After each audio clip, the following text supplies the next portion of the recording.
Hello guys, I'm Dr. Meenu, your Ops and Gynae faculty at Medico.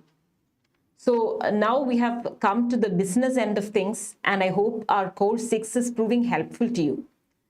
Now, as far as Ops and Gynae are concerned, we'll be taking obstetrics first, followed by gynecology, just like we did in our previous live session. All right. If you have got any doubts regarding topics that we are discussing, please put it down in the comment box and I'll get back to you while we are discussing or when we take a break. Okay. With that, we take up our first question. True statement with regards to resumption of meiosis 1 during oocyte development is. This question is about oogenesis. Okay. So what is oogenesis? You know, it is a process of development of a mature ova. By 6 weeks, the gonads are no longer bipotential. Gonads are bipotential only up to 6 weeks. Only up to 6 weeks, the gonads are bipotential. Oogenesis will begin at around 6 to 8 weeks of gestation. How does this happen? You have got the primordial germ cells in the gonads, and they are converted into the oogonia. The oogonia undergo mitotic division, mitosis to form the primary oocytes. Okay, is it clear? So there are no more mitotic divisions taking place after birth. All the mitotic divisions take place in the uterine cavity, in utero itself. All right. So oogonia are converted into primary oocytes by mitotic division. The primary oocytes get arrested in the diplotine stage of meiosis 1. It is a primary oocyte that undergo the first reduction division, which is the first reduction division, that is meiosis 1, and they get arrested in the diplotine stage, being converted into something called the dactyate stage. This is the stage in which all the primary oocytes will remain till puberty. Once puberty happens, meiosis 1 is immediately completed. How is meiosis 1 completed? Meiosis 1 is completed under the influence of LH. Now, what do we understand here? Meiosis 1 is the hormone-dependent process in the oogenesis. So it is completed under the influence. Meiosis 1 is completed under the influence of LH, and 24 to 36 hours after the LH surge, what happens? Ovulation occurs. When ovulation occurs, what is being released? One secondary oocyte and one polar body are released. Now, meiosis 1 is the reduction division. Initially, our primary oocytes were 46XX or 44 plus XX diploid, whereas our secondary oocyte is 23X. The first polar body is also 23X. They are both haploid because of the reduction division. Now, it is a secondary oocyte that goes into meiosis 2. And it gets arrested where? In the metaphase stage of meiosis 2, the secondary oocyte gets arrested. And it remains that way. Till when? Till fertilization occurs. Now, fertilization has occurred, and what happens? Meiosis 2 is completed, and what is released? A female pronucleus. What is a female pronucleus? That is our ovum. Along with which, something else is also released, the second polar body. These are also, of course, haploid. Do you get this? What all are the things that you need to know here? First of all, the primary oocyte gets arrested in the diplotine stage of meiosis 1. That is, it is called the dactyate stage, and it remains that way. These are the questions that have been asked, which is why I am stressing there. Meiosis 1 gets arrested in the diplotine stage. Under the influence of the luteinizing hormone, under the influence of LH, meiosis 1 is completed. Ovulation takes place to release the secondary oocyte and the first polar body. Now, what did we had said this before? Meiosis 1 is the hormone-dependent division and under the influence of the hormone LH. The next thing you need to know is the secondary oocyte gets arrested where? In the metaphase stage of meiosis 2. It remains that way till when? Till fertilization occurs, releasing the female pronucleus and the second polar body. How many questions are here? This is one, this is another one. You've got LH here. Most important question is, when are the polar bodies released? The first polar body is released at the time of ovulation. And the second polar body is released at the time of fertilization. Okay, you really need to know this. Don't try to mark this up, it will be difficult. Just go through and you'll be able to get it. Another question that has often been asked is with regard to the number of oocytes. How many oocytes are there? When are the number maximum? Maximum number of oocytes occurs in the intrauterine life, that is at around 20 weeks or the 5th month of intrauterine life, 5th month of the gestation. There are around 6 to 7 million primary oocytes. What happens to these primary oocytes? They undergo apoptosis and atresia and starts coming down in number, so that by birth there are only around 2 million. This further reduces that at puberty there is only around 3 to 5 lakhs of primary oocytes. Now, during the entire process of a woman's reproductive life, around 400 to 500 eggs may be released. This is the one important thing. When is the number of primary oocytes maximum? That is at around 20 weeks of gestational age. Now, we have talked about oogenesis. We need to know a little bit about spermatogenesis. Okay. Regarding spermatogenesis, the first one is, how long does this take? It takes around 72 to 74 days. That is the duration of spermatogenesis. How long does spermiogenesis take place? Spermiogenesis doesn't need that much time. It needs only around 14 days. Now you got spermatogenesis and spermiogenesis. Know that unlike in oogenesis, there is no arrested stage in spermatogenesis. There is no arrested stage. Again, the sperms attain motility in the caudal end of the epididymis. They become hypermotile in the fallopian tube. Motility is where? Motility in the epididymis, and hypermotility is in the tube. It needs only around 2 minutes to reach the fallopian tube. So that is about the sperms. Another thing that you need to know here is capacitation. What is capacitation? Capacitation is the biochemical changes that occur in the sperm which helps it to fertilize the egg. Capacitation takes place in the female genital tract. That is, it starts in the cervix. And it is maximum in the, again, just like motility, it is maximum in the tube. And this needs around 7 hours. Okay, this is a general idea about spermatogenesis. So now we have done oogenesis and spermatogenesis. We'll further move on to the placenta. This is about the, okay, we didn't take up the question. We'll take up the question once more. True statement with regards to resumption of meiosis 1. What is it? The only hormone dependent division, which is the hormone that is responsible? It is LH. So it is resumed due to LH. Okay, you've got that. Now we are moving on to the next question. What is the role of human placental lactogen? Now, the placenta produces a lot of hormones. HCG, human placental lactogen, you've got estrogen, progesterone. There are a lot of hormones that are produced by the placenta. Now, what is the question? What is the role of human placental lactogen? We'll start with the first one, human chorionic gonadotropin or HCG. This is the most important hormone as far as a clinician is concerned because it is the one that helps us in detecting pregnancy. So you've got HCG. What is HCG? HCG is a glycoprotein. What is important about HCG is that it has got an alpha subunit, it has got a beta subunit. These are all basics, you know all this. Alpha and beta subunit. It is a beta subunit that is specific to HCG. While it shares the alpha subunit with LH, FSH and TSH. This has got many clinical implications. We'll discuss a few of them in the coming questions. Okay, alpha subunit and beta subunit. The T half of HCG is around 24 to 36 hours.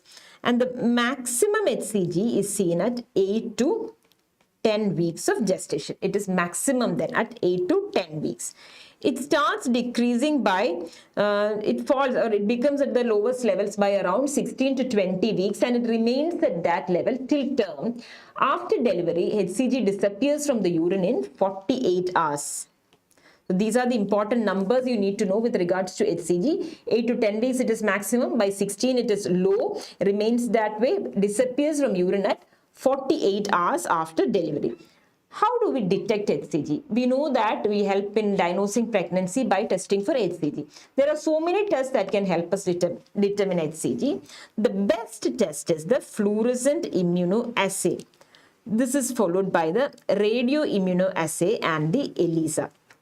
So the best test to detect HCG is the fluorescent immunoassay or FIA. If you do a transvaginal scan to enable you to see a gestational sac, the level of HCG must be around 1000 to 1500. And if you're doing a transabdominal scan, the level of HCG needed is 6000 to 6500. Okay, that is with regards to the number. And you know that the doubling time is around 48 hours. At least 66% increase must occur in 48 hours for it to be a viable, healthy pregnancy. Now, what is the function of HCG? Why do you need HCG?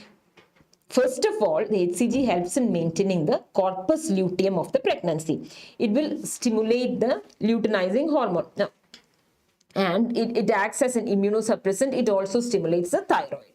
Right. So these are the important things about HCG. That was not our question. Our question was, what is the role of human placental lactogen? As soon as you hear human placental lactogen, don't go and pick milk production as your answer. Okay. Human placental lactogen has got no role in lactation. Always remember that human placental lactogen, it has got no role in lactation. Then what does it do? What is human placental lactogen? It is also known as human chorionic somatomammotrophine or HCS. Human placental lactogen is produced from the in situ trophoblast. This is the most specific hormone that is produced by the placenta. The most specific hormone. Production starts at around 3 weeks of gestational age, and it is maximum at around 34 to 36 weeks. This is the hormone that has got the fastest rate or the biggest rate of production. That is, at term, it is nearly 1 gram per day is produced of this hormone. The main role is in endocrine regulation. It helps in conserving glucose. It helps in lipolysis. Anyway, here, the role of human and placental lactogen, the main role of human placental lactogen is in endocrine regulation. So, what stimulates milk production then if it is not lactogen? Milk production is stimulated by prolactin. What about fetal breast development? Fetal breast development is stimulated by a host of hormones, not just one. Prolactin, estrogen, progesterone, all of these play a role in the development of the fetal breast. Then you've got labor induction. This one you all know. Which is a hormone that is important in labor induction? It is oxytocin. Okay, that is with regard to the endocrine functions of the placenta. We have covered only HCG and human placental lactogen. These are the most important hormones that are responsible. Now you come to the other placental abnormalities. What is this? You'll definitely, in all probability, get a picture from a placental abnormality. And this is the one that has been asked most commonly. What is this? You see the cord, right? The cord comes in. Normally, the cord comes and attaches to the center of the placenta. Here, the cord has come in. These are the membranes. The cord has come and attached to the membranes. And what has happened? It has totally ramified inside the membrane. See how the vessels are going. What is the problem with this? If at all something, this lies over the cervix and the cervix start dilating, all these vessels will get torn.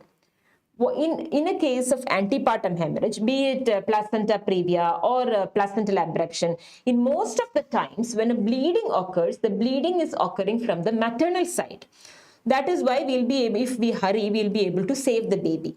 But in this case, if this happens, then the vessels get torn, the bleeding is occurring from the fetus, which means what? The fetus will bleed out before we get a chance to take the baby out, resulting in high mortality, which the condition is called vasa previa. This is not that. What is this?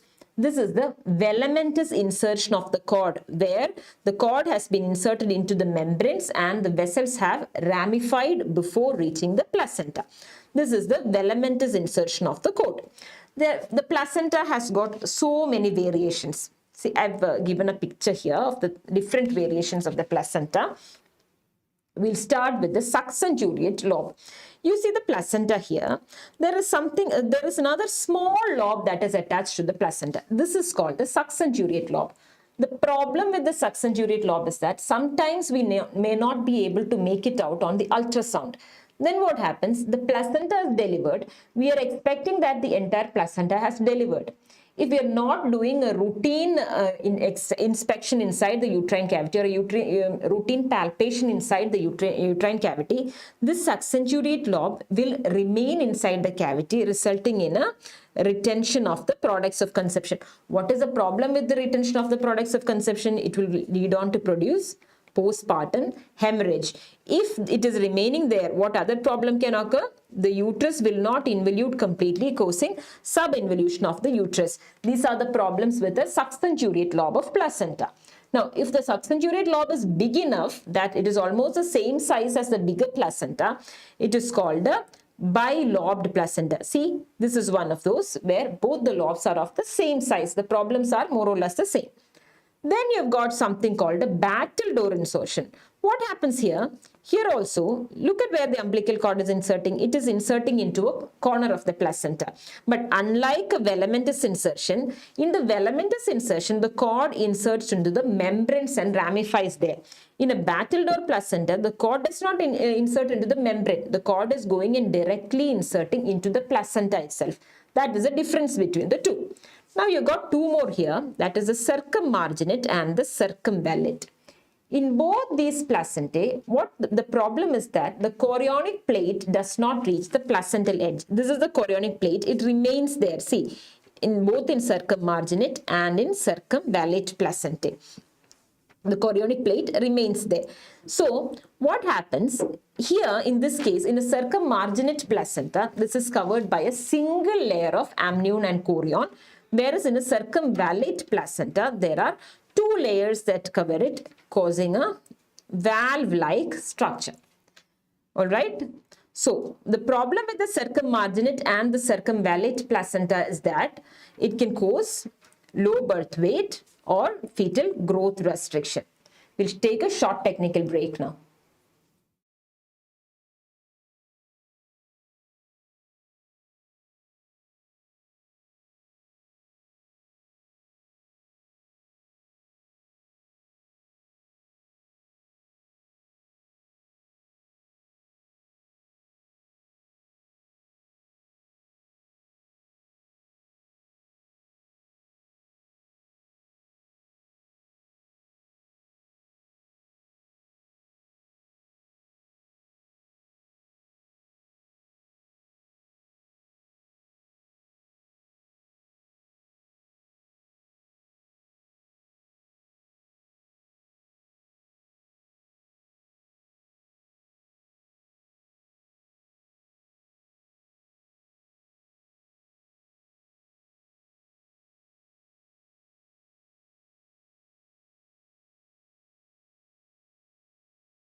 Okay, so we have got that. And now we'll move on to, that is it about placental variations. Now we'll move on to some time durations. These are the ones that have been most commonly asked. What happens at 6 weeks? The germ cells will migrate to the ovary, which is why it has become an ovary. By 6 weeks, gonad is no longer bipotential. At 9 weeks, oogonia are formed. Oogenesis starts at 6 to 8 weeks. By 9 weeks, oogonia are formed. At 12 weeks, the primary oocyte is formed. At 14, follicle formation begins, and by 24 weeks, follicle formation is complete. So whenever you get a question from one of these, when are oogonia formed or when a primary oocyte is formed, these will be the numbers that will be there in the choices. 6, 9, 12, 14 and 24. 6 weeks germ cells migrate, 9 weeks oogonia, 12 weeks primary oocyte, 14 weeks follicle formation begins, and 24 weeks follicle formation is complete. Okay, I hope you've got that. And now we've got some named structures. The Nitabux layer. It is the Nitabux layer. There is a zone of a fibrinoid degeneration where the trophoblast meets with the decidua.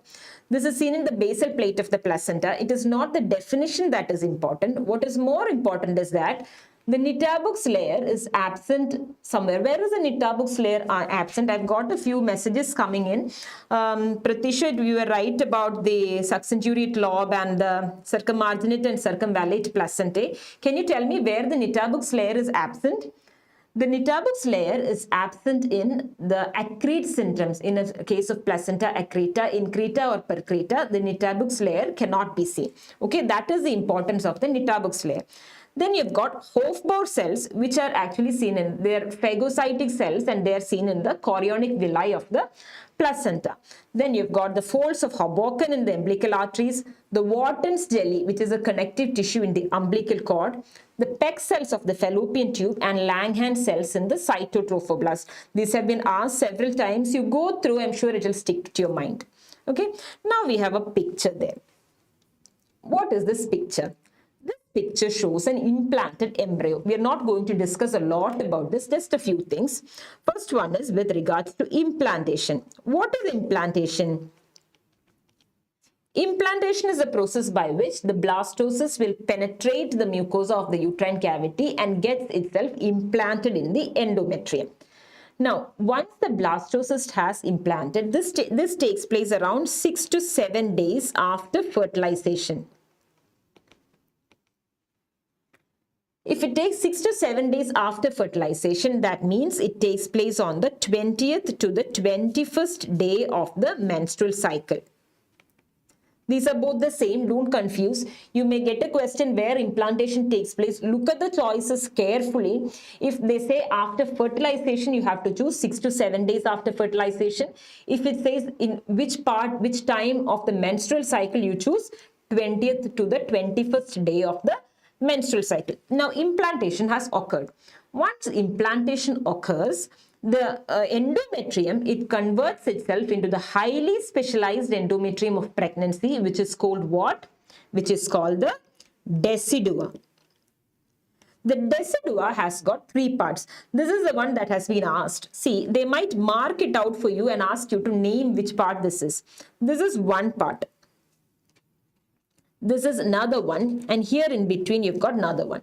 This part, that is the part between the implanted embryo and the myometrium, this part here, this is called the decidua basalis, between the embryo and the myometrium. Here you've got the part between the embryo and the uterine cavity. This part is called the decidua capsularis, and the rest of the decidua, it is called the decidua parietalis. Some time, that is as the pregnancy progresses at around 14 to 16 weeks, what happens is the decidua capsularis will fuse with the decidua parietalis. That has to occur as the embryo grows. What happens? This fusion occurs here, the cavity becomes obliterated, and then it is called decidua capsularis fuses with the decidua parietalis, and here it is called the decidua vera. This is at 14 to 16 weeks. So theoretically, twinning is possible till 14 to 16 weeks of gestation because the uterine cavity is still there. Okay, so that is about it. Now, about implantation, one other thing is that human implantation is eccentric. It occurs to one side of the uterus. So this results in the uterus growing unequally on one side. This is not a pretty picture, but I hope you get the idea. This is where the implantation has occurred and the uterus is, there is unequal growth of the uterus. This is called the Pisca sex sign. Previously, this was used to diagnose pregnancy by the unequal growth of the uterus. That is one sign that you see in implantation. Another sign is there can be slight bleeding during implantation, which is called the Hartmann sign or the placental sign. This is also known as the implantation bleed. These are all the things about implantation. So with that, we'll wind up our basics of reproduction.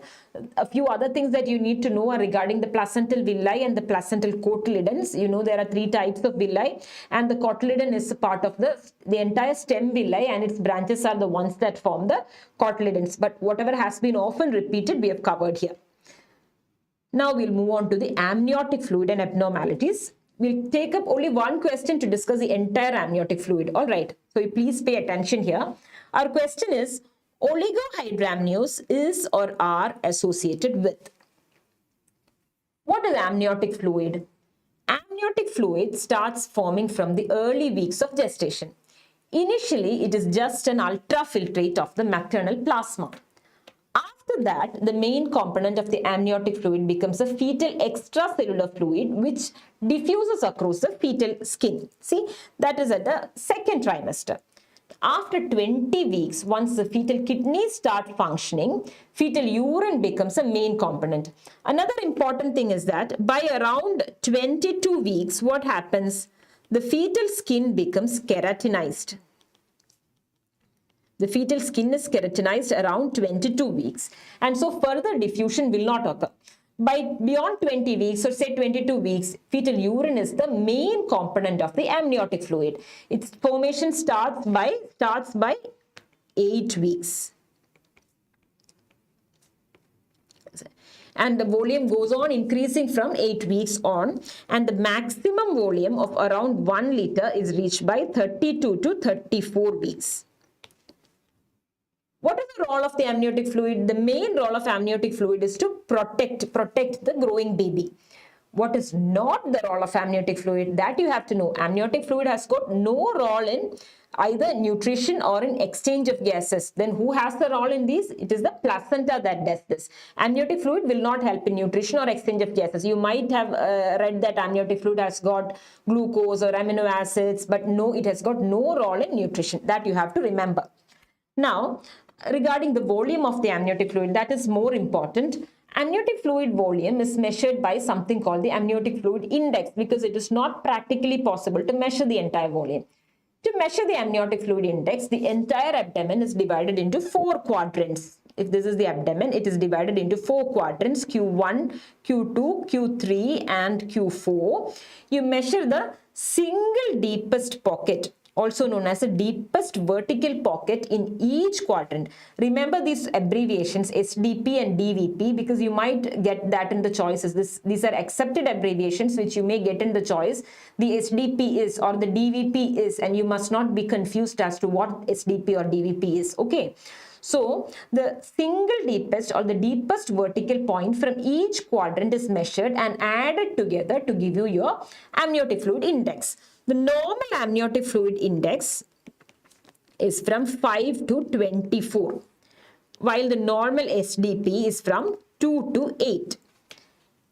If amniotic fluid index is less than 5 or the single deepest pocket is less than 2, we say the amount of amniotic fluid is not sufficient, a condition known as oligamnios or oligohydramnios, which is what is asked here.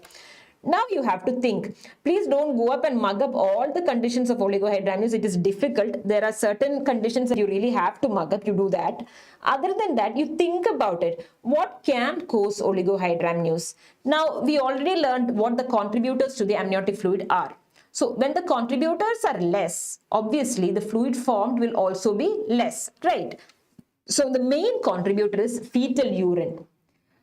The most important factor that causes a reduced LICA is renal anomalies or something to do with the renal system. It can be a posterior urethral valve, it can be renal agenesis, it can be dysplastic kidneys. All these can produce oligohydramnios.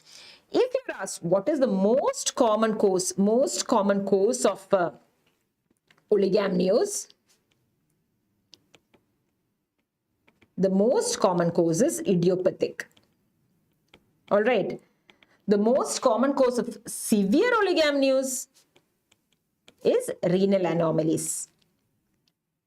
We'll discuss a few of the causes, okay? What are the causes?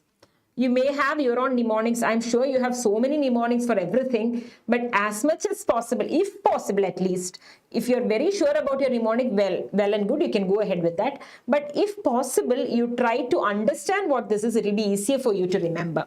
Now here, the one that I've got is Dilper. We'll take them up one by one. First one is D.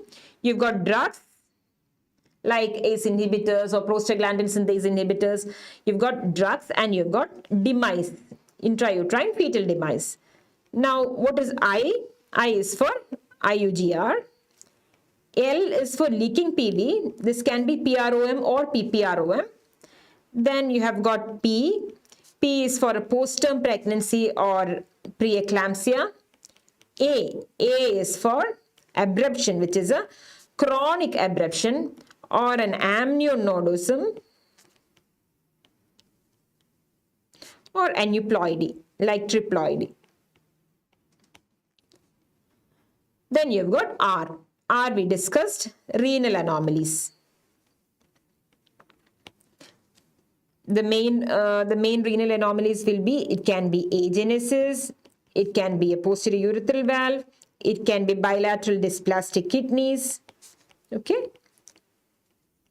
All these are the causes for oligoamnios. Now, what are the problems with oligoamnios? What are the complications? As far as oligoamnios is concerned, the main problem is that, or the most important problem with oligoamnios is pulmonary hypoplasia. The lungs do not expand when there is not sufficient fluid. The breathing movements will not be sufficient. The lungs don't expand, causing pulmonary hypoplasia. What else is there? The limbs also cannot move. There can be limb contractures or limb defects. Because of the fetal distress, the baby may produce meconium, leading to meconium aspiration syndrome, meconium stained amniotic fluid. There can also be cord compression. All these are the problems with oligoamnios. You don't have to mug up, you just go through, you know all these things. Right. So we have discussed oligoamnios. What was our question? It is associated with what? Renal agenesis. Since we have discussed oligoamnios, definitely we should discuss polyhydramnios, right? Polyhydramnios is said to occur. Then polyhydramnios is also known as hydramnios. You can just a question like hydramnios also. Polyhydramnios means the single deepest pocket is more than 8 or the amniotic fluid index is more than 25. That is polyhydramnios. Just like amniotic fluid is being produced, amniotic fluid is also reabsorbed. The main procedure for reabsorption of amniotic fluid is by fetal swallowing. So anything that impairs with fetal swallowing is more likely to produce polyhydramnios. I hope that is clear. What can impair with swallowing? Obviously, it has got something to do with the gastrointestinal system. So, like oligohydramnios, the most common cause for polyhydramnios is also idiopathic. But the most common cause for severe polyhydramnios is a problem with the gastrointestinal tract, which is followed by a problem with the central nervous system.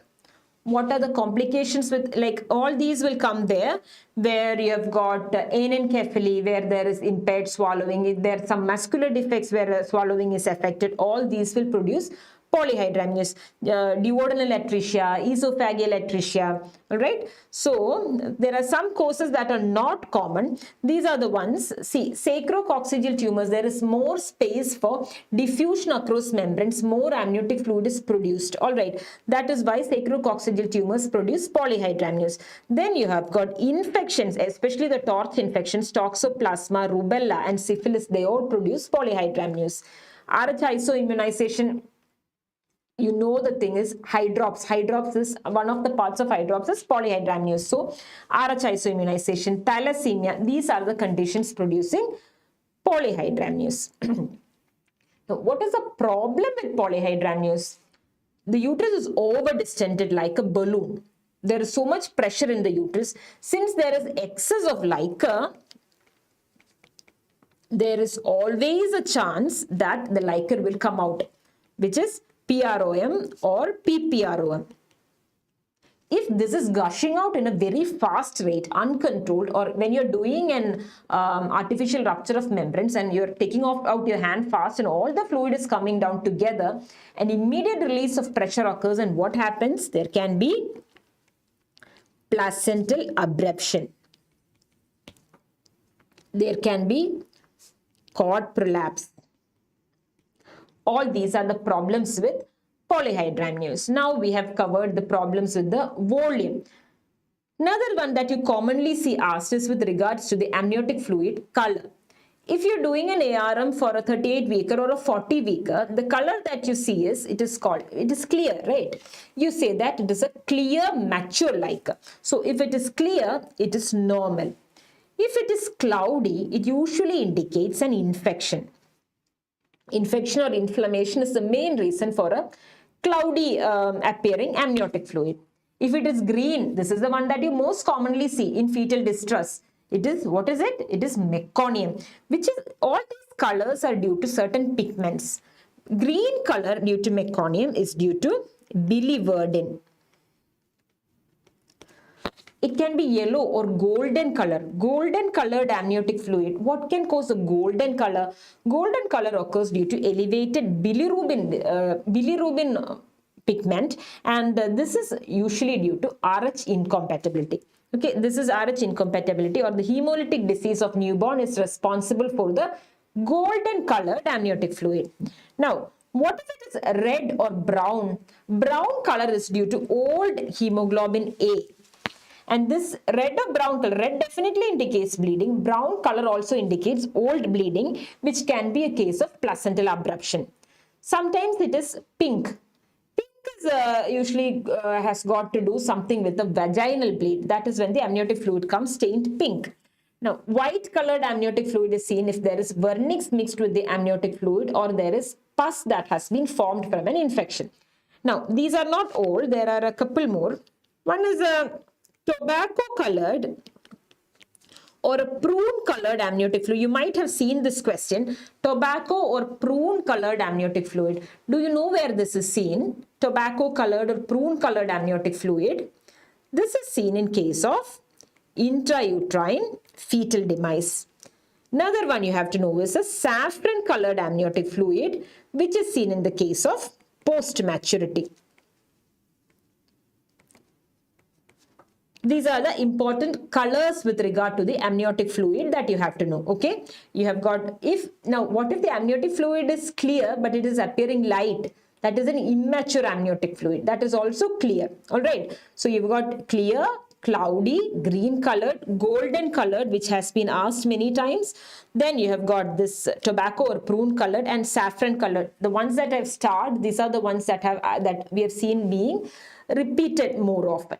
Okay, so that is about amniotic fluid. We'll move on to the fetal physiology. In fetal physiology, our question is, all are true regarding hemoglobin F, except hemoglobin F is the fetal hemoglobin. Where does erythropoiesis occur in the fetus? Where does erythropoiesis occur? In the bone marrow. In the fetus, erythropoiesis starts in the yolk sac at around 3 to 8 weeks. That is the period for organogenesis, right? So that is when erythropoiesis starts. It starts in the yolk sac. See, young liver synthesizes blood.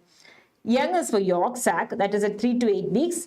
Liver also starts performing the function of erythropoiesis by around, say, 6 weeks. Spleen also does a little bit of erythropoiesis, and then you've got the bone marrow. It starts at 18 weeks, but it is by 24 weeks that bone marrow takes up the important role of erythropoiesis. So if you are asked when bone marrow starts doing erythropoiesis, it is 24 weeks. That is your best answer. Okay, so from yolk sac, now there are different hemoglobins. As far as the adult is concerned, the main hemoglobin is hemoglobin A. In the yolk sac, it produces hemoglobin Gower 1, hemoglobin Gower 2, and HB Portland. This is in the yolk sac. Now, from the liver, It produces hemoglobin F, which is the main hemoglobin of the fetus, which is alpha 2 gamma 2, and it is the bone marrow that produces HbA, which is alpha 2 beta 2. Now this is with regards to the hemoglobin, different kinds of hemoglobin. HbF is the main hemoglobin in the fetus. It has got a very high affinity for oxygen. It does not bind to 2,3-DPG as much as a HbA does. It binds less to the 2,3-DPG, and it is resistant to acid and also to alkali, which is the basis for our denaturation test that we do. Okay, resistant to both acid and alkali, and it has got less carbonic anhydrase enzyme as compared to the adult hemoglobin. These are the main factors with regard to HbF. What else you need to know? At birth, the percentage of HbF is around 70 to 80%. That is HbF. And hemoglobin A is around 20%. Okay. After around 6 to 12 months, HbF reduces to 1 to 2% and HbA becomes the predominant hemoglobin. Alright, that is with regard to hemoglobin and erythropoiesis. Now we have got certain structures and their adult remnants. These have also been asked. Okay, we'll start here with ductus venosus. These are the easier ones to remember. The ductus venosus in the fetus becomes the ligamentum venosum in the adult, while the ductus arteriosus becomes the ligamentum arteriosum. What happens to the foramen ovale? It is converted into the fossa ovale. Why we started that way is, you've got the left umbilical vein, it is converted into ligamentum teres of the liver. Now you have got the umbilical arteries that form the medial umbilical ligament. Noted, it is the medial umbilical ligament. What about the median umbilical ligament? And what about the lateral umbilical ligaments? The medial umbilical ligaments are formed from the umbilical arteries, while the lateral umbilical ligaments are formed from the inferior epigastric arteries. And the median umbilical ligament is a remnant of the urachus.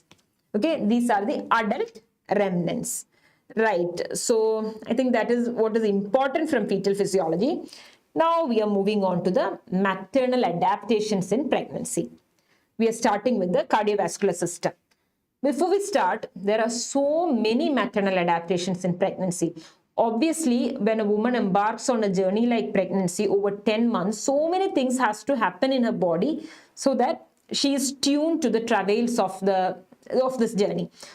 So we'll start with the cardiovascular system. Okay, you might find this confused, you might find this difficult. There are so many things that you've got to mug up here. Stay with me and see if you're finding it easier. Okay, we are starting with the cardiovascular system. The changes start as soon as the woman becomes pregnant. The changes will start. What are the main changes? First of all, you'll do just like you're doing an examination. What are you looking for? You're looking for the apex beat. What happens to the apex beat? The apex beat is shifted upwards and outwards. Why? The pregnant uterus is growing up, right? The pregnant uterus grows up and it pushes the diaphragm. When it pushes the diaphragm, obviously the heart has to be lifted up and it has to be pushed towards the right. So, where does the apex beat go?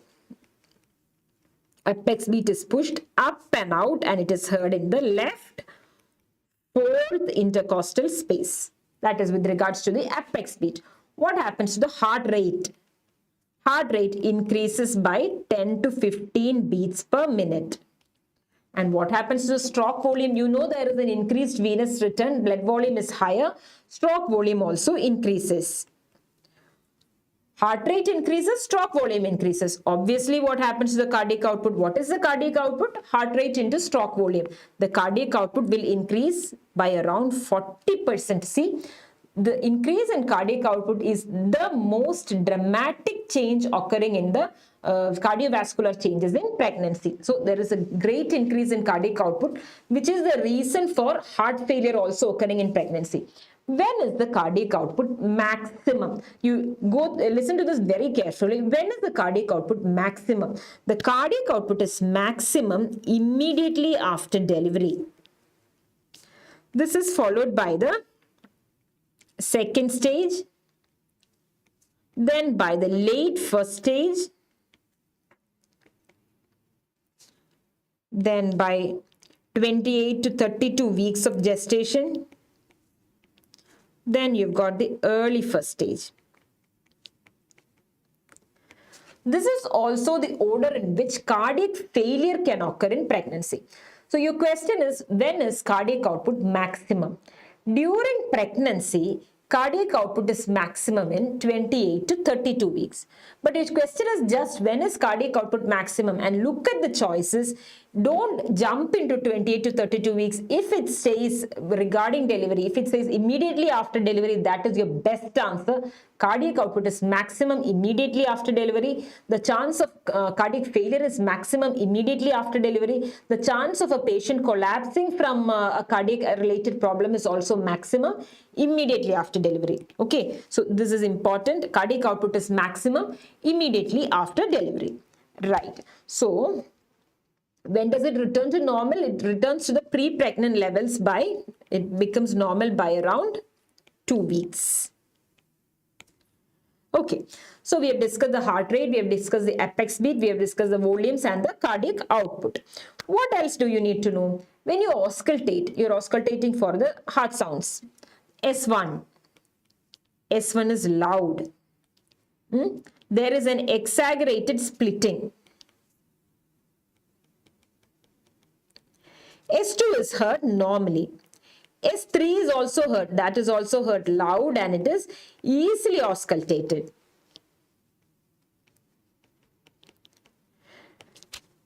Now, because we have got an increase in the cardiac output, because we have got an increase in the venous return, we must also be concerned about some murmurs. Some murmurs should occur normally. Which are the murmurs that are normally seen? There can be a ejection systolic murmur up to grade 2. Where is the seen? In the aortic or the pulmonary areas. It starts from around 10 to 12 weeks. This is due to the expanded intravascular volume. Okay, up to grade 2 ejection systolic murmur. I am stressing on the 2 there. Up to grade 2 ejection systolic murmur. Then, if you auscultate the intercostal space, the left, second and the third intercostal space, you may also be able to see a hissing murmur, which is called the mammary murmur. This is due to the blood traveling through the superficial arteries. Okay, this is in the left, second and third intercostal spaces. It is called the mammary murmur. If you take an ECG, there will be a left axis deviation. And if you take an X-ray, you can see that there is a straightening of the left heart border. And see, you have to remember there is no significant cardiomegaly taking place in pregnancy.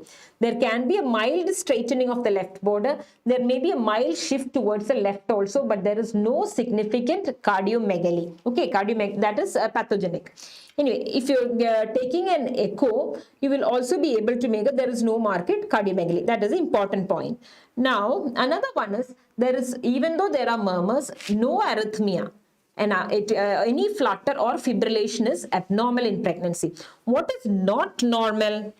What is not normal in pregnancy? What is not normal is we are discussing cardiac disease in pregnancy. We'll talk about the symptoms there. Anyway, a grade 3 or more ejection systolic murmur is not normal. Diastolic murmurs are not normal. Fibrillation or flutter or a prominent cardiomegaly is not normal in pregnancy. Right. So we have discussed all that. What happens to so you're examining the patient, right? Most of the pressures, except for the venous pressure, because of the increased venous return, most of the pressures will fall in pregnancy. That will help you to arrive at your answer also. Cardiac output increases, stroke volume increases, Pulse rate increases, but oncotic pressure does not increase. In fact, oncotic pressure will fall in pregnancy by around 14%. You don't have to know all the percentages, at least know what increases and what does not increase. Meanwhile, the JVP and the pulmonary capillary wedge pressure are both unaffected in pregnancy. You will not be getting engorged neck veins in pregnancy. That is not normal. That is about the changes in the cardiovascular system. We are moving on to the changes in the coagulation factors. Coagulation factors, you know that pregnancy is a hypercoagulable state. Why so? This is to attain hemostasis postpartum. You're already hypercoagulable. Now, when you say that it is a hypercoagulable state, what are you understanding? There will be an increase in the procoagulants. There will be a fall in the natural anticoagulants. There will be a fall in the fibrinolytic activity. You keep that in mind before you go and read up about the coagulation factors. Then you need to know only very little things, right? So all the coagulation factors will increase in pregnancy except for two, that is factor 11 and factor 13, which decrease in pregnancy. Factor 11, which is the plasma thromboplastin antecedent, and factor 13, which is the fibrin stabilizing factors. Both of these will decrease in pregnancy while all the other clotting factors will increase. The changes in the coagulation system also begins at around 6 weeks. Okay. Now, another one that you have to remember is that it is the regarding the anticoagulants, natural anticoagulants, protein C, protein S, and antithrombin 3. The protein C and antithrombin are more or less normal in pregnancy. So if you're asked which is the anticoagulant that falls in pregnancy, your first answer is protein S.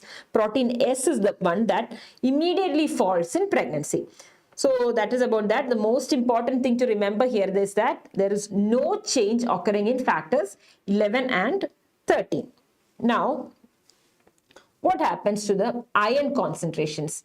All the changes that occur in the vascular system or regarding in the cardiovascular system or about the oxygen carrying capacity, all these are aimed to increase the oxygen carrying capacity of the blood so as to provide more nutrients and more oxygen to the fetus. What happens to iron? The serum iron concentration will fall. Ferritin will also fall. There are only two that increases, that is the serum total iron binding capacity and the serum transferrin. There are two T's, that is TIBC and transferrin. The two T's of iron, both these will increase in pregnancy while all the rest will fall. The hemoglobin mass and the oxygen carrying capacity will increase, but the hemoglobin concentration will fall in pregnancy. Now we are moving on to the respiratory system.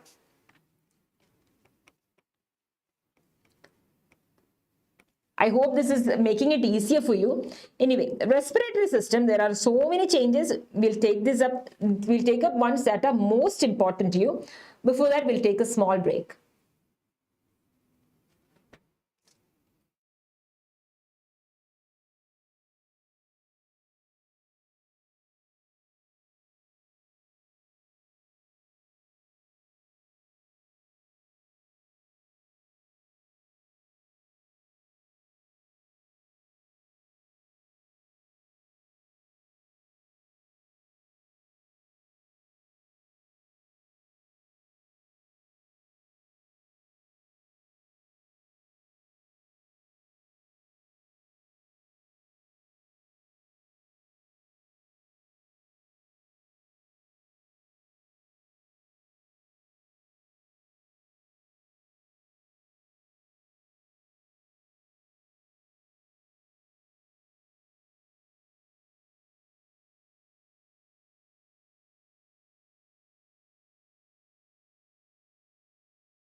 So we've got the respiratory system.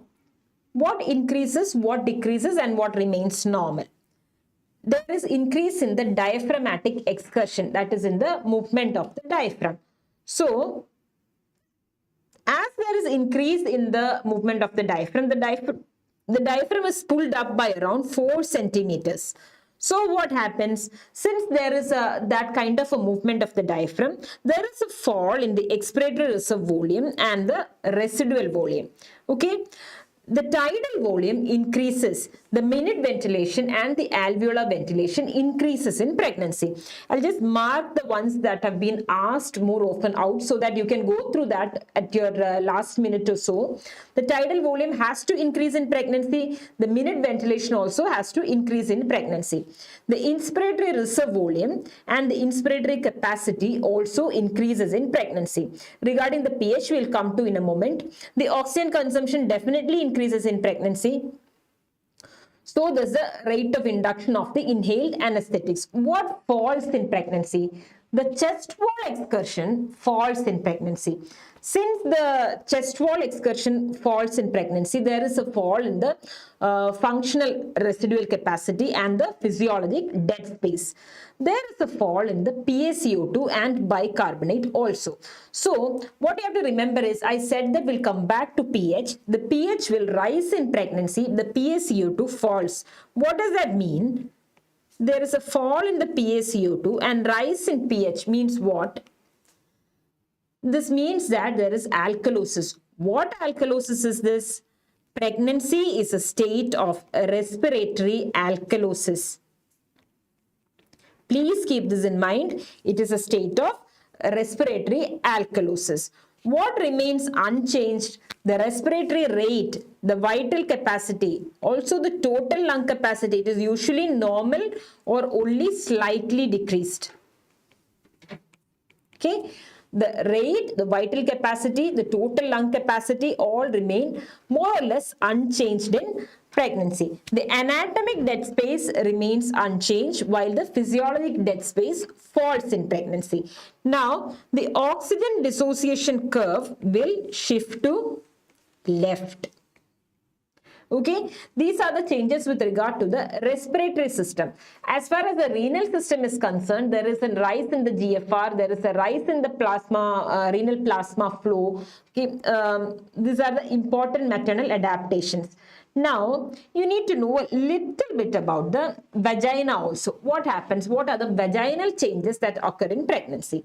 The vagina becomes, obviously, the vascularity increases everywhere. The vagina also becomes, there is also increased vascularity in the vagina also. So, the pH of the vagina becomes acidic. What happens? The lactobacilli will increase. This is very important mechanism to fight against the pathogenic organisms that may grow in the vagina during pregnancy. All right, the pH of the vagina falls. There is an increase in lactobacilli and a fall in the pathogenic bacteria. What happens to the cell layers in pregnancy? The main cell layers, that is the intermediate cells, are the main cells of pregnancy in the vagina.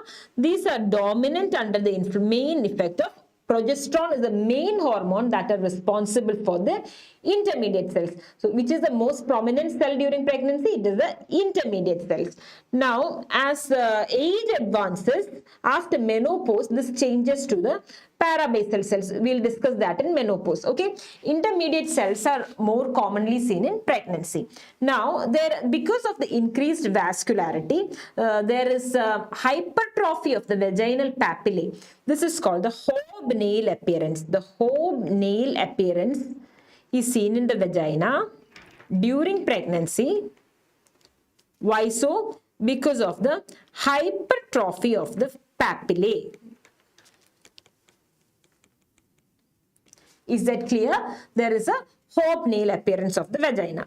With that, we'll stop about the discussion regarding maternal adaptations. If you've got something to ask, please put that in the comments, all right? Now we'll come to the obstetric grips. I'm sure you know all the obstetric grips. You just need to know the names of the grips. You may be given a picture and asked to name which grip this is. Okay, you've done this so many times, right? From second year, you've been doing this. Which is the first one? This is the first grip. The first grip or the fundal grip. See how they are holding the fundus of the uterus. It is done to determine which part is occupying the fundus. If you're getting a soft or a broad, boggy, non-ballotable mass, it is the breech that is occupying the fundus. Or if you're getting a hard round mass, it is a head. Now you come to the second grip, the lateral grip or the umbilical grip. Where what do? You touch the abdomen laterally on either side. If you're getting a uniform resistance, that means it is the spine. If you're getting limb buds, it means it is the limb buds, obviously. Now you've got the third grip. Which grip is this? The third grip. The third grip, which is also known as the Pollick's grip. See, you need to know this name. This may be the one that is given the choice. The third Lepol grip, also known as the Pollick's grip. It is where you keep the ulnar border of your hand there and try to move whatever is there, which is the part that is occupying the lower part of the uterus, which is the presenting part. That is what you're trying to make out by the third grip. You got a hard, round, ballotable mass, you say it is a head. If it is a soft mass, you say that it is a buttocks. But suppose you're not getting anything in that grip, your Pollick's grip is empty. What is the presentation? What is a lie? It means that it is a transverse lie. In the transverse lie, it is empty. See, in transverse lie, the Pollick's grip is empty. Now you've got the fourth grip. This is the only grip that is done facing the feet of the patient. You turn around and do it. You face the feet of the patient and you try to bring your fingers such that you bring your hand such that your fingers will approximate at the center. That if your fingers are able to meet in the center, that means the head has not entered the pelvis, or the presenting part has not entered the pelvis yet, if you're able to bring your fingers below the presenting part. But if you're able to feel the hard inciput on one side and the occiput on the other side, it means that the head is well flexed. You're a well flexed head. But if you're feeling both at the same time, it means that it is a deflexed head. You're feeling it like this, both at the same time. Or if it, see, that is what you need to know with regard to the grips. That is about the fourth Lepol's grip. Okay. First of all, you need to identify which the grips are from the picture. You need to know why they're being done. One important thing is you need to know that the Pollick's grip or the third grip is empty in a transverse lie. Okay. Is that clear?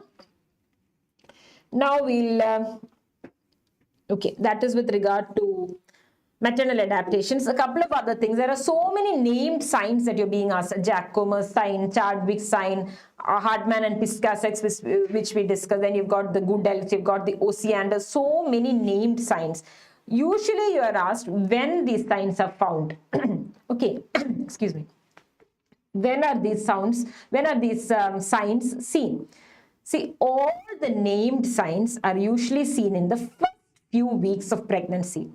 Don't go and mug up each sign with the particular duration. Remember that all the named signs, the signs with a particular name, are seen in the first few weeks, especially around the 6 to 8 weeks of pregnancy are when all these signs appear. Okay. That is one tip for you. Another one is internal and external ballotments when they are seen. External ballotment means you're placing your hand on one side, you're pushing the baby to the other side of the abdomen, you're able to feel the baby on your other hand. Internal ballotment means you're doing a PV exam, one hand is on the fundus, you push the baby up, you're able to feel the baby against your hand on the fundus.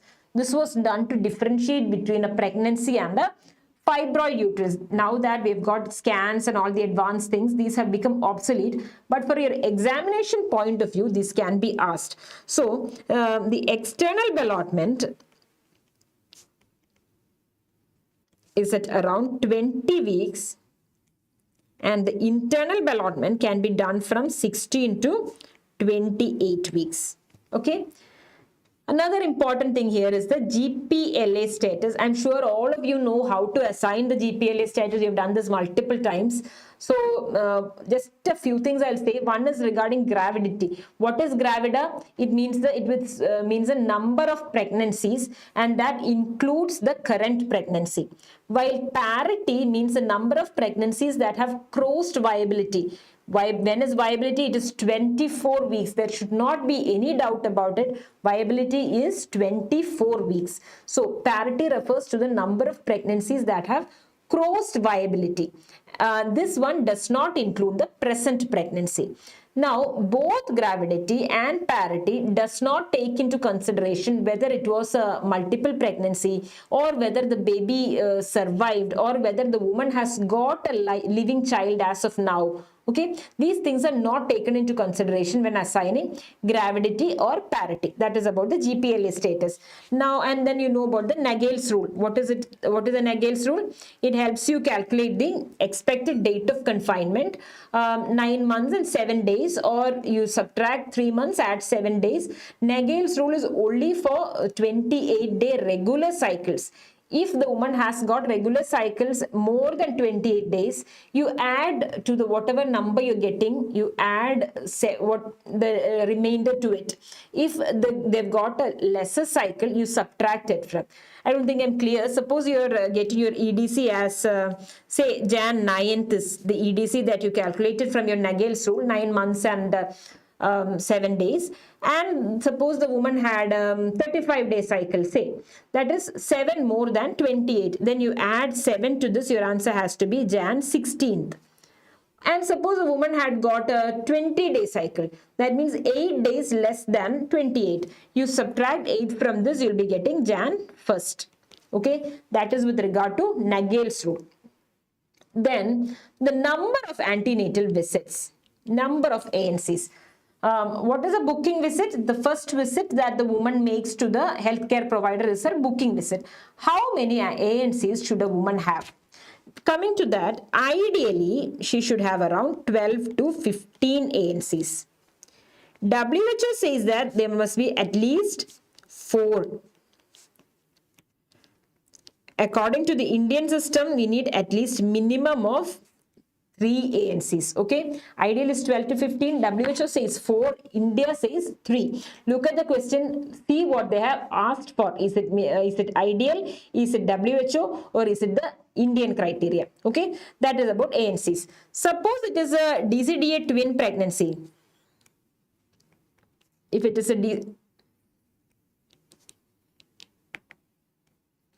we'll take a small break.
Sorry about that. So if it is a twin pregnancy and if it is a DCDA twin pregnancy, you need a minimum of 8 visits.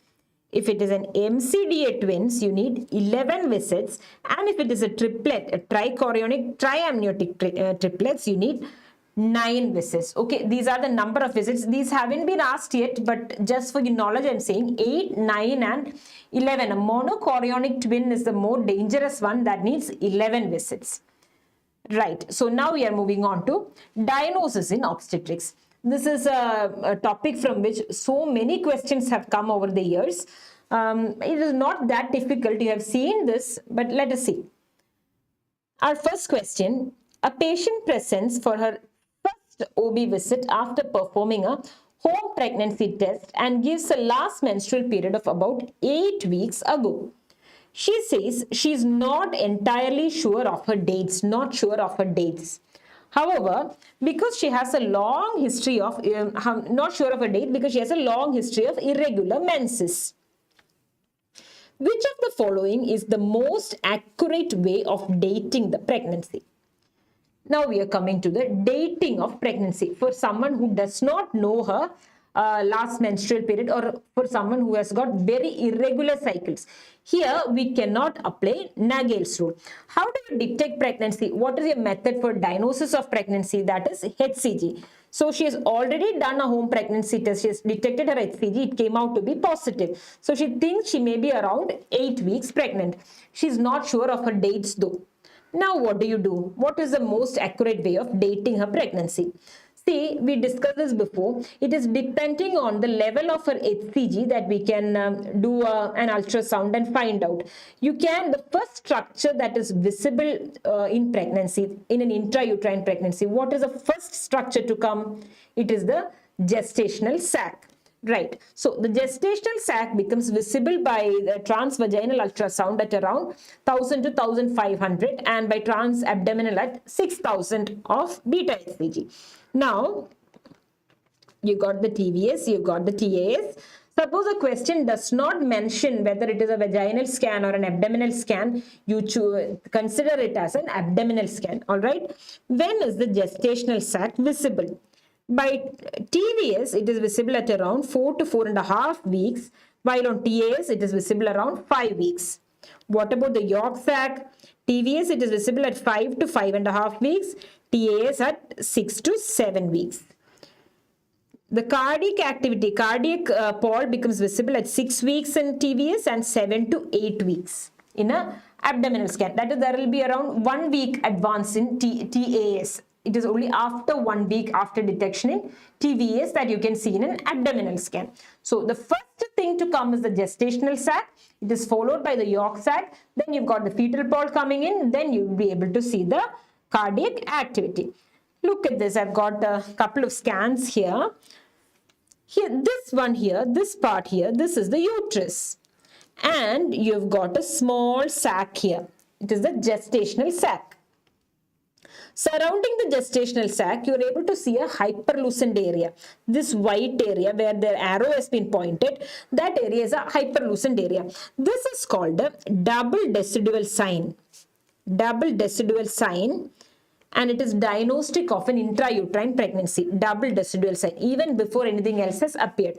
Now there is something else called the intradecidual sign, which means that the cavity has been pushed to a side. We mentioned before about the Piscasek sign where the implantation is eccentric.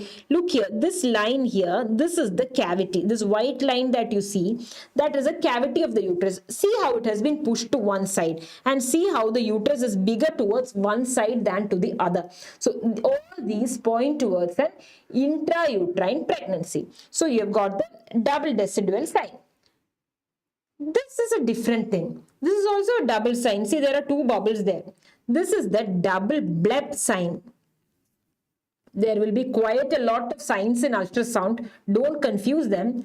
This is the double decidual. This is the double bleb. There are two blebs or two bubbles you can see within the gestation. This is the gestational sac. After it is formed, we said the yolk sac comes. This here, this circular thing, this is the yolk sac. There is another bubble that is attached to the yolk sac. What are the double blebs? This one here, this is the yolk sac, and the other bleb is the amniotic sac. Okay, so the double bleb sign also seen in intrauterine pregnancy shows the yolk sac and the amniotic sac. Now we are talking about dating, no?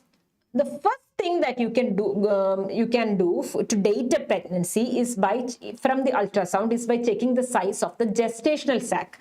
What you measure is the mean sac diameter. That means you'll be taking 3 measurements and finding out the mean of these. The mean sac diameter.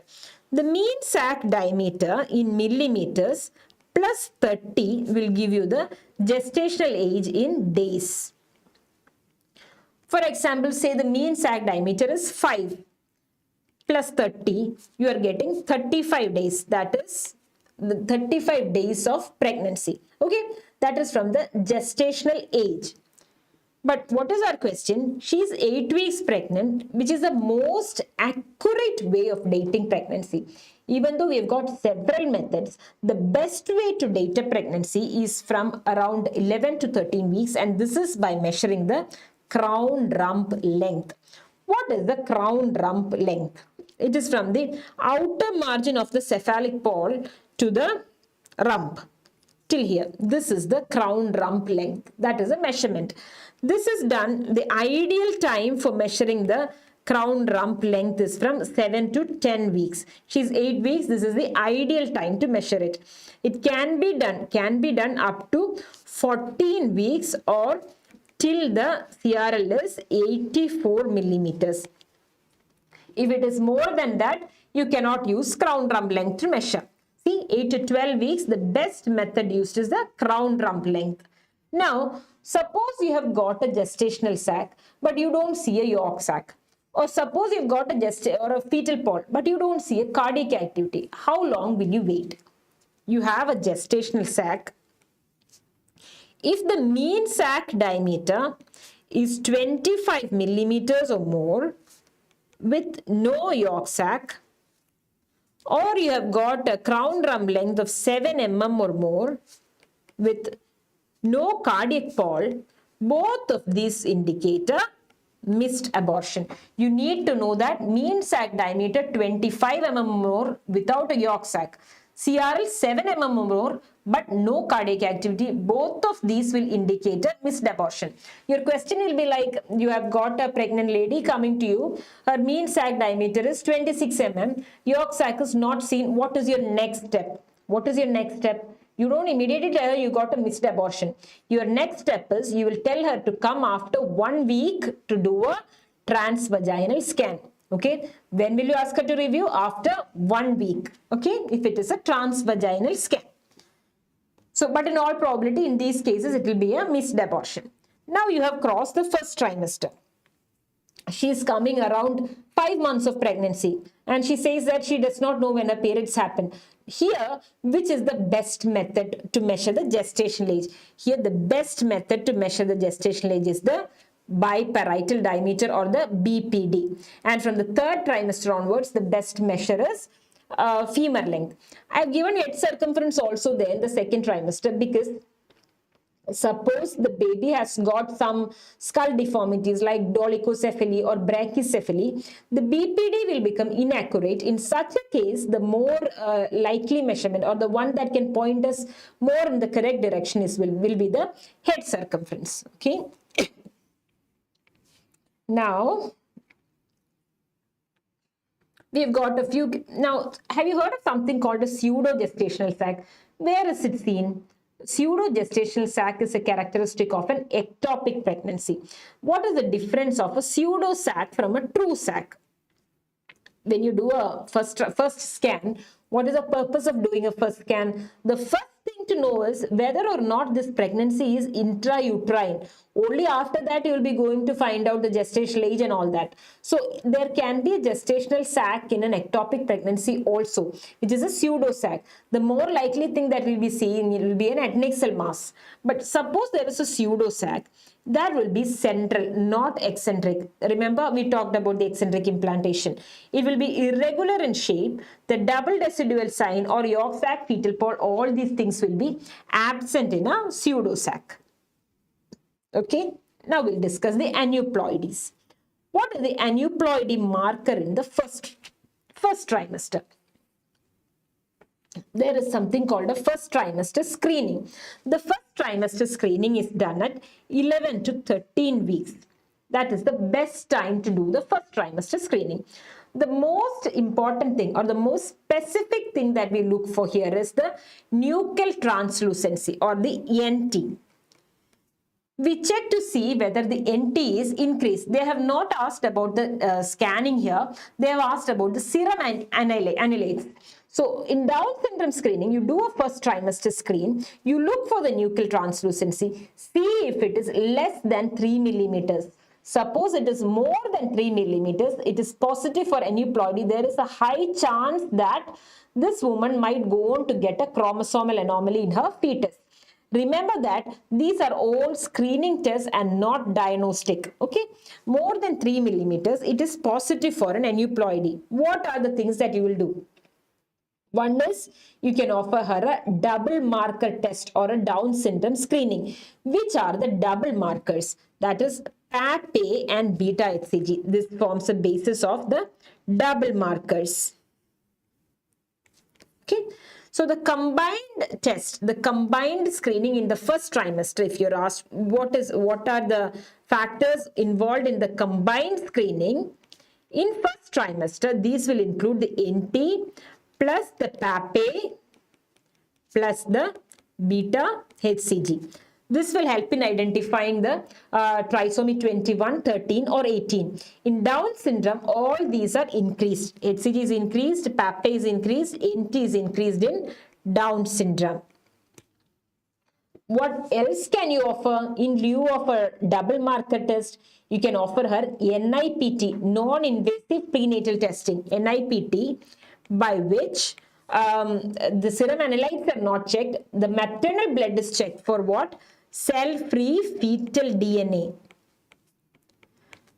This actually offers a better chances of diagnosing an chromosomal problem. It has got nearly 99% predictive value, a cell-free fetal DNA or NIPT.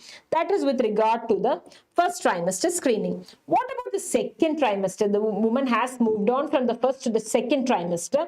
You do a scan. Here now you're not looking for a nuchal translucency. Instead, what you're looking for is the nuchal fold thickness. If the nuchal fold thickness is 6 millimeters or more, it is more likely to be an aneuploidy. Here, our markers are slightly different. We can do two tests. It is either a triple test or a quadruple test. In the triple test, the analytes involved are beta HCG, unconjugated estriol, and AFP. In quadruple test, in addition to the beta HCG, estriol, and AFP, you've also got inhibin. Remember one thing, you might find it difficult to remember which is increased where. The one that is most commonly asked is Down syndrome. In Down syndrome, it is HCG is high, inhibin is high. Okay, whatever H is there, that is high. HCG and inhibin are high in Down syndrome. That is about the screening. Now we'll discuss a bit about some of these analytes, the most important one being the maternal serum AFP, maternal serum alpha fetoprotein. Alpha fetoprotein is synthesized by the yolk sac. It is a glycoprotein. It is the most abundant protein in the fetal serum, AFP. It is the most abundant protein in the fetal serum. It starts increasing from the 13 weeks, and in the maternal serum, it is maximum at, the maternal serum AFP is maximum when? At 28 to 32 weeks. When is AFP elevated? First one is always in any condition, when is the elevate, when is a fundal height more, fundal height less, when is AFP elevated? Your first answer is because the gestational age may be wrong gestational age. If there is an open neural tube defect, in case of anterior abdominal wall defects, what are the anterior abdominal defects? Like omphalocele or gastroschisis, if there is an anterior abdominal wall defect. If there is a renal anomaly, in case of intrauterine fetal demise, in all these conditions, MS-AFP is elevated. Remember that AFP diffuses into the maternal serum from the through the fetal skin. So in an anterior abdominal defects, this is exposed. So there is a greater chance to have more AFP, just like in an open neural tube defect also. Anyway, these are the conditions in which AFP is increased. When is AFP less? You know this mnemonic, devil's got. AFP is less in case of diabetes mellitus, in case of gestational trophoblastic disease, if the gestational age has been overestimated, or if there is obesity, if it is an abortion, or in the case of a trisomy 21 or 18. We said trisomy 21, HCG and inhibin are the analytes that are increased, not AFP. Okay, these are the condition where AFP is less. Here you have got another interesting marker, two interesting markers in fact, that is the acetylcholinesterase and the butyrylcholinesterase or the pseudocholinesterase. You need to know these two. Why? Because this is the one that can help you in differentiating between a neural tube defect and the abdominal wall defect. In a neural tube defect, the acetylcholinesterase is high and the pseudocholinesterase is low. What happens in an abdominal wall defects? It is a pseudocholinesterase that is high while the acetylcholinesterase is low. Which means if you take a ratio between ACH and pseudocholinesterase, you see that high by low it is more than 0.14, while in an abdominal wall defect this is less than 0.14. Okay. That is about the markers. What was our question? Which is the aneuploidy marker in the first trimester? There are two aneuploidy markers. Which are they? PAPA and beta HCG. In this one, your answer is PAPA. What about inhibin, MSAFP and unconjugated estriol? MSAFP, unconjugated estriol, inhibin and beta HCG together form the quadruple test, while beta HCG, unconjugated estriol and AFP without inhibin form the triple test. Okay. If you have doubts, please ask. Next question. We have got the diagnosis of Down syndrome. Diagnosis of Down syndrome at 11 weeks is best assessed by. How do you diagnose Down syndrome? What is the question? It is best assessed by. We don't have a universal screening program in India. You can only offer them a screening. You can offer, once you get a high NT value, you can offer them a screening for Down syndrome. Here, what do you want to know? You want to, it is best assessed by. Here we are going to talk about the prenatal diagnostic techniques or the PNDT. The prenatal diagnostic techniques include chorionic villus sampling, amniocentesis,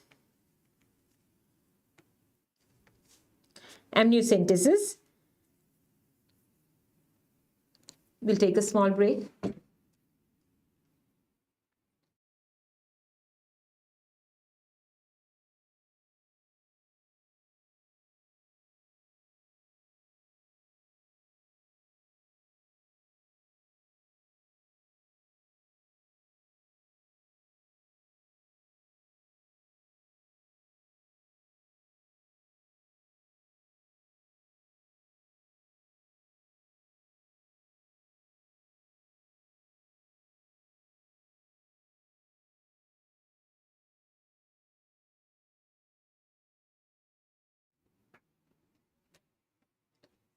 I'm sorry, you got chorionic villus sampling, we have got amniocentesis, we have got chodocentesis and fetal tissue biopsy. You don't have to know about this. This just has got historical importance. We don't do this anymore. Okay. So you need to know chorionic villus sampling, amniocentesis and chodocentesis. Here you have asked at 11 weeks, when can you assess this the best? If you are asked which is the best marker for Down syndrome at 11 to 13 weeks, what is your answer? Which is the best marker? Best marker at 11 to 13 weeks, your answer is NT. That is the best marker, nuchal translucency. They have not asked the best marker. How do you assess? How do you diagnose Down syndrome? Here at 11 to 13 weeks, the best way in which you can assess Down syndrome is by chorionic villus sampling. We have given the test there. Screening is by combined test. Diagnostic test is chorionic villus sampling in the first trimester. In the second trimester, screening is by a quad test or a triple test, and your diagnosis by amniocentesis. What is chorionic villus sampling? What is it? You are taking the trophoblastic cells from the chorionic villi at around 10 to 13 weeks. This is done. More importantly, as far as a question is concerned, what you'll be asked will be, what is a complication? Somebody is at 9 weeks, they want to do a chorionic villus sampling. What will you tell them? If this is done below 9 weeks, what are the complications? There is a greater chance of oromandibular limb defects.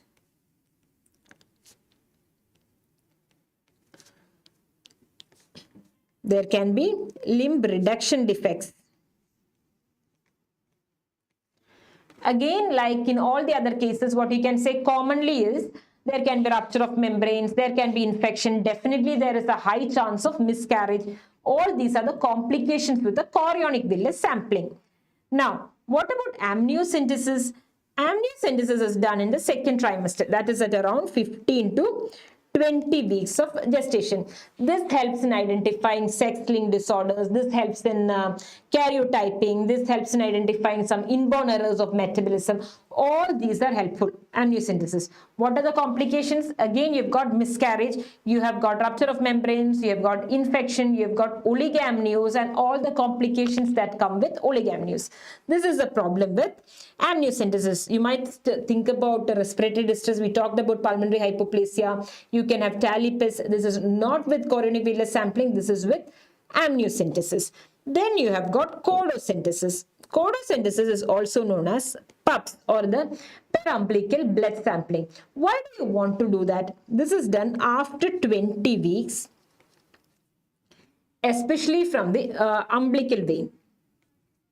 Why do you want to do an umbilical vein blood sampling? This is to know, usually to know the hematocrit of the baby. When do you want to know the hematocrit? When you are suspecting fetal anemia. When do you suspect fetal anemia? Usually in case of RH isoimmunization.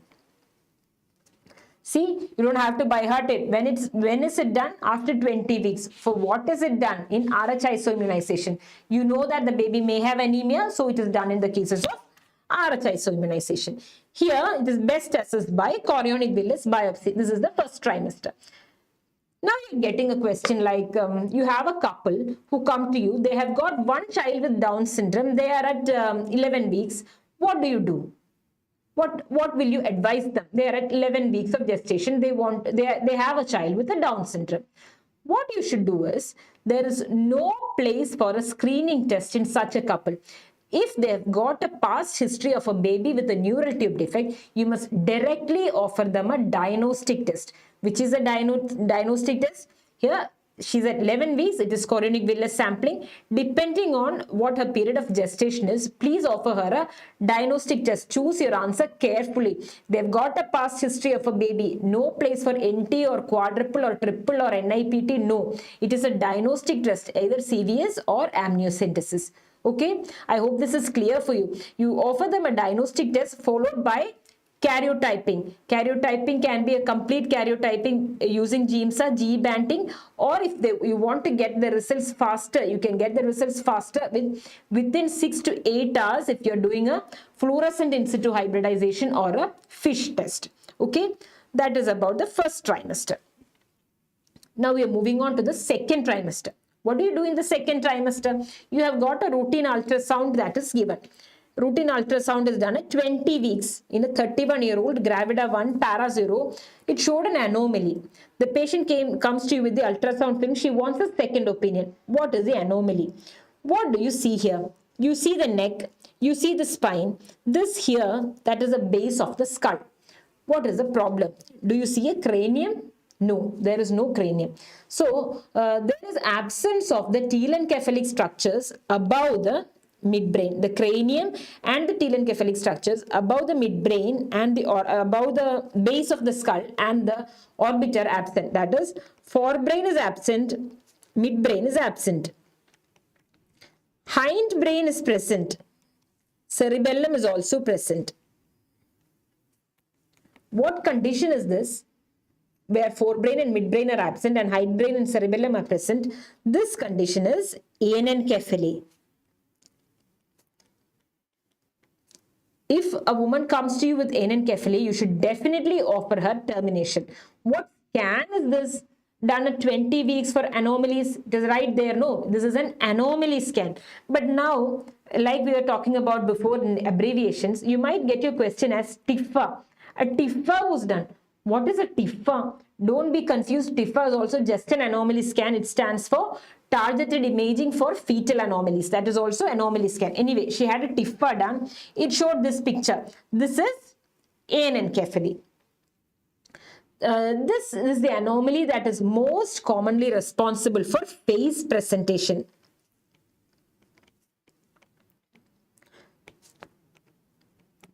okay, for face presentation, and pseudo shoulder dystocia.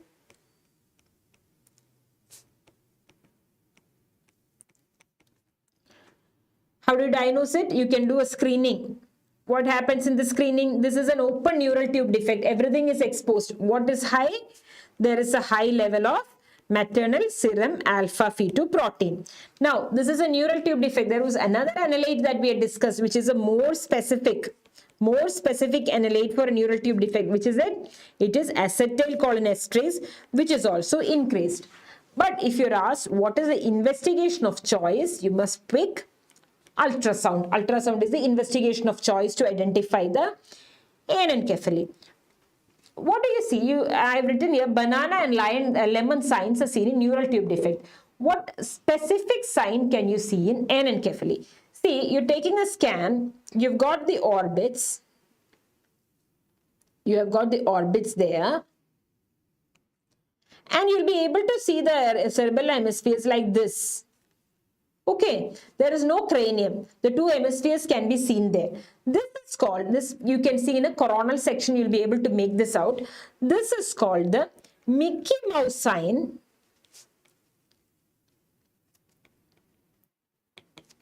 or a frog eye appearance. This is also seen in case of anencephaly. Please remember the sign.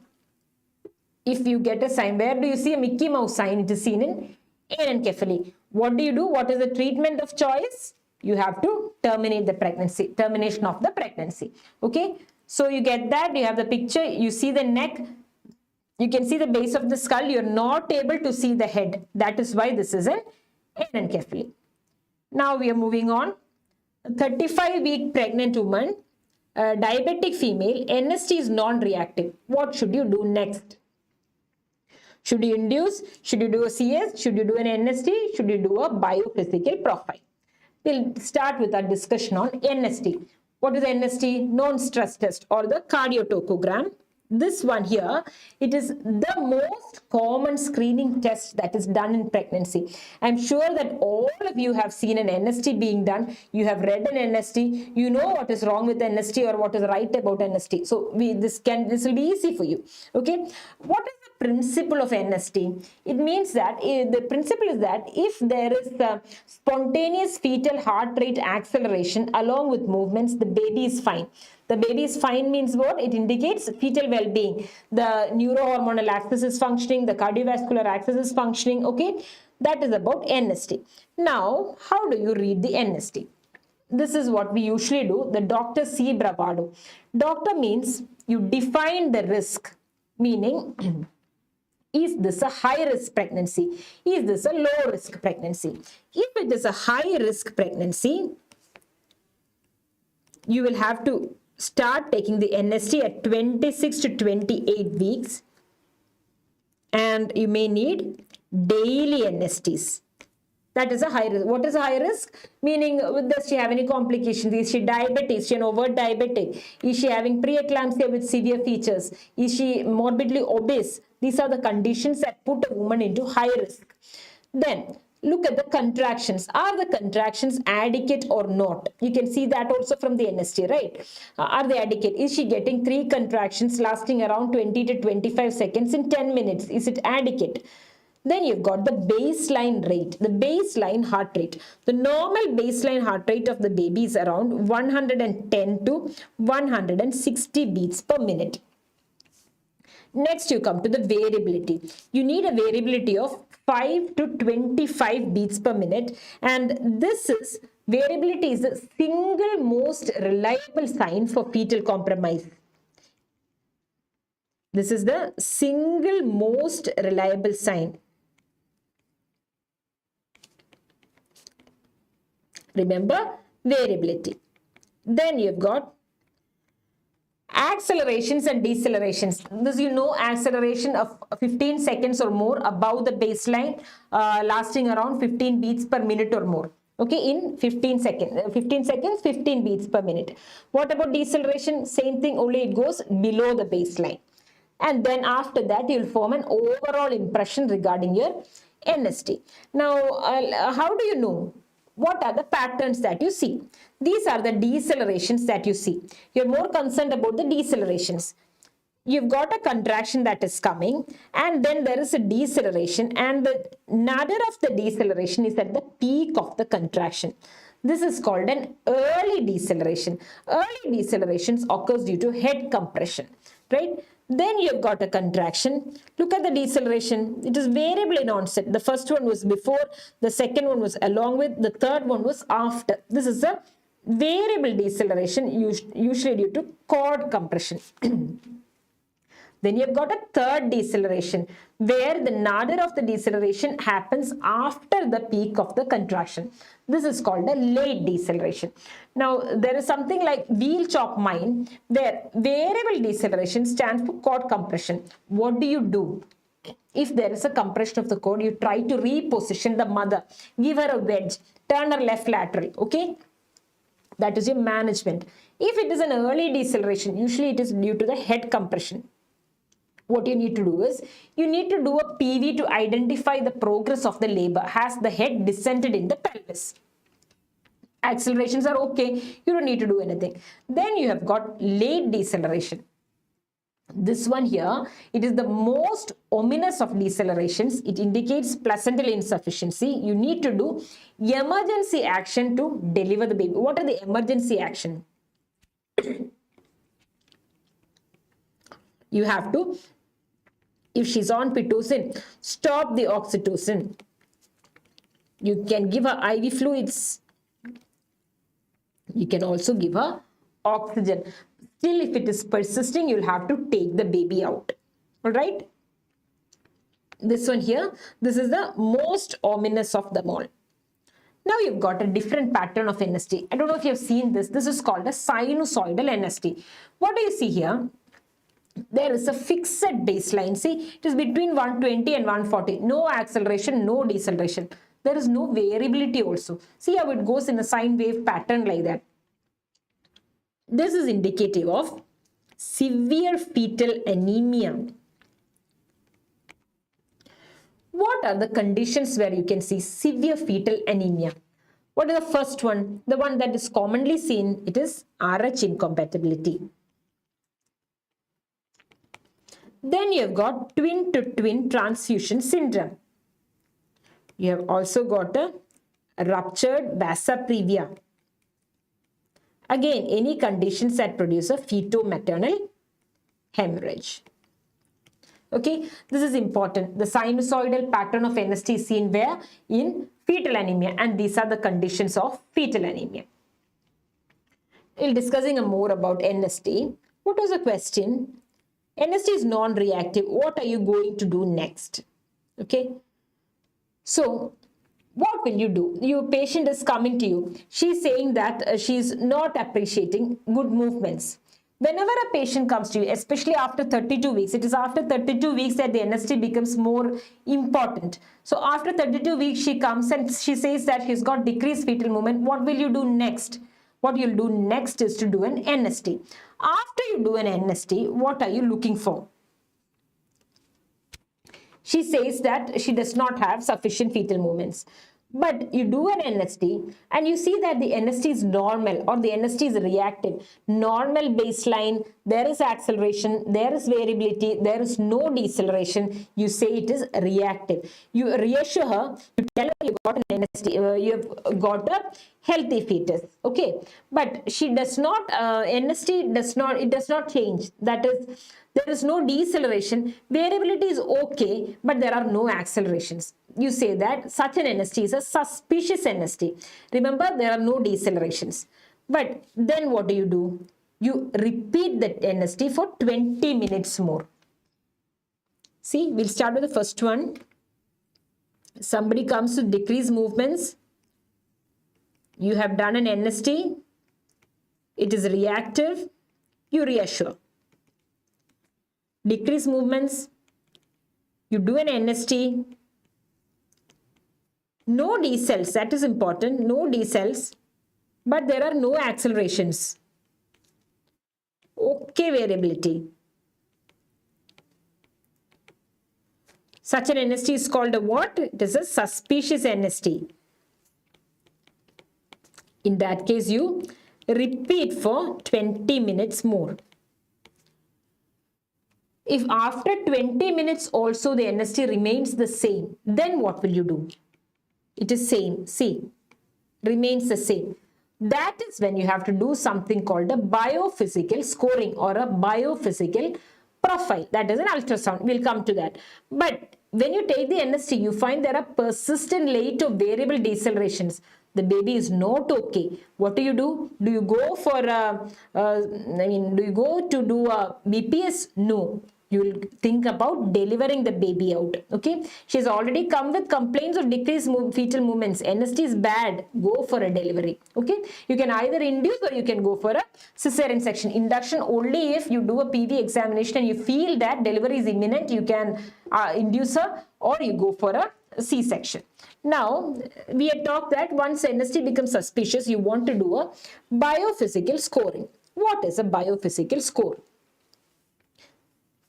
This is a mnemonic I've got for it, Batman. That is, you assess the baby's breathing movement, you assess the amniotic fluid volume, you assess the tone of the fetus, you assess the movements of the fetus and the NST. That is Batman. So, what do you mean? What are the components? These are the components. What do you mean by this? You start with the non-stress test, which we already discussed. Then you've got the breathing movements. There must be at least one episode of rhythmic breathing movements for 30 seconds or more within 30 minutes. Know that you'll take 30 minutes to do this test. It is 30 minutes to do this ultrasound. It is given a score of 0 and a score of 2. And these are the components. You won't be asked to score a BPS. You rest assured on that. You won't be asked to score. Of these 4, except for the amniotic fluid volume, the NST, the breathing movement and tone, all those 4 represent the acute state of the fetus. While the amniotic fluid volume represents the chronic state of the fetus. So, when you're planning a delivery, it is a chronic state that becomes more important. All right. What are the indications to do a BPS if the NST is non-reactive or if it is a high-risk pregnancy? BPS is also known as a Manning score. How do you manage? You have got a score of 10 on 10 or 8 on 10, but the AFV is normal. In that case, it is considered normal. You can repeat the test weekly. But if your score is 8 on 10 with low amniotic fluid volume or it is 6 on 10, in that case, you look for the gestational age. If gestational age is 36 weeks or more, you can offer her delivery. If it is less than 36 weeks, you have to repeat it on the same day. If the score is 4 on 10 or less, you deliver. That is the importance of the biophysical scoring. Okay, you manage it based on the scoring. Now there is something called a modified BPS. We just said that it takes at least 30 minutes to do a BPS, but a modified BPS can be done in 10 minutes time. The components include a NST and amniotic fluid volume, AFI. Now you got one acute and one chronic component, NST and AFI. Remember that this is not a confirmatory thing. If the NST is reactive and the AFI is more than 5, you have to repeat the test weekly. If either one is abnormal, any one of these NST is non-reactive or the AFI is less than 5, what do? You go for a full BPS. Okay. What was her question? 35-week diabetic female, she's a high-risk woman. She comes with a non-reactive NST. What should you do next? What is the next thing you should do? You should proceed to do a biophysical profile. Here, why haven't we chosen induction of labor or CS as the answer? See, if the question had said that she had come with absence of movements and she's got a non-reactive NST. Non-reactive NST means the question will specify she had persistent deceleration. Then we would have better gone for an induction of labor. Here also remember the gestational age is only 35 weeks. She has not reached term. If the BPS is normal, you don't want to take out a preterm baby and give it to the mother. Okay. Now we come to pelvis and the fetal skull. I hope diagnosis is clear for you. These are the questions that have been asked so far, all right? Now, what is the smallest diameter of the true pelvis? Pelvis is classified according to the Caldwell and Molloy system. You know that there are 4 different types: android, anthropoid, then platypeloid, gynecoid. Gynecoid being the most common. Deep transverse arrest is seen in android pelvis, and face presentation is common in a platypeloid pelvis. What else is asked here? You're asked about the diameters. The numbers I've given there. Then, what is the longest diameter of the pelvis? Can you see from here? The longest diameter of the pelvis here is either the transverse diameter of the inlet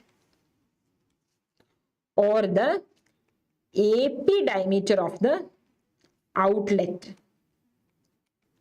See, both are around 13.5 centimeter. That is the longest diameter of the pelvis. What is the shortest major diameter? That is the interspinous diameter, which is only around 10 centimeters. Okay. Now, they ask the longest AP diameter of the inlet. Which one is the longest? The longest AP diameter of the inlet is the diagonal conjugate, which is around 12 centimeters. What is the shortest AP diameter of the inlet?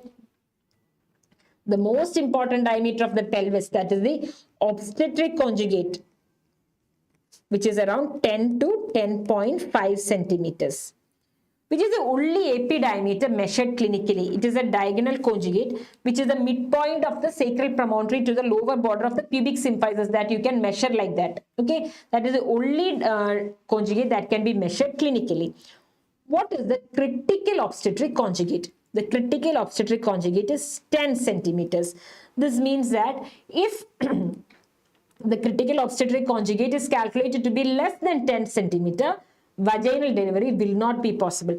Why I have given all this is because all these have been asked in questions. Now, when you're studying, you have almost reached the fag end, but towards the last couple of days, you may need to go through a few things. As far as the Gynec is concerned, the things that you need to know are the numbers.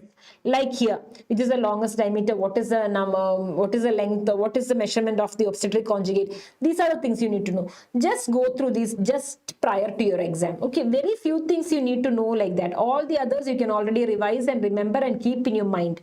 If you understand, you won't go wrong. All right. So now we've got a comparison between the male pelvis and the female pelvis.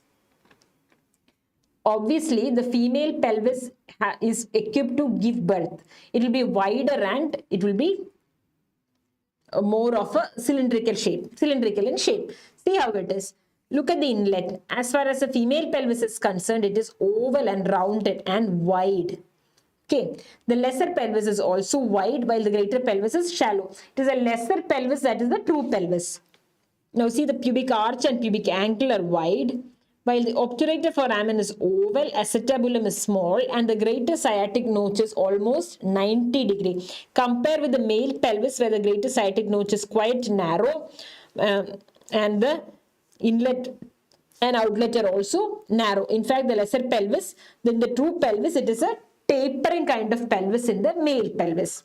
Remember, preauricular sulcus is absent and the ischial spines are more prominent in the male pelvis. This is another thing that you just have to run your eyes through.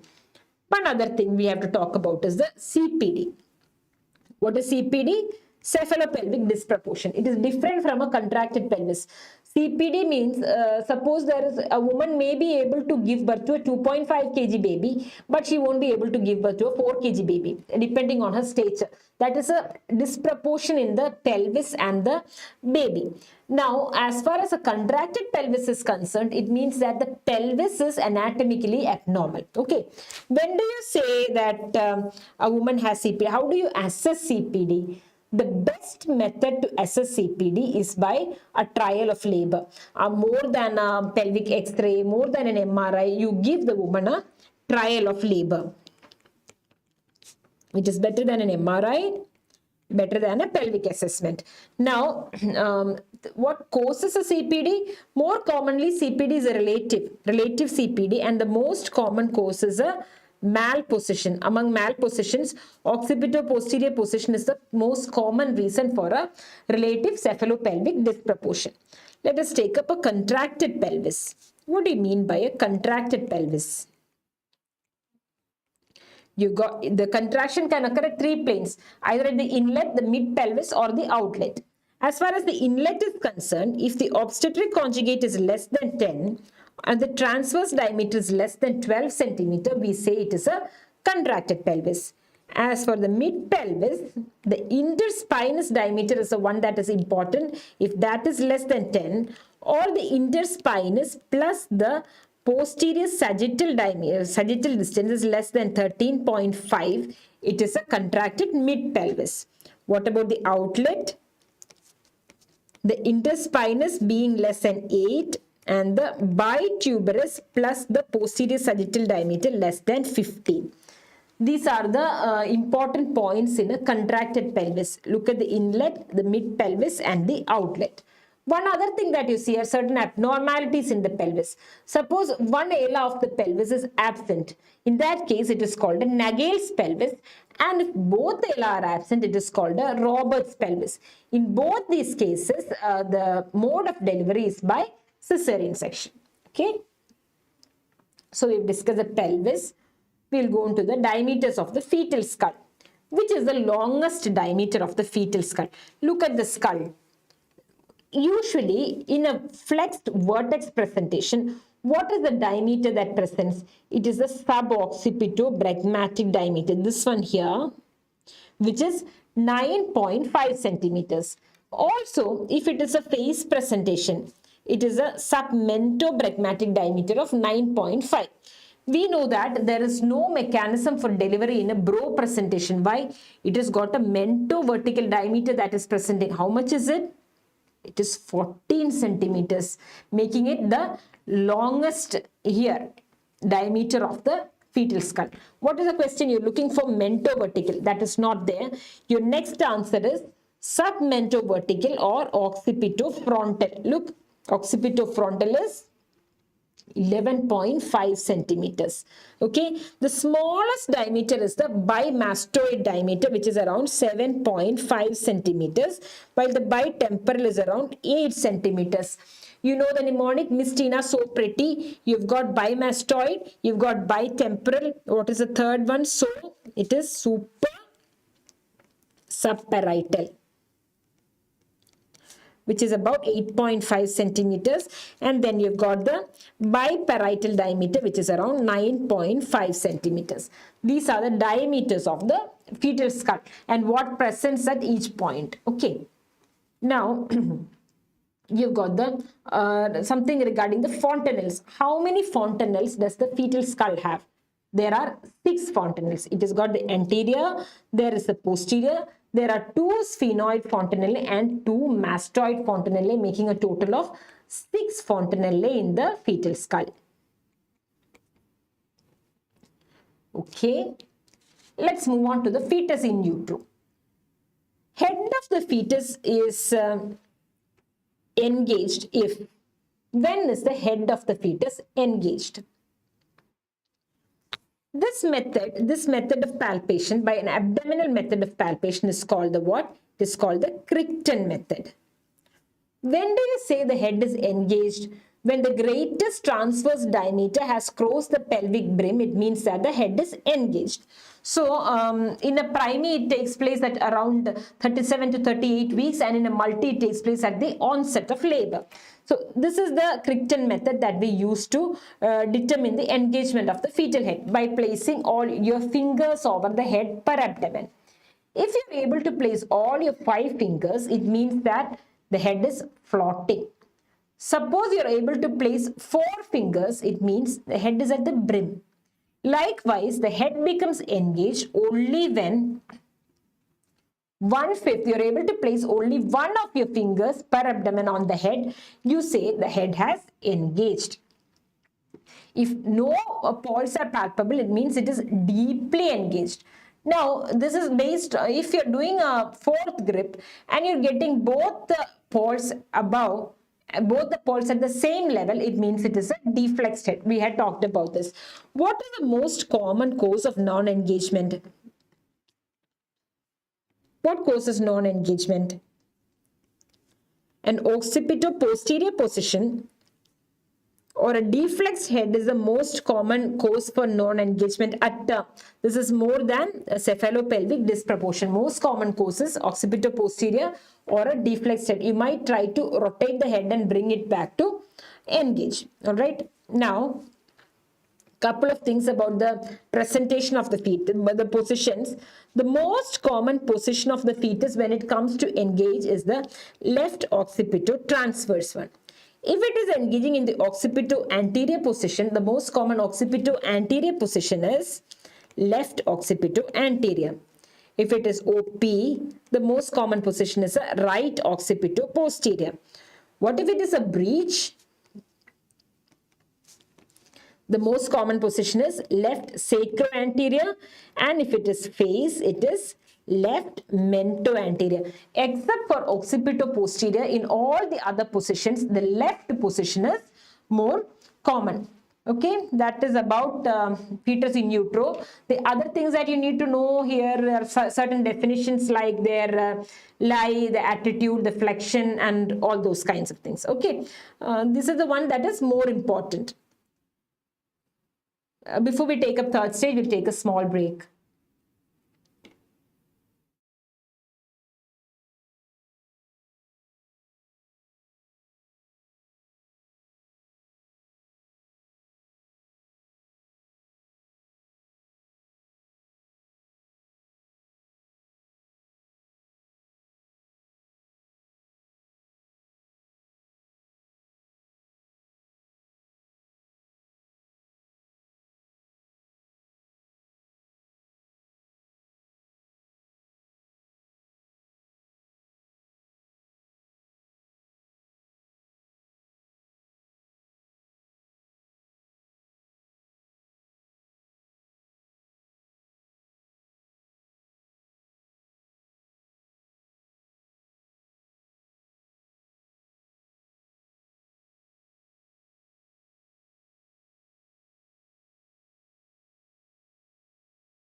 So now we move on to third stage of labor and complications. Till now, whatever we have covered were the theory parts. You might have a little bit of difficulty in the theory part, but starting now, we have entered the practical aspects. These are things that you have done, things that you know. So you just pay a little bit of attention. You'll just need to recollect these things. All right. So what are the complications of the third stage of labor? Before we begin that, what is the third stage of labor? The time from the delivery of the baby till the complete expulsion of the placenta is the third stage of labor.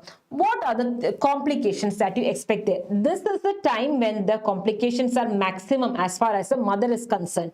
Whenever you're asked about the third stage, the first thing that comes to your mind is the postpartum hemorrhage, right? Okay. Now, before we move into postpartum hemorrhage, you need to know to deliver the placenta, the difference between the delivery of the placenta, the physiologic and the active management of the third stage. In a physiologic management, you wait for the placenta to deliver. How long will you wait? When do you say that the third stage is prolonged? If it is more than 30 minutes, you say that it is a prolonged third stage. You can get a question here. There is a woman, she has delivered her baby. The placenta has not come. You waited 30 minutes. What will you do next? What will you do next? You check her vitals. Vitals are stable. No bleeding. You wait for another 30 minutes. That should be your answer.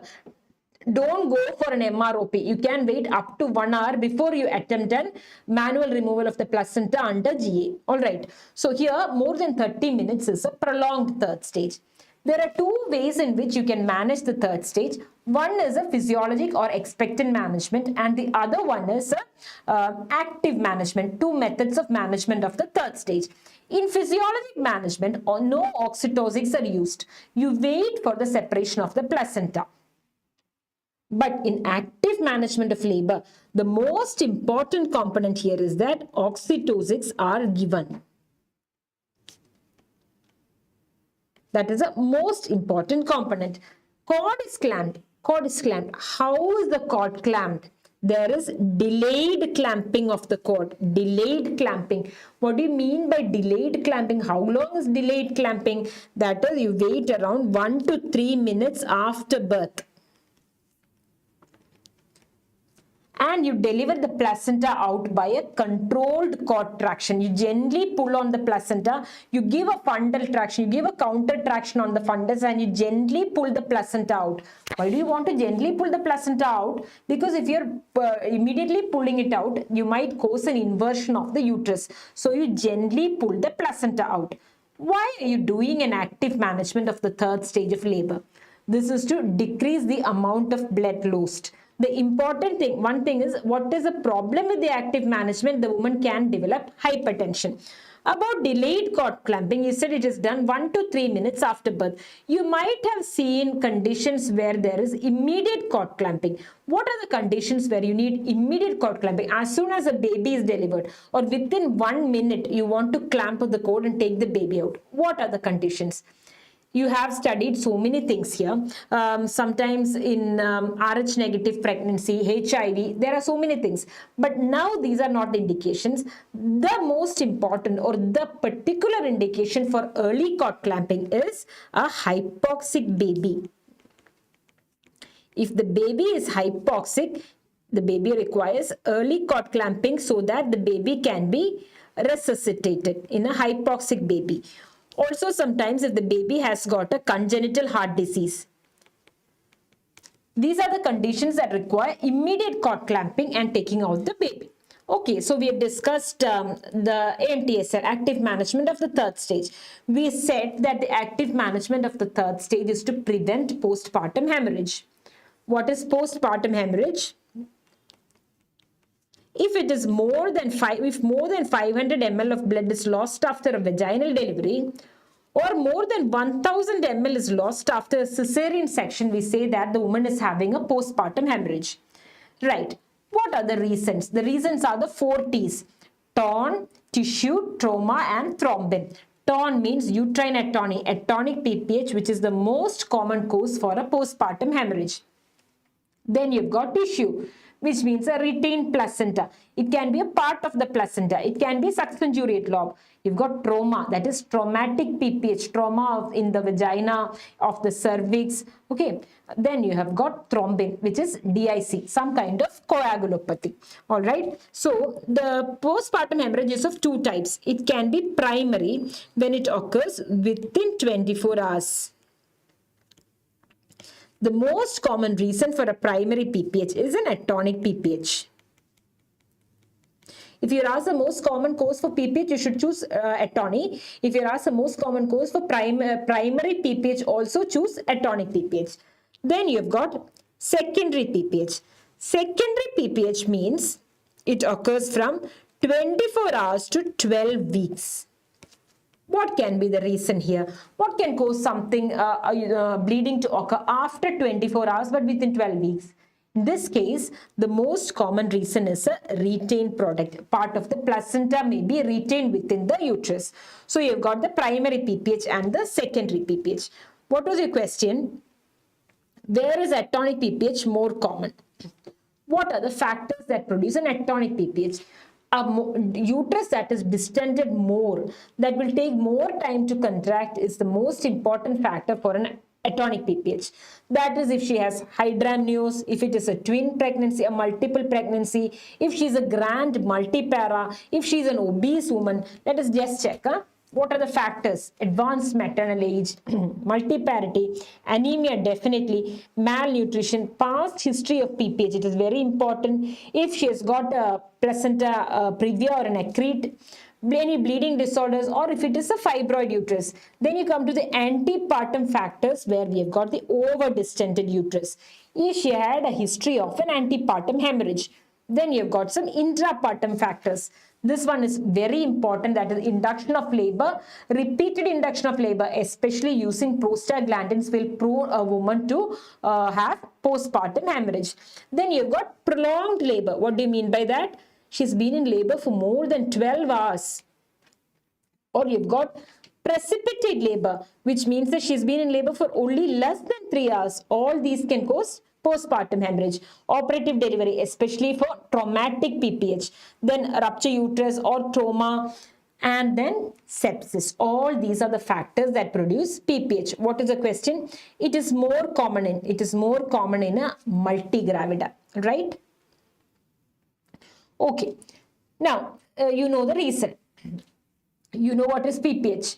Now, your question is, she has sustained PPH. What is the next thing you do? Always remember in the question, you get next and best. Make sure you're choosing right, because both the answers will be there in the choices. Your question is, you've got a 35-year-old grand multipara. She delivered a 3-kilogram baby. She started bleeding profusely. What is the next thing?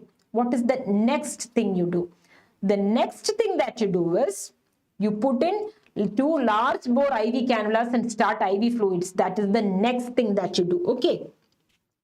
That is the first thing that you do in PPH. Not just any IV, large bore IV cannulas.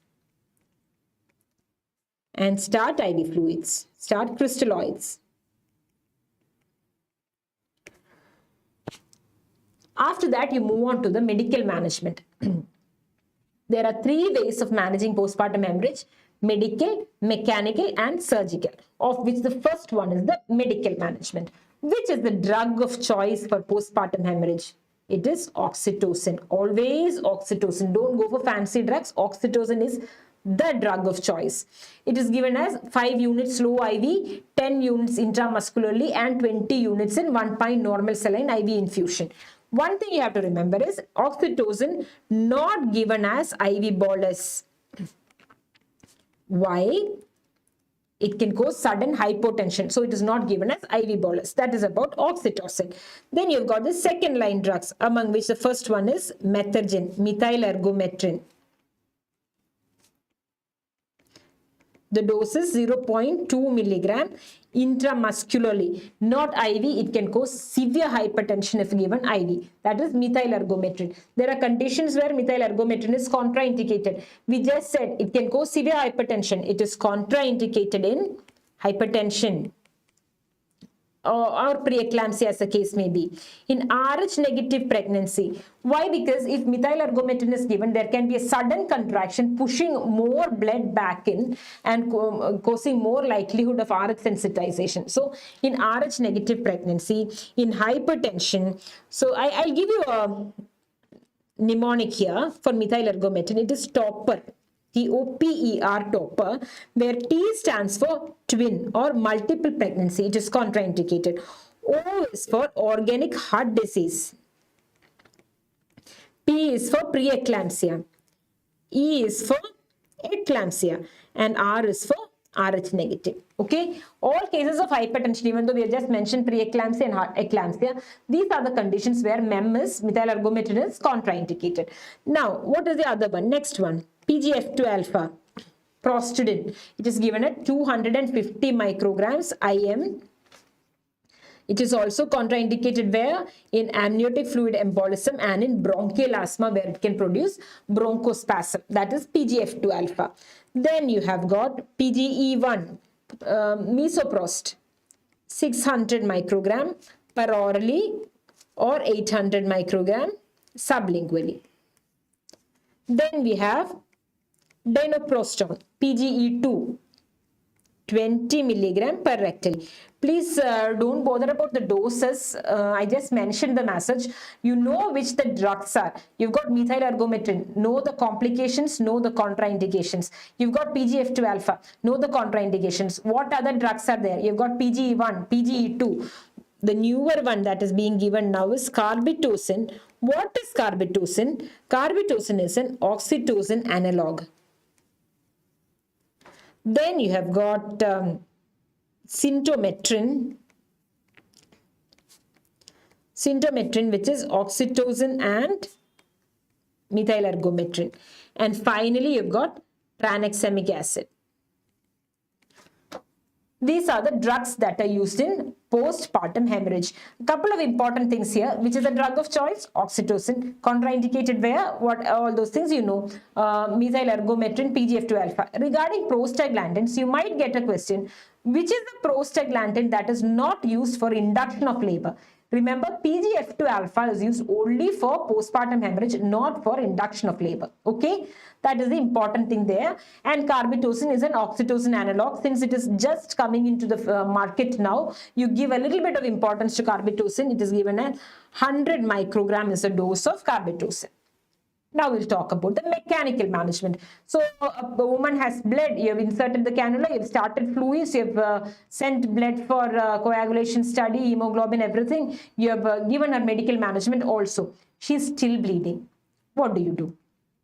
Then you opt for a mechanical management. Mechanical management starts with bimanual compression, not just compression, bimanual compression. Previously, there was something called fundal massage that was included in the active management of the third stage, by which you used to massage the fundus of the uterus. That is not done anymore. Instead of fundal massage, you can check for the tone intermittently, whether it is relaxing in between or not. That is not what this is. This is bimanual compression. You are putting in one hand inside the vagina and the other one on the fundus, and you are compressing the uterus between both of your hands. Okay, that is bimanual compression. Then you have got a Foley's catheter. Foley's catheter means you got a 24 gauge catheter with a balloon. You put the catheter into the uterus and you inflate the balloon. The balloon fills there. Then you've got what is called a Bakri balloon. This is the Bakri balloon. Know this picture. Bakri balloon is also just like the Foley's catheter, where you insert it and then you fill it with the saline. Then you've got a condom tamponade. Similar to all these catheters and balloons, you've got condom tamponade. But the one that is being used now more commonly is the suction cannula.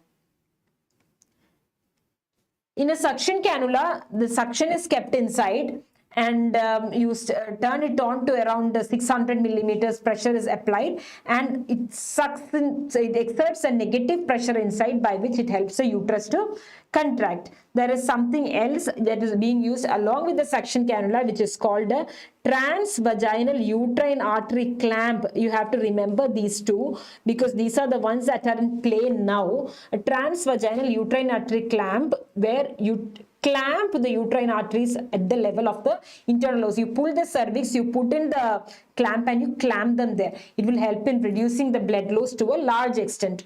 All these are the mechanical methods. So you have tried that. You are still not able to bring the bleeding under control. What will you do? You don't have any choice but to go for a surgery. What are the surgical management? Here, one thing you have to ask is what is the age of the woman? Is her family complete? If her family is complete, don't do any drama, do a hysterectomy. But if her family is not complete, she is a young girl, then you'll want to go for more conservative options. You'd start with stepwise devascularization.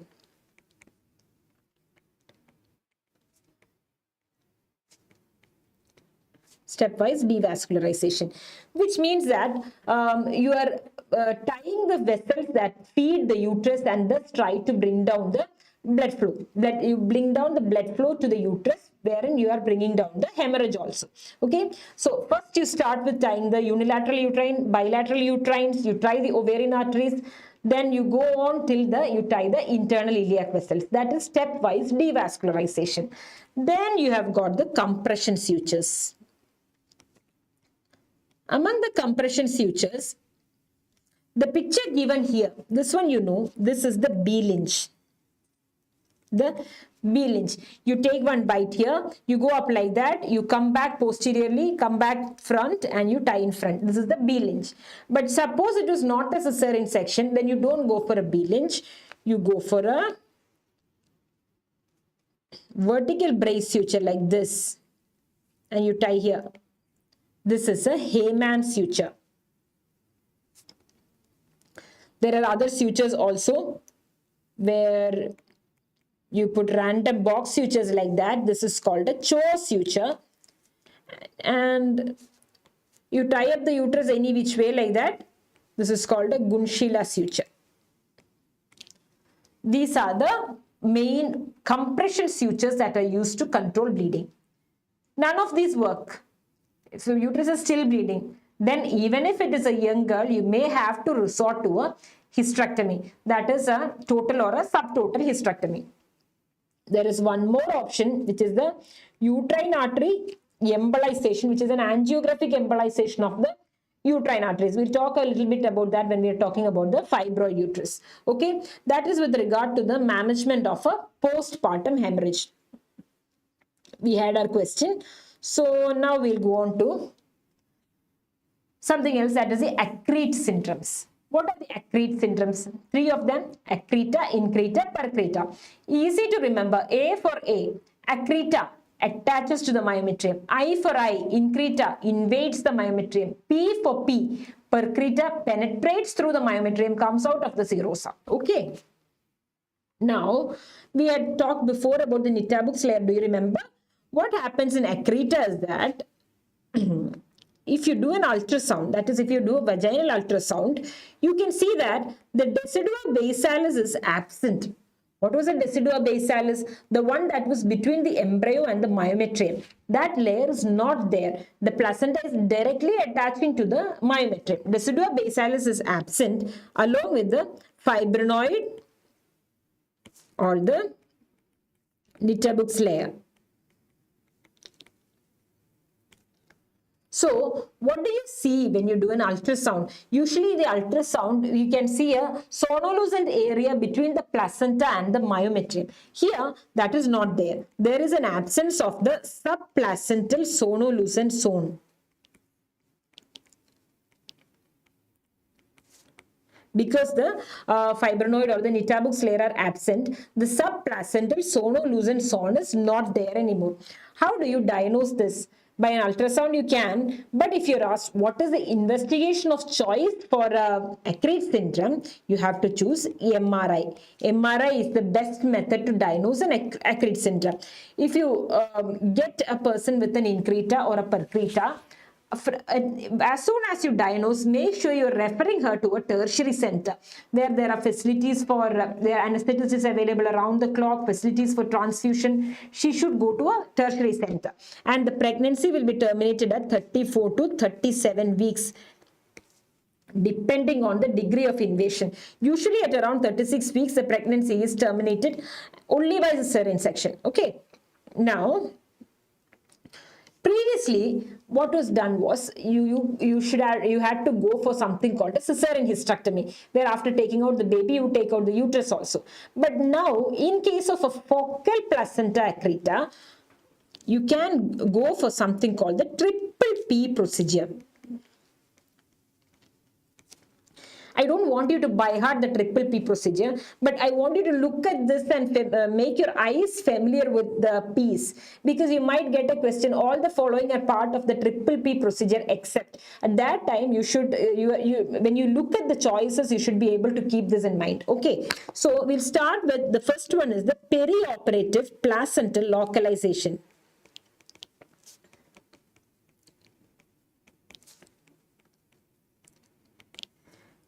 once you have, during the surgery, you need to know where the placenta is. You might have to do an on-table ultrasound. That is a perioperative placental localization. Then you should do a placental devascularization. You're tying off the feeding vessels. After this, you don't attempt to pull on the placenta and take it out. It is all about placental non-separation. So what do? You can excise the myometrium where it is attached. And then you reconstruct the uterine wall. I don't know if you're able to picture this. You have a uterus and you've got some parts of the placenta that is attached there. What you do is you do an ultrasound, you localize. It is, remember, this is a focal accreta. You localize where it is. So that is where it is. So now you have done the perioperative placental localization. You tie off the uterine arteries that are feeding the uterus. Okay, so you have devascularized it. Then what do? You don't pull on it, you cut off the myometrium from this part, you cut it off, take it out, and then you reconstruct the uterine wall. That is the triple P procedure. One important thing you have to remember with accreta is that, see, we will come to placenta previa later on. Unlike placenta previa is a placenta that is situated low. Unlike that, there is no problem with the situation in location of the placenta in an accrete syndrome. Placenta, it is a normally located placenta. Only thing is it is penetrating into the myometrium. Okay.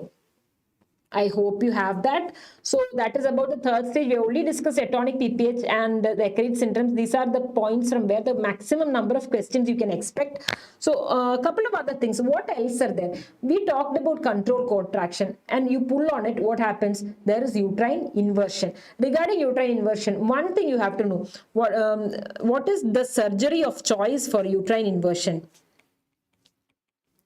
Surgery of choice for uterine inversion is the Holtein's repair. This you have to know. Holtein's method. All right, now we'll discuss about the shock after delivery. The baby has delivered and the patient suddenly collapses. What are the reasons for shock after delivery? Okay, the most probable cause is a postpartum hemorrhage. Always the common ones are more common. The most probable cause is a postpartum hemorrhage. Immediate cause will be a uterine inversion, like we said. Now, uterine inversion you won't miss. Uterine inversion has got a triad. What is a triad? That is, there is hemorrhage, there is shock, and there is severe pelvic pain. This won't be there in a PPH. Hemorrhage may be there, shock may be there, but the pelvic pain may not be there. This is a triad of uterine inversion. You put in your hand, you may be able to cup the fundus. It is called cupping. Okay. Immediate cause is a uterine inversion. If it is the cause is unexplained, you're not able to understand what has occurred, it is amniotic fluid embolism. So these are the three things with regard to shock after delivery. Now, just a word about traumatic PPH. You know that if there is a traumatic PPH, in any case of PPH, after you put in IV cannulas and everything, you inspect the area, you look for any trauma, whether there is a laceration or something, you suture. In this case, we'll just, I want you to know about hematoma. As far as the vulvovaginal hematomas are concerned, the patient usually presents with intense pain after delivery. The pain may radiate to the buttock. So, or she may complain of a rectal pressure. That is about hematoma. So, if there is a most common site of hematoma is the vulva, where there is so much loose areola tissue, right? So, that is vulva. The artery that is responsible for producing a vulval hematoma is the pudendal artery. But the artery that produces a vaginal hematoma is the uterine artery. Okay, is this clear? That is with regard to the third stage of labor. Now, we'll move ahead to normal and abnormal labor. You've got a female at 37 weeks of gestation. She has mild labor pains for 10 hours. Cervix is persistently 1 centimeter dilated but not effaced. What will be the next appropriate management? The next step in management. Here, we'll talk about the active phase. Now we are in the second stage of labor. Second stage means we have not yet reached the second stage of labor. Second stage means the cervix has to be fully dilated. We'll talk about the latent phase and the active phase of labor. All right. Latent phase means the time from which the woman starts appreciating labor pains till the cervix becomes around 5 to 6 centimeters dilated. Active phase means from the cervix is around 6 centimeters to full dilatation. Okay. So, latent phase, as far as latent phase is concerned, there is a duration that is important. Latent phase means it is in a nulliparous woman, it is around 12 hours, and in a multi, it is 8 hours. So, in the latent phase of labor, we do not use any methods, any medical methods to accelerate the labor. So, 12 and 8 hours. Here, what do? The woman will be complaining of labor pain. Here, see, she's 37 weeks term, mild labor pains for 10 hours. That's a long time. Cervix is only 1 centimeter dilated, not a phase. She has not entered the active phase. What do you do next is the question. In this case, since she is in the latent phase, what you need to do is you can give her a sedation. That is, you can offer her therapeutic rest. Therapeutic rest. Therapeutic rest means you can give her morphine or you can give her a sedation and you wait. So she might wake up after 4 to 5 hours. At that time, she may not be in labor anymore. She'll have lost the pains, or she'll wake up, she'll be in active labor. Either way, the ideal thing in this case, so that the woman does not become fatigued, is to give her a sedation and you wait. When do you say that the labor is active? When the cervix has dilated to at least 6 centimeters is mentioned here. If it is 5 centimeters or more, you say the labor is active. She has got regular uterine contractions. The rate of dilatation is at least 1.2 centimeter per hour for a nulliparous woman, 1.5 centimeter per hour for a parous woman.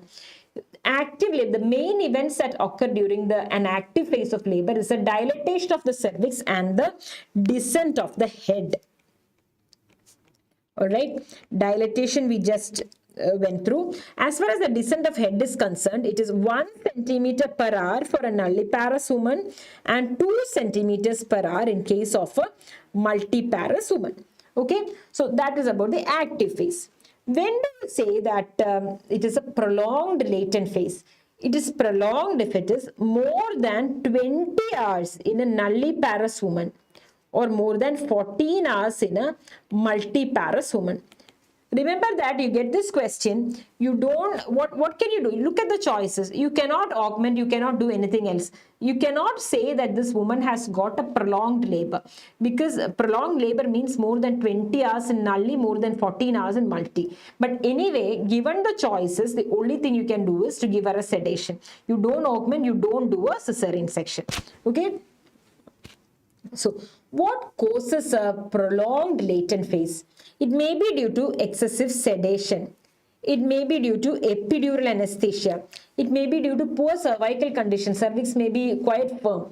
These are the conditions for a prolonged latent phase. So, as far as possible, if you are offering a painless delivery, epidural anesthesia to a patient, it is always ideal to wait till she is around 5 to 6 centimeters dilated, so that she is in the active phase of labor. Now you got a protracted active phase. We said active phase is all about descent and dilatation, right? So what can cause a protracted active phase? If the descent is delayed or the dilatation is delayed, it leads to a protracted active phase of labor. In this case, if the active phase is the one that is prolonged, what do? Then you can augment the labor. You can use medical methods to augment the labor. First thing, you have detected a protracted active phase. First thing that you do is you rule out a cephalopelvic disproportion. What causes cephalopelvic disproportion? Rule out an occipito-posterior position of the head. Most commonly it is an ROP. That is why I have written ROP. First of all, you rule out CPD, ROP. If there is no CPD, no ROP, what do? Then if you check for the contractions, if the contractions are inadequate contractions is having, you augment the labor. How do you augment? First thing that you do to augment the labor is an amniotomy or an artificial rupture of membranes, ARM. After that, you can go for an oxytocin induction. When do you say it is arrested? Always remember, you cannot say the active phase is arrested if the membranes are intact. All right. Arrest means cervix is 6 centimeters or more dilated with ruptured membranes, and two ways are there. One is there are adequate contractions but no dilatation. This has gone on for 4 hours. Okay. Then she has got inadequate contractions, no dilatation. What do you do when the contractions are inadequate? You give her oxytocin. You give oxytocin. Then you wait for, she has had inadequate contractions without dilatation for 4 hours. You have given her oxytocin. You wait for 2 hours. Still it is the same. You say that it is an arrest. So if the woman is on oxytocin, maximum time taken is 6 hours. If or not on oxytocin, it is 4 hours. This is the stage when you say she has gone in for a active phase arrest. In an active phase arrest, what do you do? What is the treatment of choice? There you have to take the baby out one way or the other. The treatment of choice is a cesarean section. Okay. Now our next question. Mrs. AR, G3 P1L1A1, a full-term pregnant female, is admitted in labor. On examination, she has uterine contractions 2 in 10 minutes lasting for 30 to 35 seconds. On per abdomen examination, 3/5 of the head is palpable per abdomen. On PV, cervix is 4 centimeters dilated, membranes are intact. On repeat examination, 4 hours later, cervix is 5 centimeters dilated, station is unchanged, and cervicograph remains to the right of the alert line. Which of the following statements is true? This is a long question. You will get questions like this. Pick out the points that are important. She is a multi, first thing. She is full term, she is in labor. Now, she has got uterine contractions. Are they adequate? Not really. You need at least 3 contractions around 30 to 35 seconds to be adequate. Per abdomen, head is 3/5 palpable. Is it engaged? No. When is it engaged? When do you say the head is engaged? It should be only 1/5 palpable. 3/5 are palpable per abdomen. You've done a PV. Cervix is 4 centimeters dilated, not yet entered the active phase. You repeat the PV 4 hours later, cervix is 5 centimeters. Only 1 centimeter change has occurred in 4 hours. All right. Now, we'll talk about the cervicograph. If everything has been plotted on this is called the partogram. Otherwise, this is the cervicograph. Only the cervical changes are marked. Partogram is an extremely important tool as far as a obstetrician or a midwife is concerned. Okay, where you can always mark out things there. You've got an alert line and an action line. See, in the new partogram, the latent phase is not there anymore. It starts with the active phase. Here they show it as starting at 4 centimeters. In the latest WHO care guide that has come out in 1 year back, the active phase starts at 5 centimeters. Anyway, here they have got the active phase starting at 4 centimeters and they've drawn the alert line that way. 4 hours to the right of the alert line, they have got the action line. Action line. If our plot of our graph crosses the action line, then immediate action has to be taken. Ideally, it should always remain to the left of the action line or even the alert line. Now, what did they say? Initially, when she came, she was 4 centimeters dilated. I have marked that there. After 4 hours, 1, 2, 3, 4, she is now 5 centimeters dilated. This is a very slow progress, right? See? She is a multi. What should have been her rate of dilatation? 1.5 centimeters per hour. That is, in 4 hours, she should have dilated 6 centimeters. She should have been full by now, 10 centimeter dilated by now, but she's only 4 centimeters dilated. This is how you mark. So if it is progressing at this rate, what happens next? When you're doing a pervaginal examination,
So we have plotted both the lines. Now, if you're doing a vaginal examination after 4 hours, what will happen?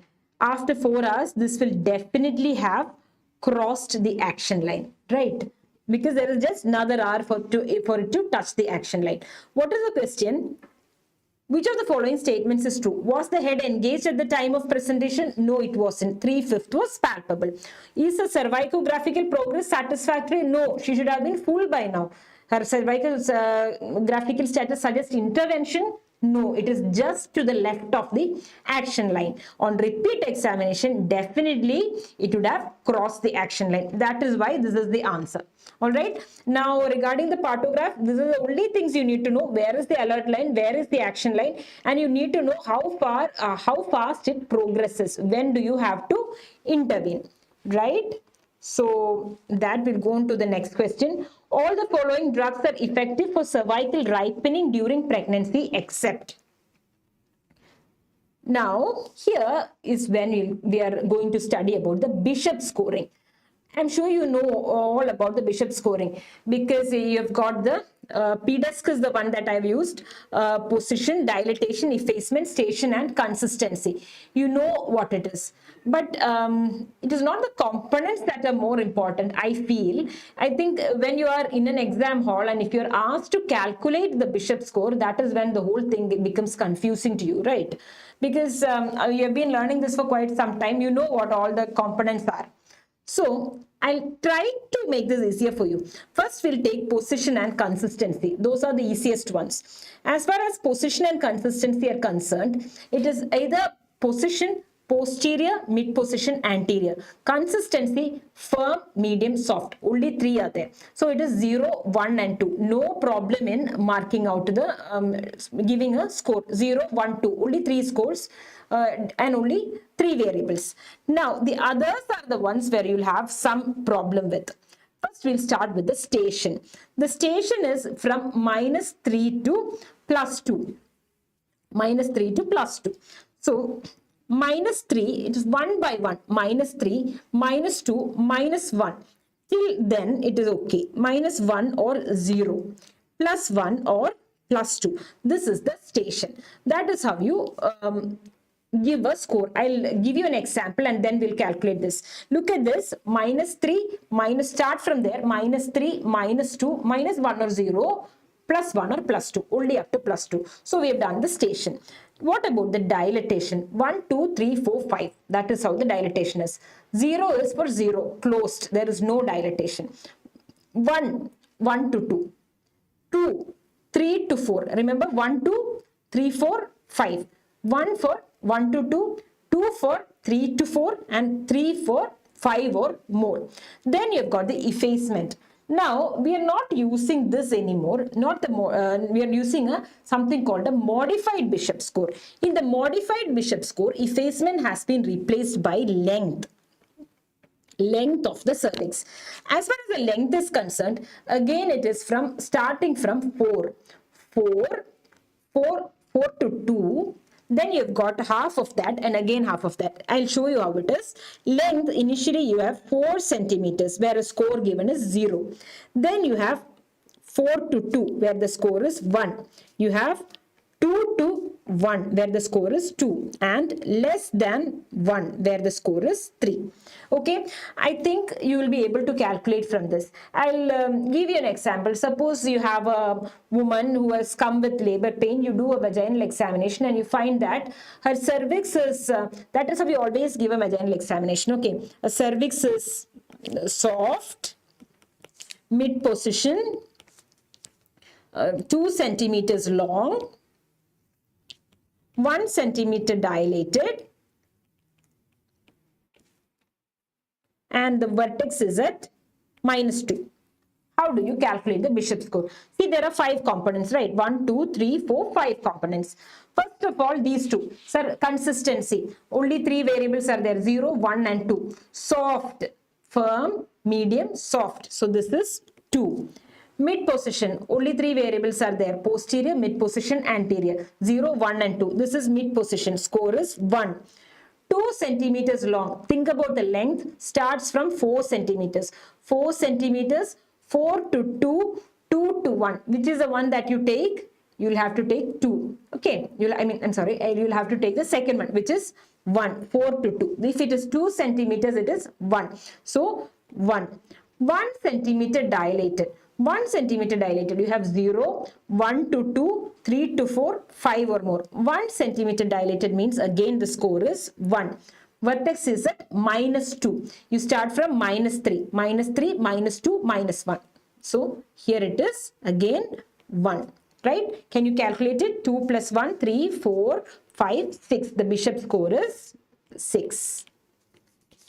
Okay, try to make a couple of examples of your own. You will be able to do this. Okay, it is not about as I was going through, even I felt that you can only get this through practice. Now you don't have time to do that. So this is how you can make it. It is not that difficult. All right.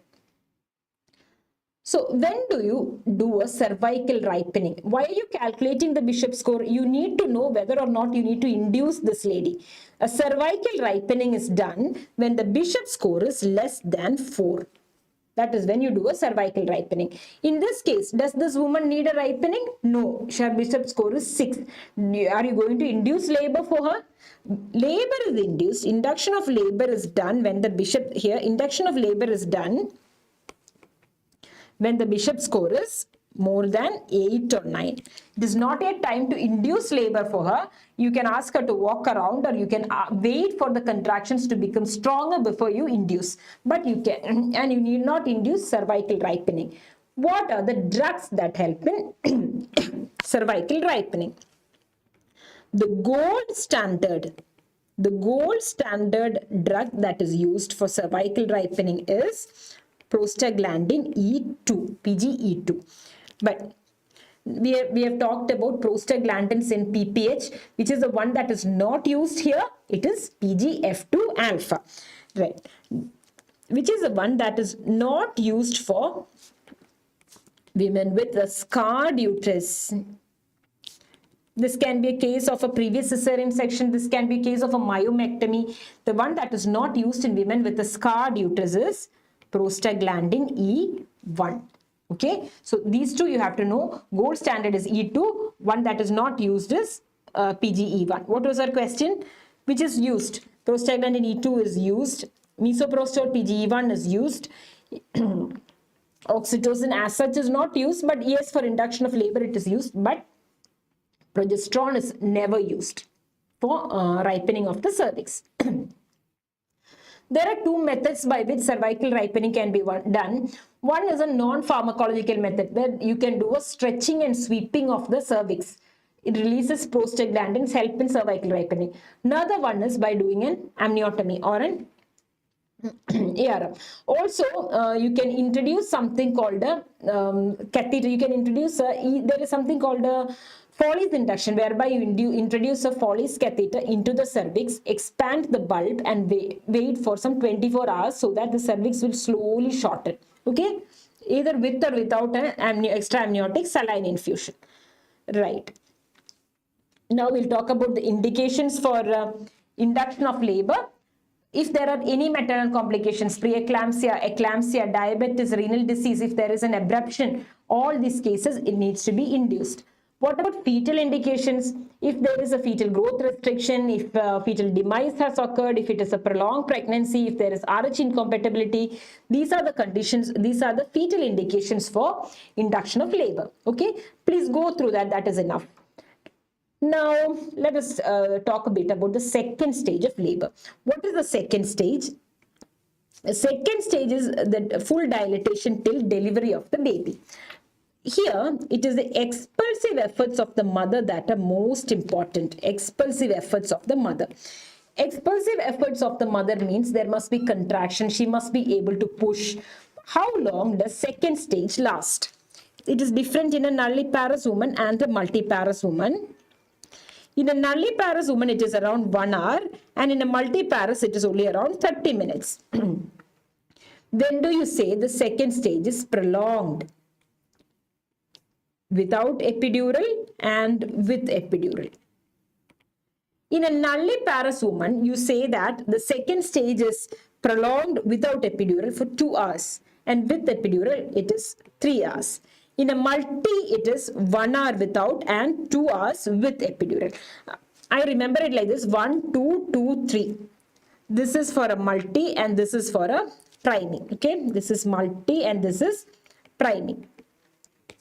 Multi means 1 hour without epidural, 2 hours with epidural. Priming, 2 hours without epidural, 3 hours with epidural. When do you say arrest has occurred? You add 1 hour to all this. That is 3 hours without epidural for a multi is if she has taken epidural, arrest has occurred, or 4 hours in a priming. See, in that case, you can write it down like 2, 3, 3 and 4. This is arrest. Okay, this is multi and priming, with and without epidural. Now, how do you manage the second stage of labor? Where it is, depending on the station, where has the head reached? All right, it is prolonged, she's tired, you're doing a PV, where has the head reached? Suppose the head has reached +2 or more, then you can offer delivery by forceps or vacuum. If it is above that, you go for a cesarean section. Or if she has got molding or caput, that usually indicates arrest.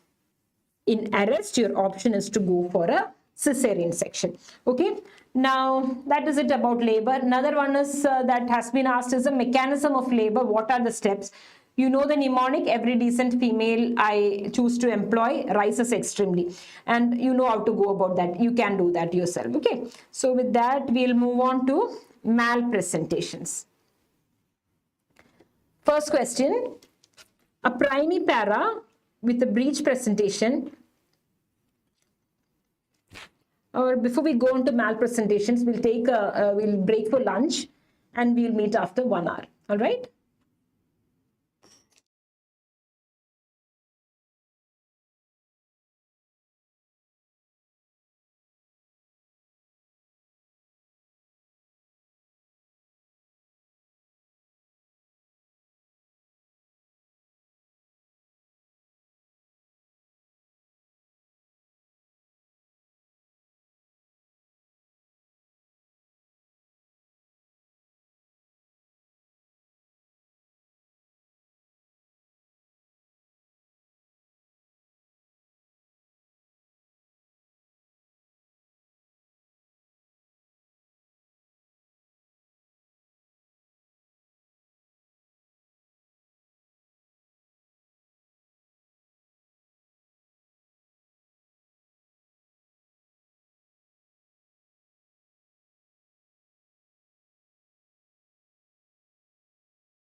Hello guys, so we start our post-lunch session with malpresentations. We have a primary para with breech presentation. She has been admitted in the second stage of labor for 2 hours. The fetal heart rate is 140. She is getting 3 uterine contractions in 10 minutes. Breech is felt at the level of the ischial spines. Membranes are absent, pelvis is adequate, estimated fetal weight is 3 kg. What is the most appropriate management? All right.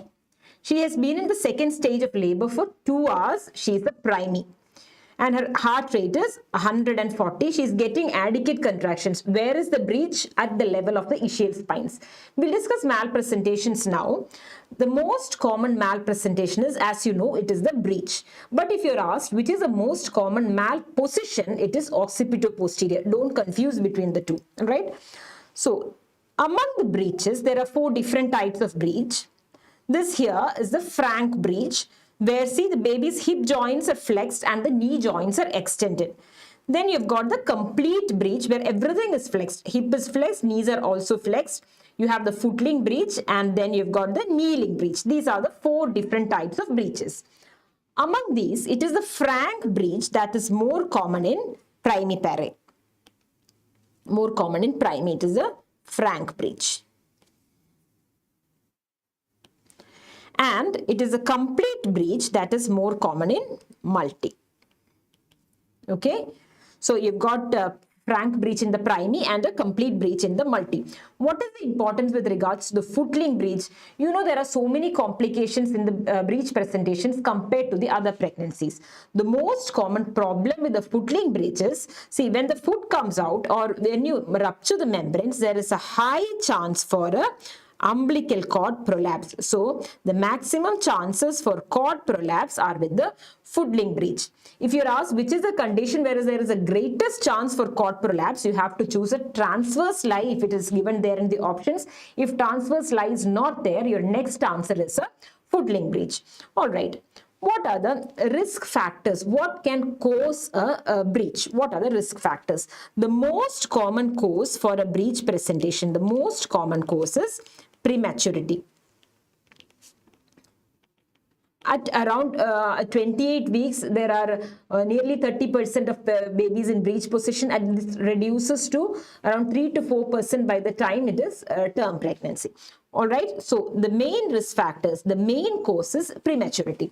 Other risk factors include multiple pregnancies like a twin pregnancy, then you've got hydrocephalus, then you've got placenta previa, you have a cephalopelvic disproportion. All these are risk factors for breech pregnancy. Likewise, if there is hydramnios or if it is a grand multipara, also the chances for a breech pregnancy are higher. Right. What are the complications? Complications are basically for the child, for the baby. What are the complications? Complications are more prone to occur. We talked about umbilical cord prolapse already. Now, the complications are more likely to occur during delivery. What happens during breech delivery? There are 3 different methods of breech delivery. That is, the first one is an assisted breech delivery. Assisted breech delivery. This means that you're helping the baby out. The second one is a breech extraction. Breech extraction is only done for the second of a twin, where you go in and bring the whole baby out. And then you've got LSES. Okay, in an assisted breech delivery, you're delivering out part by part, right? First you deliver out the buttocks, you try to deliver out the feet, you deliver out the abdomen, you deliver out the shoulders. That is how delivery happens. So complications occur during the delivery. The complications include genital tract lacerations when you hold the baby like that. Genital tract injuries. Then prematurity we already discussed. Umbilical cord prolapse we talked about, mainly with footling breech. Then as you pull, there can be what? Brachial plexus injuries. Hematoma. Genital tract lacerations we are talking about the mother, especially if you're using instruments to take out the baby, and other genital injuries are common for the baby. All right, that is about generally about the breech. Now, here let us take up the question. She has been in labor for 2 hours. Now, we talked about the second stage of labor. When do you say the second stage of labor is prolonged? It is a primipara. They have not mentioned whether she has taken epidural. Since they have not mentioned, we assume that she has not taken epidural. Second stage of labor is prolonged. It's already 2 hours. Fetal heart rate is normal. She is getting adequate contractions. Where is the breach? At station 0. That is the level of the ischial spines. With an appropriate pelvis and a prolonged labor, then there is no point in waiting. If it has not descended to the perineum, there is no further point in waiting, especially when she is a primipara. Know that in recent times, primi breach is an absolute indication for a cesarean section. So here you can go ahead and perform a cesarean section. A few other things with regards to breach. First one is the maneuvers involved in the delivery of the breech. What are the maneuvers? We start with the low-sit maneuver. Low-sit maneuver is actually used for the delivery of the extended arm. Then you've got the Pinard's maneuver, which is used in the delivery of the extended leg. You can remember it as P for Pinard, P for popliteal. It is the finger that goes and presses against the popliteal fossa, which causes the leg to fall down. That is the Pinard's maneuver. Then you have got the Burns-Marshall maneuver, the Morisot-Smellie-Wheat maneuver, and the Prague maneuver, all of which are used for the after-coming head of the baby in a breech presentation. Then you've got something called Derson's incisions. Where are the Derson's incision made? They are made on the cervix, especially in the case of a preterm breech where the head has been entrapped in an incompletely dilated cervix. That is about the Derson's incision. What else is there to deliver out the head? You have heard of the forceps delivery, right? Forceps. Forceps is the one that is more commonly used than all these maneuvers to deliver out the head of the baby.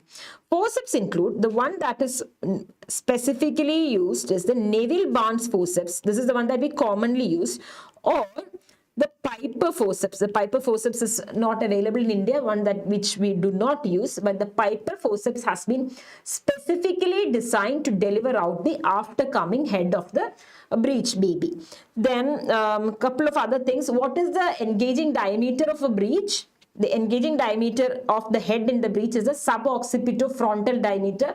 Will be difficult to maneuver. That is why we are using it requires assistance in delivering out the head of the baby. Fine. Also, what is the most common position in breech? The most common position in breech is left sacro-anterior. A couple of words about external cephalic version. Why do we do an external cephalic version? To aid in the vaginal delivery. That is, if it is a transverse lie or a breech presentation, we try to push the head of the baby into the pelvis while pushing the breech away towards the fundus. That is the external cephalic version. It is usually done at around 36 weeks in a primigravida and at 37 weeks in a multi. This is because after this gestational age, it is unlikely that the baby will turn again. That is why this is chosen. Next one is an internal podalic version. This one also you must have heard. This is only done for the second of twin, where you put in your hand, you attempt an ECV. ECV has failed. Then you put in your hand and inside the uterus, you try to turn the baby around. That is the internal podalic version. Speaking about the external cephalic version, it is contraindicated in the cases of a placenta previa or a multiple pregnancy.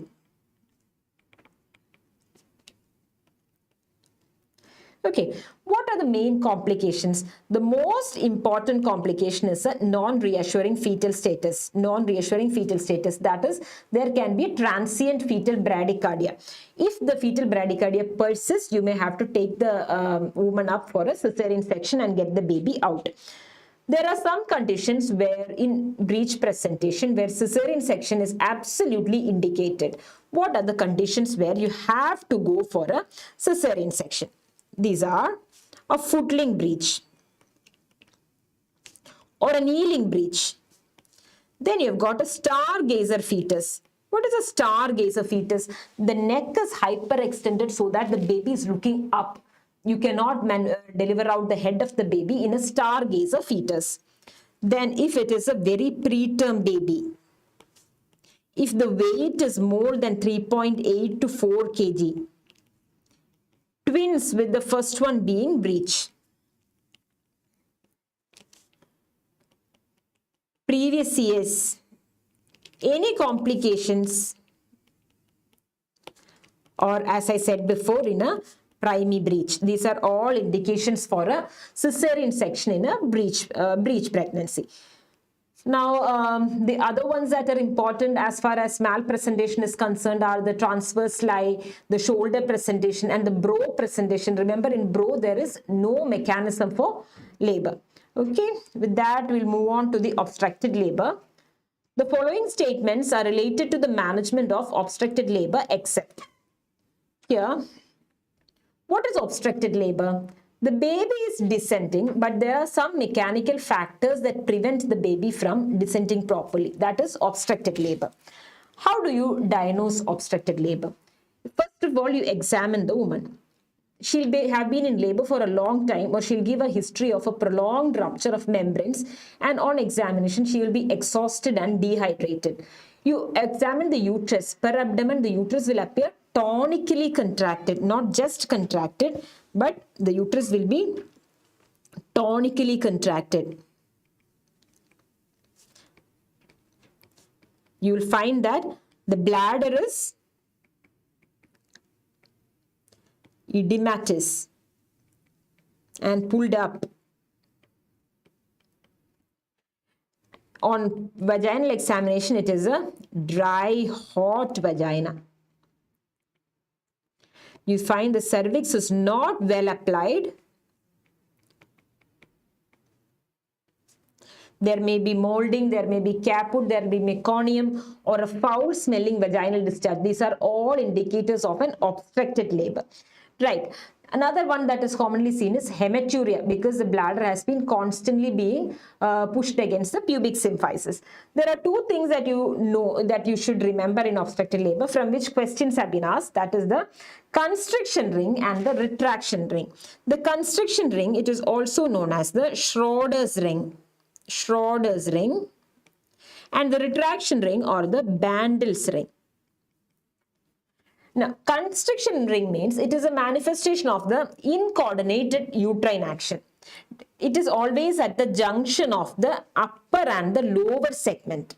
The important thing is that this one is fixed. It is always there between the upper and the lower segment. That is, if this is the uterus and you have the baby here, the constriction ring is here. It is fixed there. All right.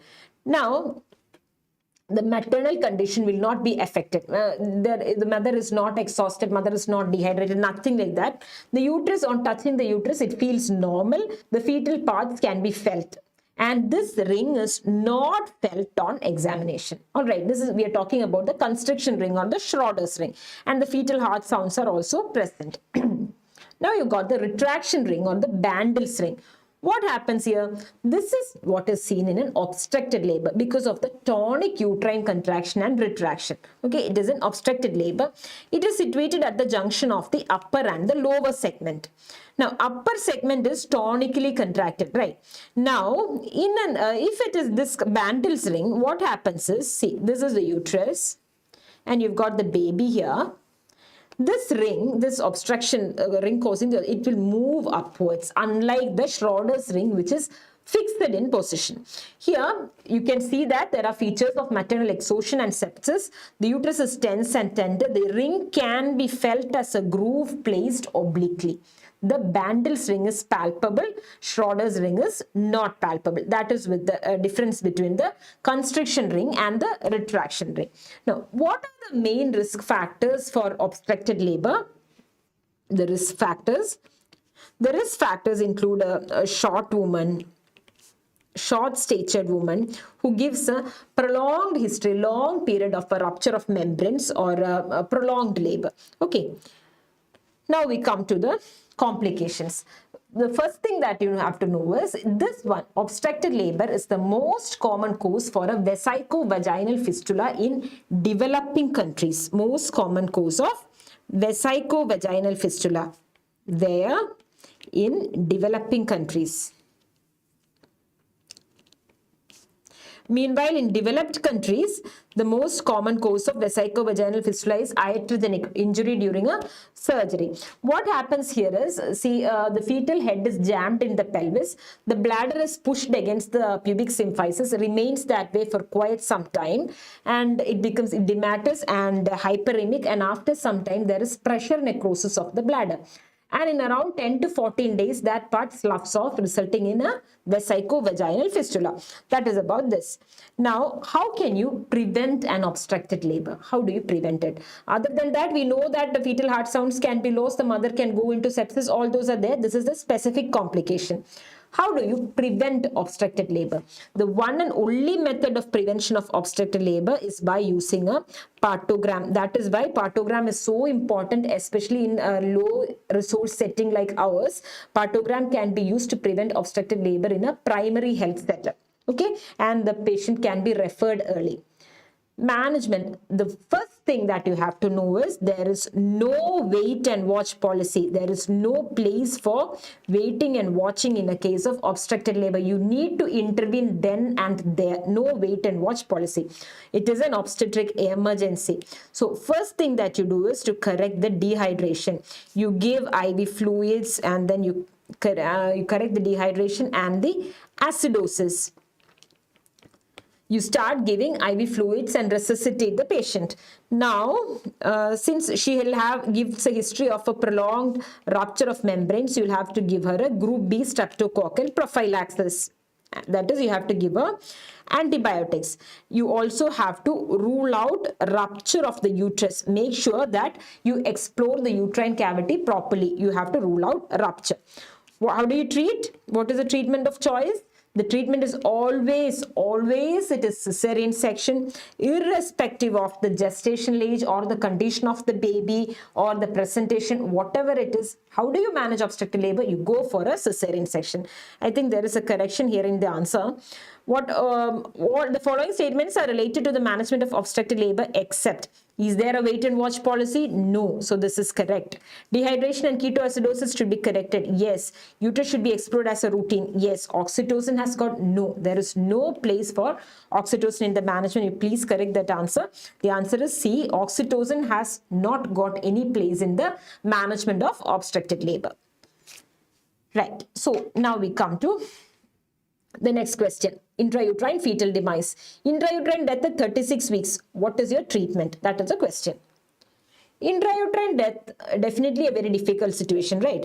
So how do you classify it? If the intrauterine death has occurred before 20 weeks of gestation, this is called an early intrauterine demise. From 20 to 27 weeks, you call it intermediate. If it is more than 28 weeks, it is a late intrauterine fetal demise. One thing with regards to breech that is also connected here is, if you're asked what is the most common cause for intrauterine fetal demise in a breech pregnancy, your answer is, do you know the answer to this question? It is intracranial hemorrhage. That is the most common reason. Now, before we go into the management, let us just look at the signs. There are some named signs in intrauterine fetal demise. The first of these is the Roberts sign, which shows a gas in the great vessels of uterus. It presents at 12 hours. This is the first sign. Gas in the vessels. Then there is a Spalding sign. You are familiar with the Spalding sign. Shows overlapping of the skull bones. There is such an overlapping that if you're doing a PV for an intrauterine fetal demise and you touch against the bones of the skull, you can hear them slipping away. It is called the egg crackling sign that you can feel on the PV. Anyway, this is the Spalding sign and this is seen at around 1 week. After this, you have got the ball sign. Ball sign means it is all crumpled. There is hyperflexion of the spine. That presents at around 3 to 4 weeks of gestation. Okay, Roberts sign, Spalding sign and ball sign. Other things that you know, there is something called a concertino effect. Concertino effect means there is crowding of the ribs. That is the concertino effect. Then you have got the halo sign. What is a halo sign? There is increase in the soft tissue due to maceration of the tissues. So all these are signs of intrauterine fetal demise. Now, how do you manage? As much as possible, if the mother is stable, you would like to avoid a major surgery. You don't want to go for a cesarean section. So the management is you wait. In 80% of the cases, spontaneous expulsion will occur. There is only one thing that you're concerned about. 80% spontaneous expulsion will occur within 2 weeks' time. There is one thing that you're very concerned about, that is the maternal coagulopathy. Once the baby is dead, it will start releasing thromboplastin and everything into the circulation, and the mother can go in for a DIC. So when can she have DIC, or when do complications arise? Complications arise 4 weeks or more after detecting intrauterine fetal demise. If the baby has not been expelled up to 4 weeks, then it is better that you do something to expedite the delivery. Now, you can induce, there is no problem in induction, but as much as possible, we'll try to avoid an artificial rupture of membranes to prevent infections. Okay, then there are so many destructive operations that you might have heard. You might have heard of cleidotomy, craniocentesis, craniotomy, but know that in modern obstetrics, there is no place for any destructive surgeries. All right, if none of these works, then sometimes you may have to go ahead and do a cesarean section. Now there is no place for destructive surgeries. All right, suppose a woman gives a history of an intrauterine fetal demise. She comes to you early pregnancy. She's giving you a history of intrauterine fetal demise. Let us say this lady. What did we tell? Intrauterine death at 36 weeks. What is the treatment? What is the treatment? Here the treatment is to wait for spontaneous expulsion. The same woman, she comes to you again. She gives at early pregnancy. She's 8 weeks pregnant. She gives a history of IUD at 36 weeks. What will you advise, or what will you tell her? If she gives a past history of IUD, the first thing that you do is you should offer her prenatal diagnostic tests. If you don't know what caused the IUD, if it was a non-recurring you don't know what caused the IUD, if it was an accident or something, fine. Otherwise, you offer her a prenatal diagnostic testing in the present pregnancy. That is, you should offer her more frequent scans. And when do you induce labor? Induction of labor should happen at 39 weeks. This is for a woman with a past history of IUD. You induce at 39 weeks of gestation. All right. Now we come to operative obstetrics. What is operative obstetrics? You know, instrumental deliveries and such. All are complications of vacuum-assisted delivery over forceps delivery, except there are certain general indications for vacuum and forceps, for applying vacuum and forceps. That is, the fetal head must be engaged. The cervix must be fully dilated. Know that this is more important for forceps, because vacuum you can even apply if the cervix is 6 centimeters or more dilated. The membranes must be ruptured. The position and station of the fetal head must be known with certainty. And what are the maternal criteria? There must not be any major degree of CPD. The bladder must be empty and she must be given adequate analgesia. Now we've got this mnemonic for forceps. We're going for forceps delivery. Why are we applying vacuum or forceps? What are the reasons? Mainly because of maternal exhaustion, or the fetal has got, it is a non-reactive fetal state. The head is already at the perineum or below +2. You want to take the baby out and start resuscitation. These are the conditions where vacuum and forceps are applied. Here you've got some criteria for the forceps application. The mnemonic is forceps itself. F for a live fetus, also in a favorable station and position. The os must be fully dilated. The membranes must be ruptured and the head should be rotated. Rotation must be complete. The cervix must be fully taken up, and the contractions must be adequate. Head must have engaged. Their bladder must be empty and preferably under epidural analgesia. It must be a suitable presentation with the sagittal suture in the AP diameter. All right. These are the criteria for the application of forceps. Remember it as forceps only. Okay. Now, one thing about forceps is that it can usually be used anywhere, whether it is a bro, in a I'm sorry, there are only very certain conditions that forceps cannot be used. That is, if it is a bro presentation, or a mento-posterior face presentation, or a transverse lie. These are the only conditions where forceps are contraindicated. In most other conditions, that is why we talked about the suitable presentation. In most other conditions, forceps are adequate. Vacuum is not like that. That is about forceps. Now, what are the problems? What are the main problems? As far as a mother is concerned, it is lesser complication with vacuum compared to forceps. Forceps are responsible for producing quite a lot of maternal injuries, like soft tissue injuries of the vagina, cervix, or perineum. There can even be an annular detachment of the cervix. What is that called? It is known as colporexis. Cervical detachment and traumatic PPH. So, for the baby, the most common is a retinal hemorrhage. The way the forceps is applied like that, there is a high chance of retinal hemorrhage. Scalp injury. Cephal hematoma is more common with vacuum because it is being pulled. Intracranial, all the hemorrhages, see, subgaleal hemorrhage, cephal hematoma, this is all more common with vacuum because it is being applied on the head and pulled. Since hemorrhages are more common with vacuum, so jaundices or kernicteris, neonatal hyperbilirubinemia is more common with vacuum. Shoulder dystocia is also more likely with vacuum. Right. What are the complications that are more with forceps? That is maternal trauma, increased blood loss, extension of the episiotomy, 3rd and 4th degree lacerations, and anal sphincter dysfunctions. All of these are more commonly seen with forceps. The most common, what is the most common injury with forceps? The most common injury with forceps is a complete perineal tear. Remember that, that is very common with forceps. Also, you have mentioned some hemorrhages. Intracranial hemorrhage is more with forceps, but all the cephal hematomas like that, they are more common with vacuum.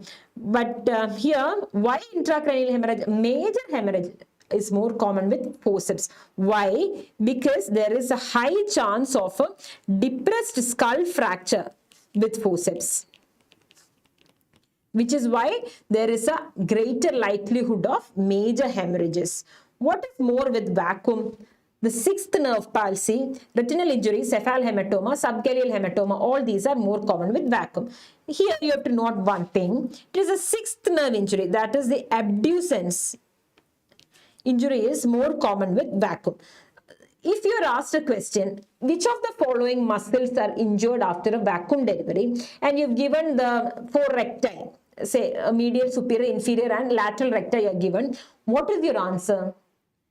Which is a muscle? Which muscle of the eye is affected by vacuum? It is the lateral rectus. As you know, all the muscles of the eye except for the lateral rectus are supplied by the oculomotor nerve. It is just the lateral rectus that is supplied by the abducens, by the 6th nerve. So there is a possibility of injury to the 6th nerve with vacuum, and hence lateral rectus palsy is also common with a vacuum injury.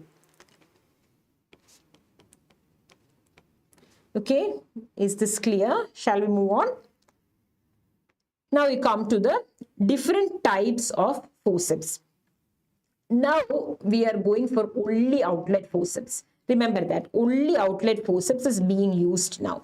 You don't go for a high forceps or a mid cavity forceps. No, only outlet forceps. Forceps is applied only when you see that the head is distending the perineum and you're able to make out the head without separating the labia. That is an outlet forceps. That is a station of +2 or more. Now, what is the name of this forceps? It is the Wrigley forceps. We already talked about the Neville Barn and the Piper forceps in breech presentation. If it is a high forceps, like say a Keenan forceps, this can help in rotation also. Rotation need not be complete. This has got only historical importance, and you need to know this only in case it is asked for a question and you find it in the choice, you should be able to identify. That is why I said Keenan forceps, high forceps, it can help rotate also. Now, vacuum has got 2 advantages over forceps. One is that it can be applied when the cervix is 6 centimeters or more dilated. The second one is that vacuum is preferable to forceps for diseases like a heart disease complicating pregnancy. One, it does not require a lithotomy position. Two, the maternal blood loss is lesser compared to forceps. Okay. So now we come to the trial of labor after cesarean. What was our question previous one? Yeah, all are complications of vacuum over forceps except all of cephal hematoma, subgaleal hematoma, all of these are complications of the vacuum. Now you come to this question, the TOLAC. Trial of scar is contraindicated in all except. When do you go for a trial of scar? What is a trial of scar? When you're offering a woman who had a previous cesarean section, a trial of labor is called a TOLAC or trial of labor after cesarean section. When is this done? It is best for somebody who has had a single transverse incision previously, with especially if she has had a prior vaginal delivery. This is a high success factor for a trial of labor, for a VBAC, a vaginal birth after cesarean section. She must be counseled, plenty of personnel must be available, preferably in a teaching hospital, definitely in a tertiary care hospital. And the fetal presentation, if it was done previously for a malpresentation, then there is greater chances of success this time. Now, what are the failure rates? If we do not attempt, or it is contraindicated if it was a prior classical T or T incision. If she had got history of a uterine rupture, no. If she has got some kind of a transfundal surgery like a myomectomy, it is better that you do not offer her a trial of labor after a cesarean section.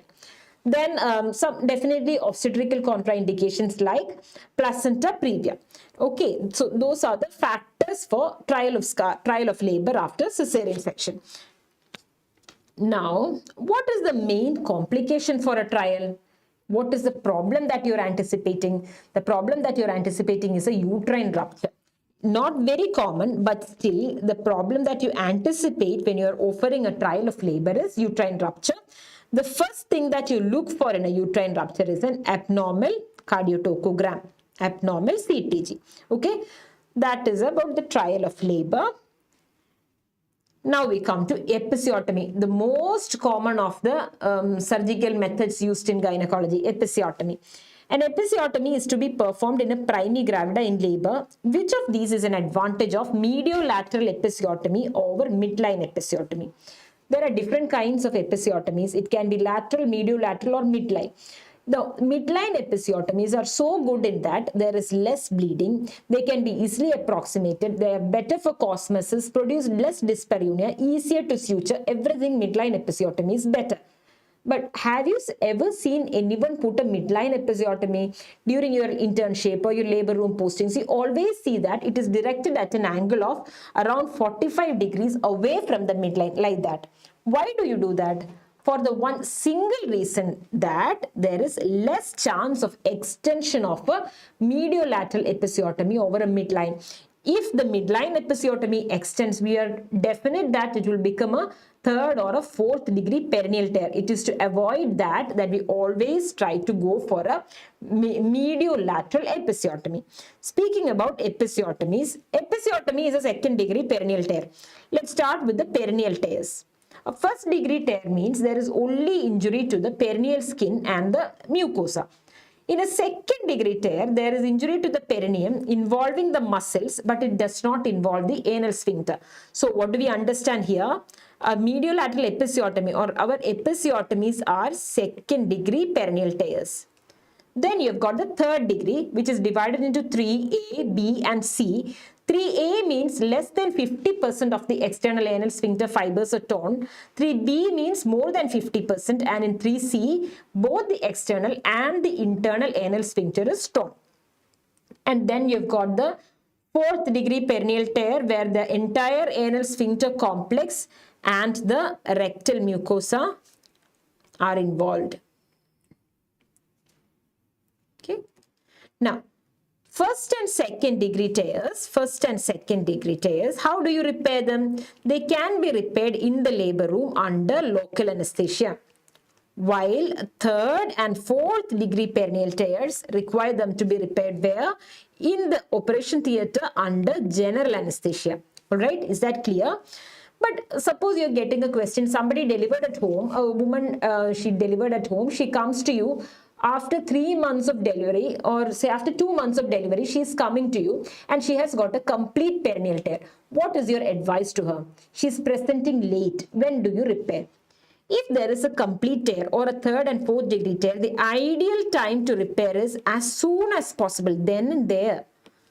But this woman has come after 2 months of delivery. She has got a complete tear. What will you tell her? If the patient presents late, then it is advisable to suture around 3 to 6 months afterwards. You want the inflammation to subside, you want the infection to subside, then only you attempt. But if you go beyond 6 months, by that time it will have fibrosed and you won't be able to suture it properly anymore. So remember this, if she presents late, it is at 3 to 6 months of gestational age. Okay. Now we come to the pre and post term. All the following are risk factors for preterm labor except. What is preterm labor? Labor occurring before 37 weeks. If a first one has occurred before 35 weeks, then there is a chance that, below 35 weeks, there is a possibility of a 5% chance of the second birth also being below 35 weeks. If it was at less than 34 weeks, see how it increases. There is a 16% chance that this one will also occur as a preterm birth. If both the first and second birth occur before 34 weeks, then there is a 41% chance of another one occurring below 37 weeks. Now we come to the risk factors. From this, what do we understand? What is the most important risk factor? What is the most important risk factor? We just discussed. It is a past history of preterm labor. That is the most important risk factor. Now we come to the most common cause. Basically, it is idiopathic. The second most common cause is infection. What are the infections? Any infection, it can be bacterial vaginosis, it can be chlamydia, it can be Gardnerella, it can be trichomonas, it can be an asymptomatic bacteriuria, it can be a periodontal disease. Any infection can cause the woman to go in for having a preterm birth. Then there is something about the race, with the blacks being 2 times more likely to have a preterm birth than the white race. Then low socioeconomic status, obesity, multiple pregnancy, all these predispose a woman to have preterm birth. Along with this, surgeries done on the cervix, not just a punch biopsy of the cervix, surgeries that can interfere with the integrity of the cervix, like what? Like a corn biopsy or a leap surgeries. These are the ones that can interfere with the integrity of the cervix, leading on to a preterm labor. How do you diagnose it? How do you diagnose labor? By contractions, right? So preterm labor is also diagnosed by painful or painless contractions.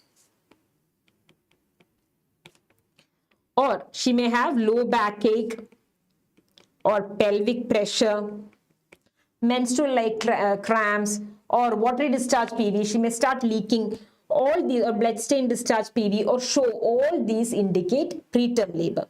When a woman comes with preterm labor, what do you do? Or before that, what else? If you do a transvaginal ultrasound, you find that the cervical length is less than 2.5 centimeters and the cervical dilatation is more than 2 centimeters. One other thing you need to know here is about the fetal fibronectin. What is this? This is a glue. Okay. Glycoprotein it acts like a glue. It maintains the placental adherence to the myometrium, to the decidua. This is the one. Fetal fibronectin is the one that maintains it. Normally, it is present in the cervicovaginal secretions up to the 22 to 24 weeks. It is present normally. After that, it is no longer seen, because it is complete. Placenta has completely attached. Now, if this is seen, especially more than 50 nanogram per ml, if it is seen from 24 to 34 weeks, that means there is an increased risk of preterm labor. Okay, that is how you diagnose. Now you come to the management. How do you manage? What is the most important thing you're concerned about? The most important thing regarding preterm labor is a immature lungs, immaturity of the lungs. The baby may go on to have a respiratory distress. That is what you're most concerned about. It needs at least must reach 34 weeks for lung maturity. So the most important thing is the immaturity of the lungs. So what do you do? How do you manage? She has presented with preterm labor. Management, any condition in obstetrics, when you are asked the management, consider certain things. One is the condition of the patient first and foremost. Is she stable or not? In a stable woman, her vitals are normal. The next thing that you do is see the gestational age. What is the gestational age? What is the condition of the baby? So here, when she is coming with preterm labor, what are the things that you need to look for? First of all, what is a gestational age? Her gestational age is less than 24 weeks. There is nothing you can do. You only wait and watch, only expect in management.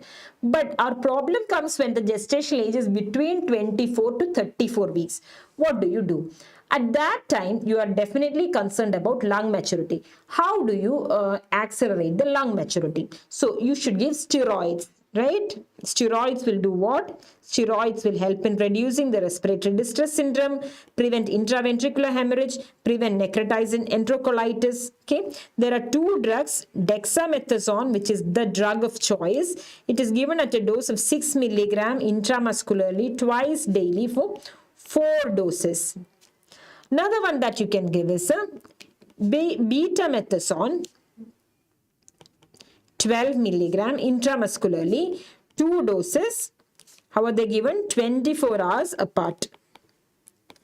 When do you get the maximum benefit? That is 2 to 7 days from injection, you'll have the maximum benefit. You have to know the doses of dexamethasone and betamethasone, all right? So these are the steroids. Now, what is neuroprotection? Neural development has also not occurred. That is, so for neuroprotection, you'll be giving magnesium sulfate from 24 to 32 weeks. Remember, not 34, 24 to 32 weeks is when you give. That is 4 gram intravenously followed by 1 gram per hour IV infusion. So these 2 drugs you have to give. Now you have you need to cut down the contractions, right? To cut down the contractions, you give tocolysis. You try to relax the uterus. Which is the tocolytic of choice? It is nifedipine. The safest tocolytic agent is not nifedipine. Being a calcium channel blocker, especially when given with magnesium sulfate, it can cause pulmonary edema. The safest tocolytic of agent is etoposide. But obviously, since it is the tocolytic of choice, nifedipine is the one that is more commonly used. There are a few others that you need to know. They are the beta mimetics like ritodrin, terbutaline, isosuprin. Then you've got indomethacin, glyceryl trinitrate, and maxulf. They all act as tocolytics. Here, what you need to know about each one is important things. I'll just mark out for you. Beta mimetics, they cause hyperglycemia and are hence contraindicated in diabetics. Okay, beta mimetics. Indomethacin, you know what happens if indomethacin is given to the baby, it can cause renal dysfunction and premature closure of the ductus arteriosus. Then you got glyceryl trinitrate patch causing headaches and maxulf also. It is contraindicated in myasthenia gravis and renal failure. These are the important things you need to know from here. Now, here you got 4 questions. Do you give antibiotics? Do you advise bed rest? Do you give some kind of a cervical pessary? Do you advise progesterone? The answer is in preterm labor, okay? There is no role for any of these in preterm labor unless the membranes are ruptured. No role in preterm labor with unruptured membranes. If the membranes are ruptured, definitely you might need antibiotics. So, depending on the gestational age, if more than 34 weeks have passed, what do? You wait and watch. Wait for it to progress. This is how you're getting questions, right? The woman is coming with preterm labor at 32 weeks. What do you do? If it is between 32 weeks, 32 to less than 34 weeks, what do? You have to give corticosteroids and tocolysis. Do you have to give neuroprotection? No. Tocolysis just for the steroids to act, so not more than 48 hours, or just so that you can transport the woman from one place to another. All right. If it is 24 to 32 weeks, then you'll give corticosteroids, tocolytics, and magnesium sulfate. This is how you manage preterm labor. Now we come to PPROM. PPROM means premature pre-labor rupture of membranes that has occurred before 37 weeks. How do you diagnose? Patient gives a history of a sudden gush of fluid followed by continuous dribbling. You do a speculum examination. You can see that there is pooling of the amniotic fluid in the posterior fornix. Now, there are a couple of tests. That is a nitrazine test, where you put in a nitrazine paper to observe whether this is amniotic fluid or the vaginal secretions. Amniotic fluid will turn the nitrazine paper yellow. That is a nitrazine test. And then you've got the Fern test, where ferning pattern can be seen if you place it on a glass slide, which is absent in the case of vaginal secretions. So one thing you remember is there is no place for a vaginal examination in case of a PPROM, because so as not to transmit any infections. Okay. Now, if the woman presents in PPROM, what you do is you'll do an ultrasound and check for the amniotic fluid volume, the presenting part, and to reaffirm the gestational age. Okay. Now you come to the general principles of management of PPROM. You want to prolong the pregnancy as much as possible. So what do you give? You advise bed rest. See, here is where you advise bed rest. You give the woman sterile pads so that she can monitor. Then you start group B streptococcal prophylaxis. What is that? We'll come to that later. About penicillin and ampicillin, we'll talk about later. GBS prophylaxis. And you monitor carefully. Why do you want to monitor? If she's having leaking, why do you want to monitor? You want to monitor carefully for signs of chorioamnionitis. Whether she's having fever, whether the discharge is becoming foul smelling. These are the indicators of chorioamnionitis. So for that, you will take a high vaginal swab. You want to do a complete blood count. You'll also do a CRP. What is the drug of choice for prophylaxis? Drug of choice for prophylaxis of chorioamnionitis. It is erythromycin, which is given at a dose of 250 milligram 6 times daily for 10 days. Right? That erythromycin for 10 days is the drug of choice for prophylaxis. Again, the management. If she's coming after 34 weeks, if it is after 34 weeks, you can consider induction of labor. Why don't you want to wait and watch? Because she's leaking. She might go in for an infection. So you can consider induction. 32 to 33 weeks and 6 days. This is where you would give expectant management. How is the expectant management? Definitely group B streptococcal prophylaxis and corticosteroids. That is antibiotics and corticosteroids. 24 to 31 weeks, 6 days. Again, it is the same. Corticosteroids. Along with that, what else is there? Maxelf is also there. Less than 24 weeks, again, only expectant management. Make sure that the mother does not going to have chorioamnionitis. Okay. So that is about PPROM. Now we'll talk about cervical incompetence. What is cervical incompetence? Changes occurring in the cervix without a proper uterine action. That is cervical incompetence. What is your question? On TVS, which of the following shapes of cervix indicate preterm labor? Look at the shapes. Here you've got one T. This is a closed cervix. And the cervix slowly starts to open. Here you have a Y, a V, and a U, where the cervix is completely open. See? These are the shapes of the cervix while it is going in for incompetence. Now, cervical length is best measured by a transvaginal sonogram, TVS. It is around 3.5 centimeters when at 20 to 28 weeks. If it starts reducing in length, you must always keep in your mind the possibility of the woman going in for a cervical incompetence. What do? you know the answer, you go for a cervical cerclage, cervical end cerclage. There are 3 indications. One is elective, therapeutic, and rescue cerclage. What is prophylactic or elective cerclage? It is given here, history indicated. This is how the newer classification is: history indicated, ultrasound indicated, and physical examination indicated. History indicated cerclage means the woman has had 3 or more prior preterm births. That is a history indicated cerclage. Ultrasound indicated means past history of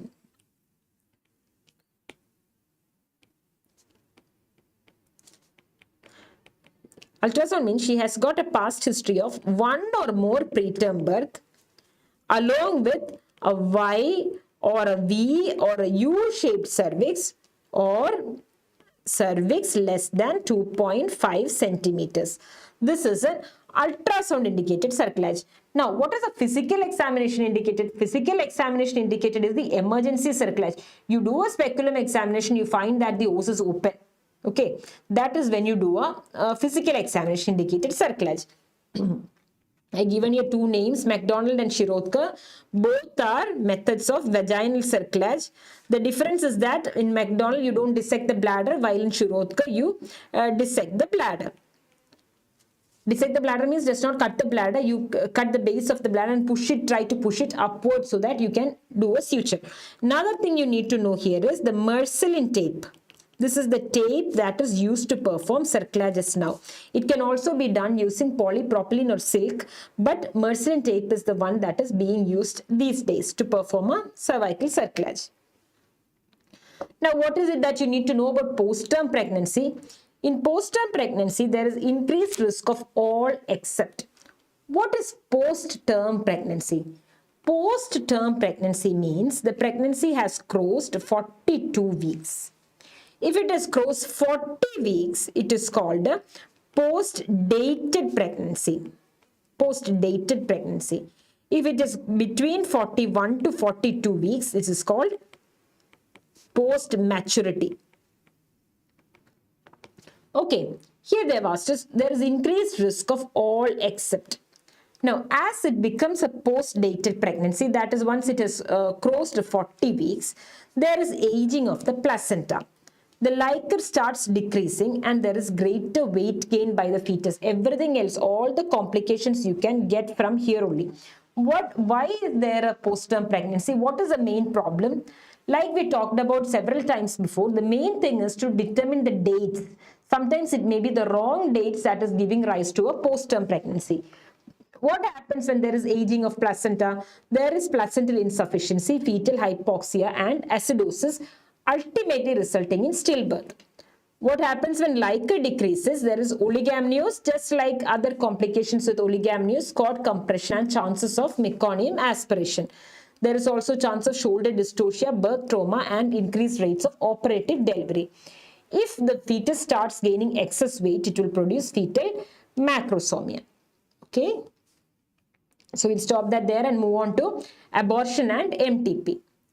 You have a G2P1 female, para2A1 female comes with amenorrhea of 5 weeks. UPT is positive. On ultrasound, gestational and yolk sac are seen, no fetal pulse, no cardiac activity. CRL is 8 mm, MSD is 28 mm. What is the next best step? We had said this before, mean sac diameter 25 millimeters or more with no yolk sac and mean CRL 7 millimeters or more without a cardiac activity is indicative of a what?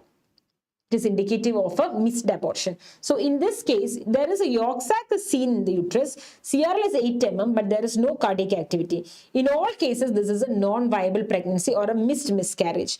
But what do? See, there are 2 choices that are very similar. See, high probability of non-viable pregnancy, high probability of viable pregnancy. This is more likely to be a non-viable pregnancy, but still you would like to do a repeat scan after 7 days to confirm it. Now, we are discussing different types of abortions. We'll start with, there are 5 different types: threatened abortion, inevitable, incomplete, complete or missed. If it is a threatened abortion, there will only be slight bleeding. the size of the uterus will correspond to the period of amenorrhea. The internal os is closed. If you do an ultrasound, you can find a live fetus. Okay? Just like that, there are 4 other different kinds of abortion. Know that in an inevitable abortion, there is no way that you'll be able to save the life of the baby. Then you've got incomplete, complete, and missed abortion. In all these cases, the fetus is dead except for in a case of a threatened abortion. Okay? And right. Now we'll go to RPL. What is RPL?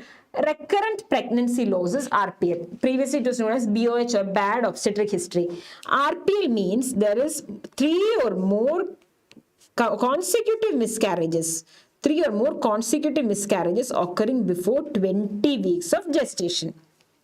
Now, there is only one infection that can cause RPL, which is that is syphilis. So when a patient presents with a recurrent pregnancy loss, torch testing is not indicated. You don't have to test for all the infections. Which is the one that has to be done? You have to do a VDRL to rule out syphilis. This is the one that is indicated in RPL. Right. But this is not the most important investigation. The most common reason for RPL is an antiphospholipid antibody syndrome. So the investigation that is most important is an APLA screening. How do you screen for APLA? With anticardiolipin antibody or with the lupus anticoagulant.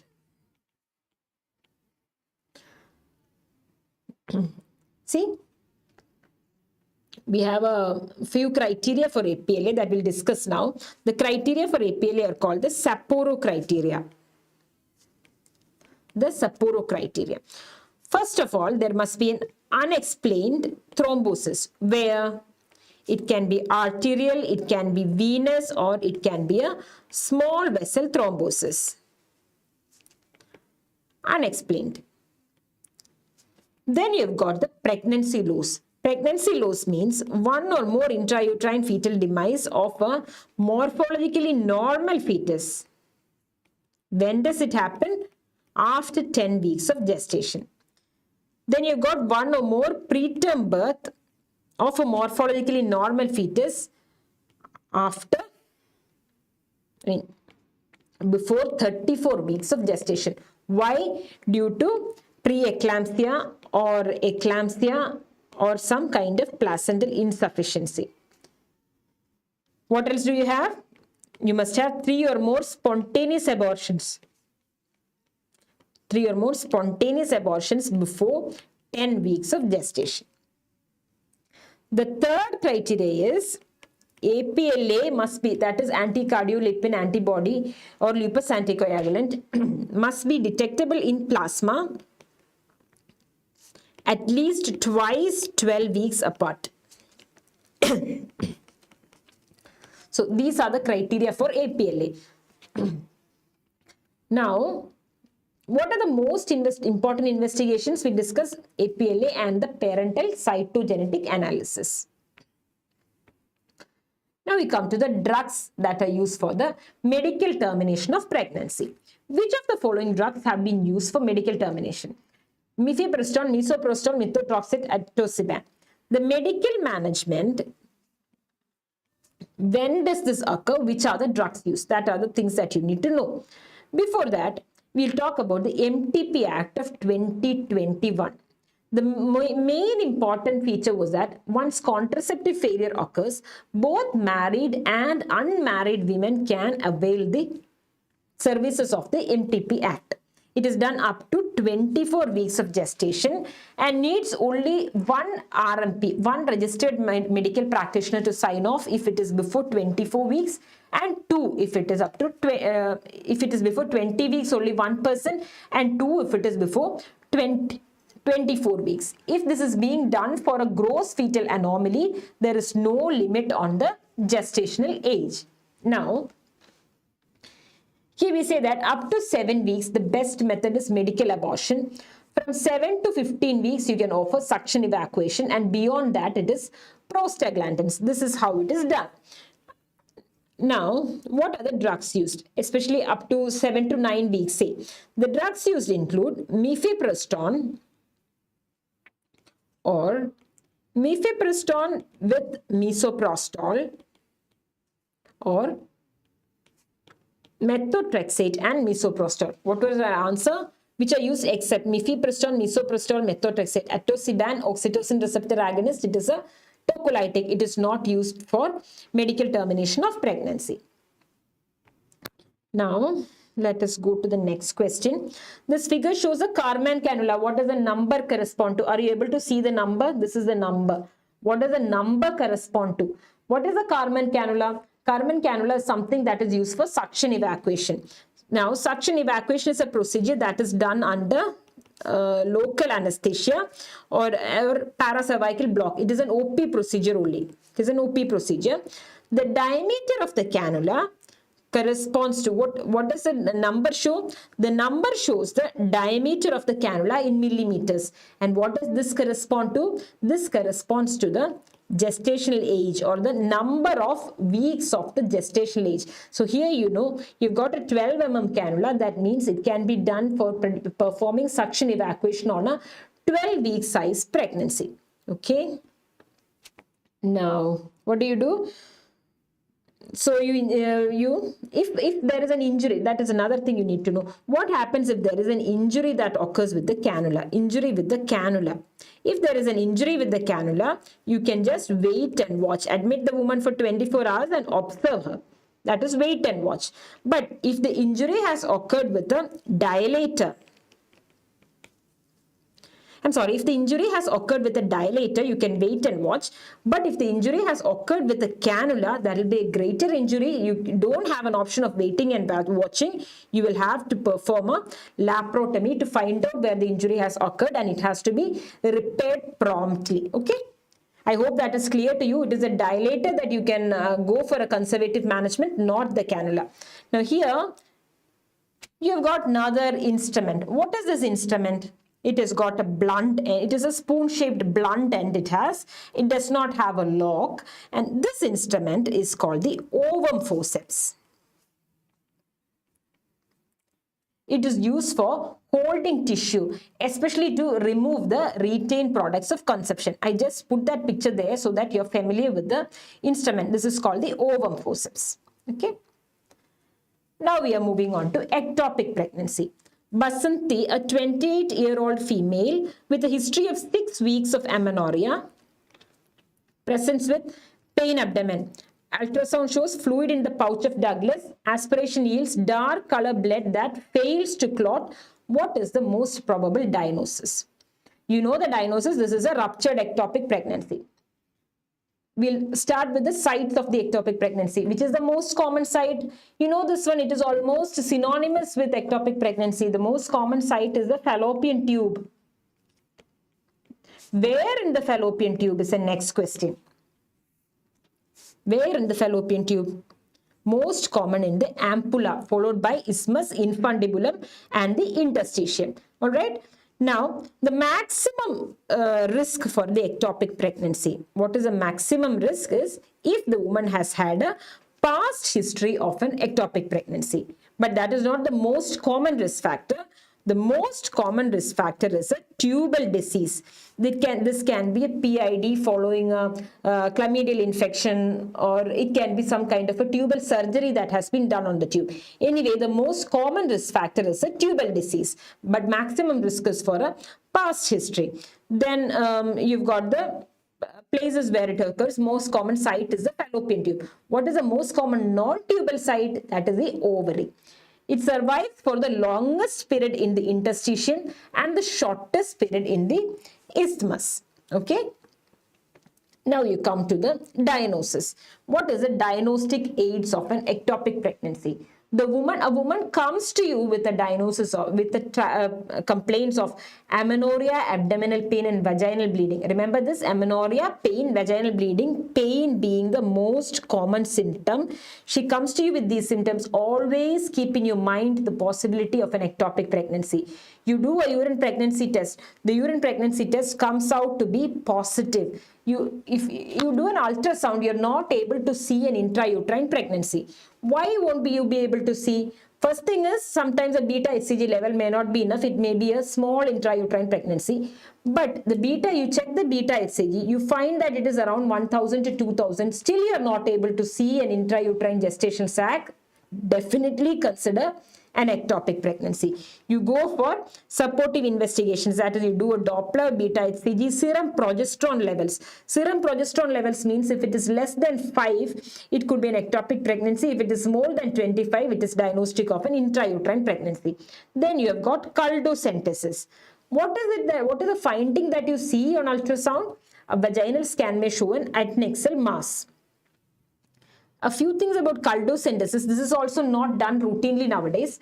When you do a culdocentesis, we've got a picture here. This is culdocentesis. You have put in a syringe, you're aspirating from the pouch of Douglas. What can you get?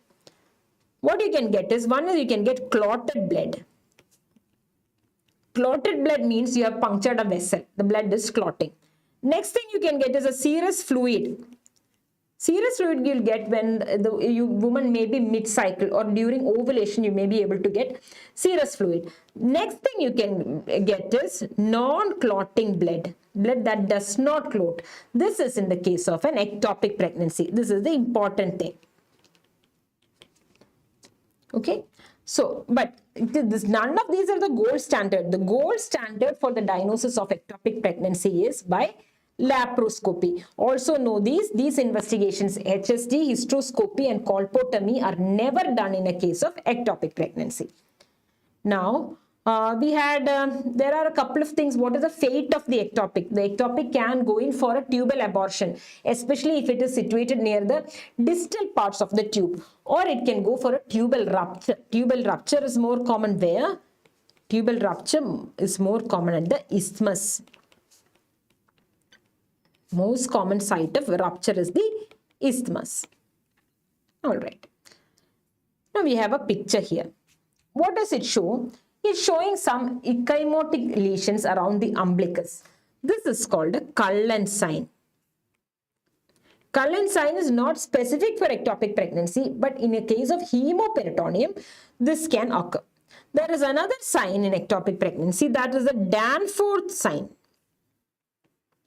What is the Danforth sign? After hemoperitoneum occurs, the pain is referred to the shoulder. This is called a Danforth sign. Now we are coming to the management. Before that, we'll take a short break.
We have a hemodynamically stable nulliparous patient with ectopic pregnancy, adnexal mass of 2.5 into 3 centimeter and beta HCG of 1500.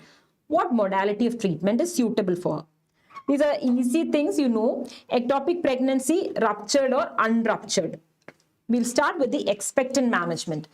Expectant management means the most important thing about expectant management is the patient should be hemodynamically stable. Then what is a beta HCG value? It must be less than 1500 international units. A gestational sac less than 3 centimeters. A cardiac activity must be absent and the woman must be willing to check a twice weekly beta HCG. That is about the expectant management. What about the medical management? Again, the woman must be hemodynamically stable with a beta HCG of less than 5000. Gestational sac size of less than 3.5 centimeters if a cardiac pulse is present, or less than 4 centimeters if the cardiac pulsations are absent. Preferably without cardiac pulsations, she must be having mild to no pain. Remember that either expectant management, both expectant and medical management are only for unruptured pregnancies where the woman is in a stable state. But if it is a ruptured ectopic pregnancy, you must immediately go for a resuscitative measures with the surgery of choice being salpingectomy. Here, what is the drug of choice in a medical management? Drug of choice is methotrexate, which is a dihydrofolate reductase inhibitor. Methotrexate is the drug of choice. There are certain other drugs that are also used. See, this is the mnemonic: methotrexate, prostaglandins, you've got hyperosmolar glucose, mifepristone, actinomycin D, vasopressin, and potassium chloride. These are the drugs that are used in the medical management of ectopic pregnancy. Then you've got the modes, which you've got the regimens. You've got a single dose regimen, a multi-dose regimen, and a double dose regimen for methotrexate. This is the multi-dose regimen along with which you give the leucovorin or the folinic acid also. Okay. You go for the surgeries. There are different kinds of surgery, conservative and a radical surgery. The radical surgery is the one that is done in a ruptured ectopic pregnancy. Different types of conservative surgeries that include salpingostomy, salpingotomy, resection anastomosis, and a fimbrial expression of the ectopic pregnancy. Remember that if the woman wishes to retain her fertility, she does not want to lose her tube, then your surgery of choice is a salpingostomy. The diagnostic criteria for a primary abdominal pregnancy. You don't need much explanation for this. You just need to know what the criteria for a particular ectopic is. If it is a primary abdominal pregnancy, the diagnostic criteria is the Studiford's criteria. Ovarian pregnancy, it is Spiegelberg criteria, and for cervical pregnancy, it is the Rubin's criteria. Note that in these conditions, in pregnancies that are not tubal pregnancy, ectopics that are not tubal ectopics, medical management has got a very limited role only. We are more reliant on the surgical management of the ectopics. Let us move on to trophoblastic diseases. What are trophoblastic diseases? They are neoplasias that affect the chorionic villi. There are different kinds, malignant and pre-malignant. Among these, the benign ones, that is, you have the complete mole and the partial mole. The important things that you need to know here: complete mole, it is diploid and it is paternal, usually caused by the endoreduplication of the sperm. Look at the karyotype. This is the most common karyotype, 46XX, diploid. Meanwhile, in a partial mole, 69XXY is the common karyotype. It is triploid. What other things you need to know here? A complete mole, the fetus is absent. There is hydropic degeneration of the villi that is quite diffuse. There is diffuse trophoblastic hyperplasia. There is nothing to do with the fetus at all. There is no fetal RBC. There is no trophoblastic invasion, nothing. Look at the uterus. You find that the uterus is quite large for date. Theca luteins are commonly seen because of the high levels of HCG. Medical complications are common. Initial beta HCG is very high and it can persist to be a gestational trophoblastic neoplasia in up to 15 to 20% of the cases. And it has got a very high malignant potential of nearly 4%, and P57 is negative. Immunohistochemistry is important. P57 is positive in a partial mole. All right. So, with that, we'll move on. What are the clinical features of the mole? The most common clinical feature is the bleeding per vaginum. That is the most common clinical feature of a molar pregnancy. Because there is increased trophoblastic proliferation, there is excessive water accumulation which causes the villi to become grape-like clusters. These are the ones that you see as protruding out as grapes. Okay, just because of what is the degeneration that is involved? It is the hydropic degeneration. There is very there is greater amount of hyperemesis in a molar pregnancy compared to the other pregnancy. Why? Because there is much higher beta HCG. There can be respiratory distress. These are the complications which we are talking about. Respiratory distress. Why? Due to trophoblastic embolization. There can be hyperthyroidism.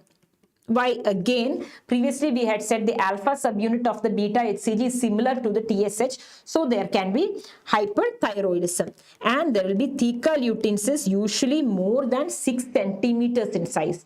These are the complications of the complete mole. What is false? It is caused by triploidy, diagnosed early, can present as missed abortion, rarely causes. It cannot be diagnosed very early by ultrasound. Right.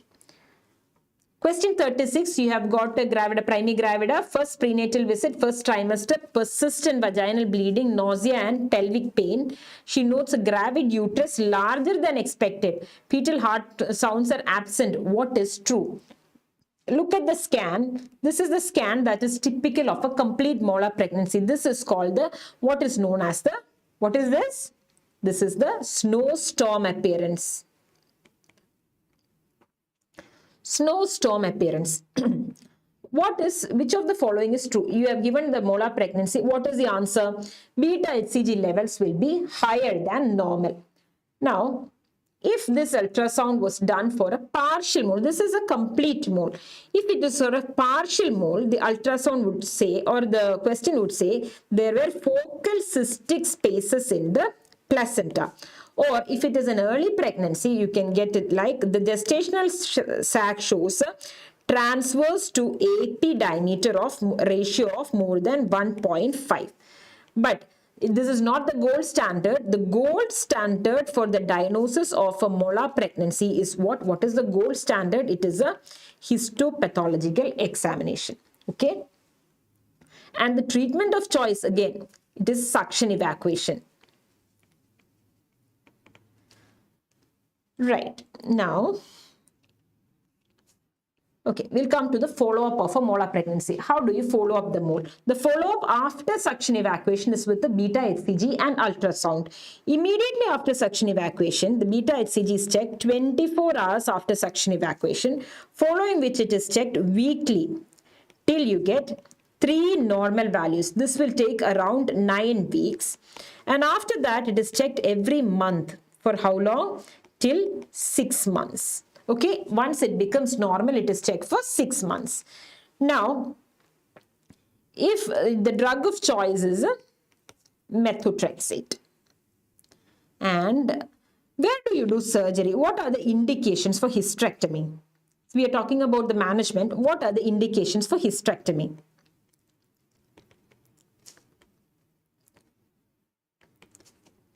If it is a woman who is more than 40 years of age and she has completed her family, you can offer her a hysterectomy with the mole in situ.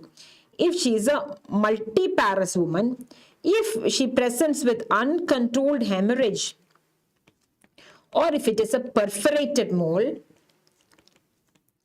or if it is a case of a placental site trophoblastic tumor, that is chemo-resistant tumor, in all these cases, you should offer a hysterectomy. Make sure after you do a hysterectomy, you're not done and dusted. You'll definitely have to follow her up with the beta HCG values also.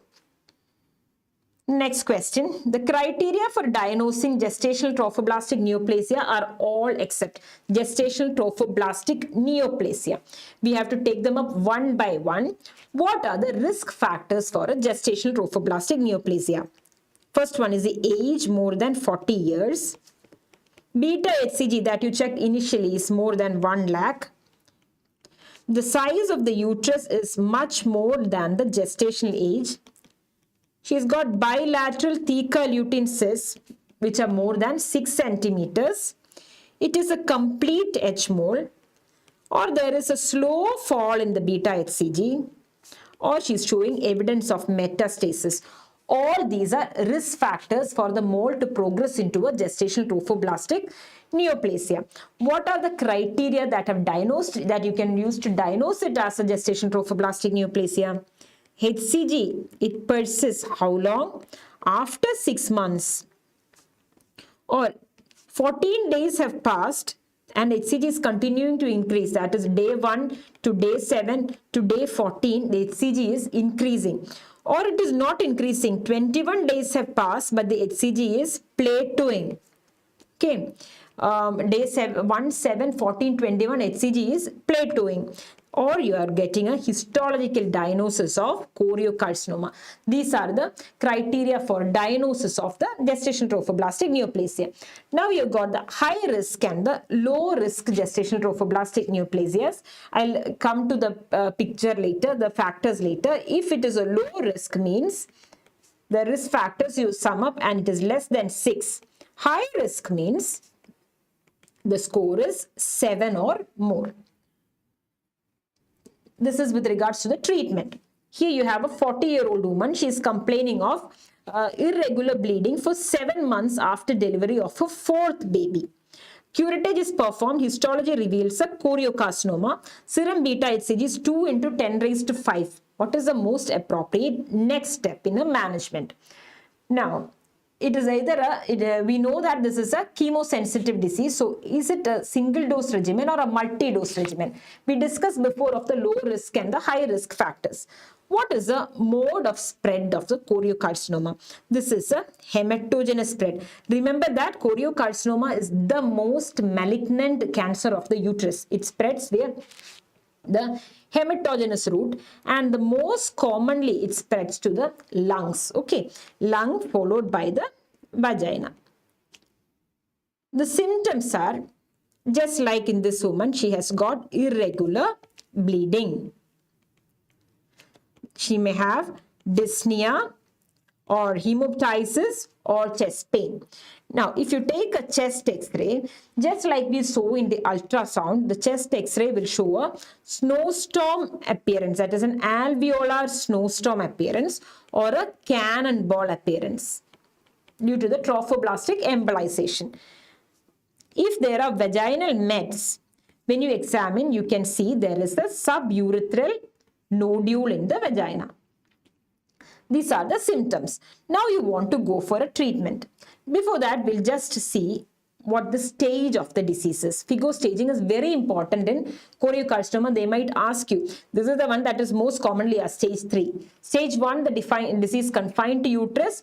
It has spread outside, stage 2, but it is limited to the genital system, probably a vaginal met. Stage 3 means it has spread to the lungs with or without involvement of the genitourinary system, and 4 is all other metastatic sites. Now we come to the prognostic scoring. Age, it includes age, the antecedent pregnancy. I'll tell you what is most important. One is the if there has been a term pregnancy, it is very likely that it will progress on to if the gestational trophoblastic disease presents after a term pregnancy, there is a very high likelihood that it will progress and become a choriocarcinoma. Then you've got the interval from the antecedent pregnancy, the pre-treatment beta HCG values, the size of the largest tumor, the site of the mets number, and the previous failed chemos.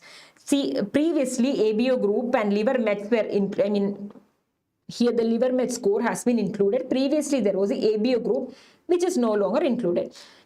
Based on that, you classify it as low risk or high risk. Low risk is less than 7. High risk means more than 7. Low risk, you go for a single agent chemotherapy. Which is the drug? It is methotrexate. If it is a high risk case, you have to go for a combination chemotherapy. Combination chemotherapy means there is a regimen which is called the EMACO regimen. EMACO, also called the Backshow regimen. Which are the drugs used? Please know the name of the drugs. EMACO. It is etoposide, methotrexate, actinomycin D, and cyclophosphamide and oncovin. These are the 5 drugs used. Actinomycin D, there is cyclophosphamide also, and oncovin. Or vincristine. These are the drugs that are used in the EMACO regimen. Now, how do you follow up a case of a gestational, once it choriocarcinoma you've diagnosed, how do you follow up a case of a choriocarcinoma? Remember that if there are brain mets, you will have to resort to radiotherapy. If the woman has got an abnormal LFT, these are certain other conditions. Abnormal LFT, you won't be able to give methotrexate. In that case, it is a single agent regimen. You have to give actinomycin D if it is a low risk patient, abnormal LFT. Then follow up in the case of a low risk woman. Low risk, it is 12 months till it is negative. 12 months. If it is a high risk, 24 months. Till negative. For how long? Till negative for 3 weeks. For 24 months, and then monthly for 6 months. Okay, is this clear? Weekly for 12 months, then till negative 3 more weeks. Then you do it monthly for 6 months. PSTT, placental site trophoblastic tumor. The tumor marker is not HCG, it is HPL. This is chemo-resistant. Treatment is hysterectomy. Okay, with that we come to antepartum hemorrhage. At 28 weeks, on ultrasound, a G2P1 female was detected as having a major placenta previa. A confirmatory scan should be performed when? What is placenta previa? A placenta that is implanted in the lower uterine segment is a placenta previa. Here, there are different degrees or different grades of placenta previa, starting with the low-lying placenta that just dips into the lower segment or more than 2 centimeters from the internal os. Then you've got the marginal placenta where the edge reaches the internal os. You've got a partial placenta that actually covers the internal os but not when the os is fully dilated. And then you have got a complete placenta previa that completely covers the internal os even when it is fully dilated. That is about the grading of the placenta previa. Now, there is something called the dangerous type of placenta previa. This is the type 2B or the type 2 posterior placenta is the dangerous type of placenta previa. What is now? You've got the Stalworthy sign. A few signs that you need to know. The Stalworthy sign is seen in placenta previa. What happens is you push the head of the baby into the pelvis and there is a sudden fall in the fetal heart rate which immediately picks up when you release the pressure on the fetal head. This is seen again in posterior placenta previa.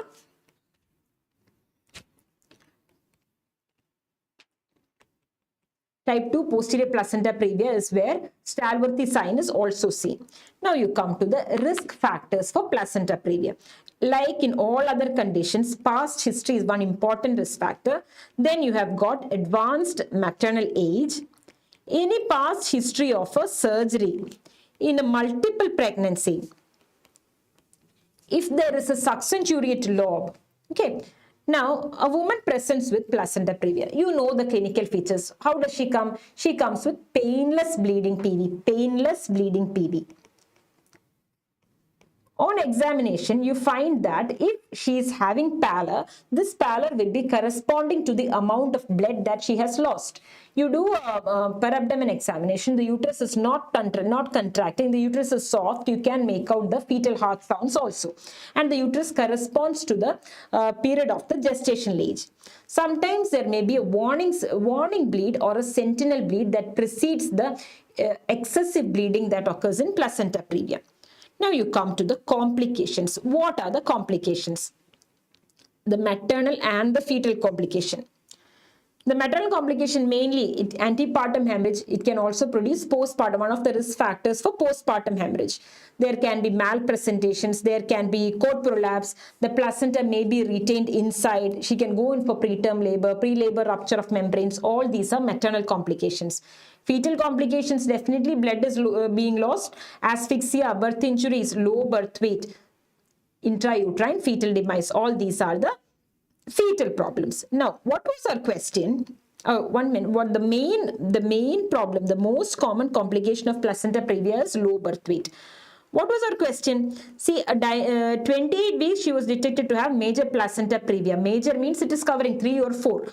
It is covering the os. When should you do a confirmatory scan? See here, you have got a placenta previa that was confirmed by TVS at an anomaly scan, that is at 20 weeks. What will you do? Is bleeding present? Bleeding is present, you can manage it individually. You might want to individualize the management depending on the amount of bleed. There is no bleeding, it is a minor placenta previa, you can repeat the ultrasound at 36 weeks. No bleeding, but it is a major placenta previa, you should do it at 32 weeks. You need a repeat ultrasound followed by elective CS at 37 to 38 weeks or whenever there is an excessive bleeding. Here our question was 28 weeks, she had major placenta previa. When should you confirm? At 32 weeks was your answer. Now you'll go on to the expectant management of placenta previa, which is also known as the McAfee and Johnson regimen for the management of placenta previa. What do? Important thing that you have to remember is that the patient must be hemodynamically stable when you are going for this. You can offer her bed rest with bathroom privileges. You will send all the investigations as if you're preparing her for a C-section. Periodic inspection, you will give her supplementary hematinics, a gentle speculum examination that is done in a double setup with the help in a theater is where you do a speculum examination. Do not do a PV, okay? Tocolysis can be given, which is the one of choice will be nifedipine, RH immunoglobulin if she is RH negative, and termination is done when at 37 weeks. You must consider steroids if she is bleeding and she has not yet reached 34 weeks. You might want to give steroids to accelerate the lung maturity. What is the mode of delivery in placenta previa? If it is a very minor degree of placenta previa, you might offer her vaginal delivery. But for major degrees of placenta previa, you'll have to go for a cesarean section only. Also for a 2B, that is a grade 2 posterior placenta, that is a dangerous placenta previa. Then also you'll have to go for a cesarean section. What are the indications for cesarean in placenta previa? If she's having severe bleeding, if it is a major degree of placenta previa, if it is a 2B, type 2 posterior, if she has not yet reached 32 weeks, if there is fetal distress. These are the conditions where you offer cesarean section. We have finished placenta previa, moving on to abruption. All of the following is true about abruptio placentae except premature separation of normally attached placenta is right. There is a risk of recurrence. Preeclampsia is definitely a risk factor. It increases with age and parity. Multiparity is also a risk factor. So it is not a bright red blood that comes out in abruption. It is usually a dark red to a brown colored blood that comes out in abruption. We'll start with the risk factors. Like we said before, what is the first risk factor? It is past history. Then you've got advanced age and parity. More importantly, you've got chronic hypertension. You have preeclampsia. We had talked about this before. You've got premature pre-labor rupture of membranes and hydramnios. All these are risk factors for placental abruption. What are the clinical features? The most common clinical feature is bleeding PV, painful bleeding PV. Woman will complain of abdominal pain. It usually occurs after 34 weeks. There will be a severe and constant abdominal pain. Now, on examination, you find that there is a pallor that is out of proportion to the amount of bleeding that has occurred. And per abdomen, the uterus may be tense and tender. Okay, not tonically contracted, but a tense and tender uterus. There are different types of classification of abruption. We'll start with the Page classification, where 0 means it is a retrospective diagnosis. There is a retroplacental clot. 1 means there is bleeding plus abdominal pain, but the FH is normal, fetal heart is normal. 2 means there is bleeding, there is abdominal pain, but there is non-reassuring fetal status, the fetal heart, fetal evidence of fetal distress is there. If it is 3, bleeding is there, pain is there, and there may be intrauterine demise with or without shock and coagulopathy. There is yet another classification, that is the Scher's classification. The first one is a retroplacental clot less than 150 ml. Fetal heart sounds are present. The second one is a bleeding of 150 to 500 ml. Fetal heart sound may be absent here. Third one, you've got A and B. A is without coagulopathy and B is with coagulopathy. FH is absent.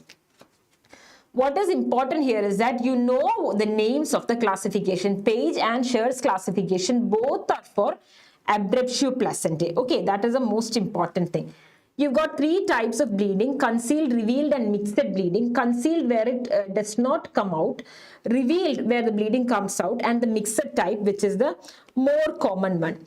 Now, there is another one that is called the jello sign, which is seen on a transvaginal scan, where when you're doing a scan, you find that the placenta moves, jiggles like a jello. That means it has been already separated. That is a jello sign of placenta previa. What is this here? This is a sign of abruption. What has happened here is it is a concealed abruption. Because of the pressure of the blood has seeped into the myometrium. See, in between the muscles of the uterus, you see the contusion-like thing. This is called a what? This is called a cuvular uterus. Cuvular uterus. If you see a cuvular uterus during your surgery, remember that it is a sign of abruption, but it is never an indication for performing a hysterectomy. Okay. Now you come to the management of abruption. There is no expectant management in abruption, no place for expectant management, no place for wait and watch policy in abruption. What do? First thing that you do is immediate resuscitation. Put in large bore IV cannula, start IV fluids, arrange blood, send blood for investigations. Make sure that you maintain the hematocrit more than 30% and the urine output more than 30 ml per hour. This is called the Pritchard's rule. Then what do? You empty the uterus, you take out the baby and start transfusing blood. That is about abruption. All the following can cause DIC during pregnancy, except DIC is not very common during pregnancy. If at all DIC occurs, the most common cause for DIC in pregnancy is a placental abruption. Other causes include intrauterine fetal demise. We talked about that 4 weeks after. Amniotic fluid embolism, preeclampsia, HELP syndrome, septic abortions are all causes for DIC, but diabetes is not a cause. How do you treat DIC? Fresh frozen plasma, 5 to 10 units milligram per deciliter, and cryoprecipitate. Okay. Now we are moving on to the medical complications of pregnancy. We'll start with Rh negative pregnancy. We have not taken many questions from this. These are things you're familiar with. We'll just go through so that you can refresh yourself. A primigravida attends the antenatal clinic for booking visit at 12 weeks. Blood group is B negative. What is the next step? What is the next step? Whenever a woman comes, so many investigations you send at the booking visit. If you find her blood group is negative, you want to know if she is carrying a positive fetus. So for that, the next thing that you immediately do is to check the blood group of the father. If the father is Rh positive, there is a possibility that the mother is carrying an Rh negative fetus. I'm sorry, an Rh positive fetus. In this case, during delivery, when the mother becomes sensitized to the baby's blood cells, she'll develop antibodies against the Rh antigens.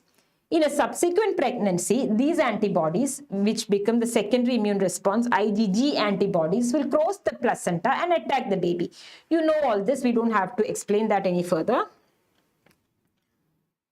So, what are the main risk factors for Rh negative pregnancy? We'll divide this into a few so that you can remember it easily. The most important risk factor is delivery, which is either vaginal delivery or a cesarean section. What are the other risk factors for Rh isoimmunization? You can divide it as a pregnancy loss, procedure related, and intervention related. When we're talking about pregnancy loss, what is the first thing that comes to your mind? It can be spontaneous abortion. It can be an MTP. It can be an ectopic pregnancy. It can be a molar pregnancy. All these can cause Rh isoimmunization. Procedures, chorionic villus sampling, amniocentesis, external cephalic version, fetal blood sampling, these can cause Rh isoimmunization. Now others, I'm sorry, not interventions, others.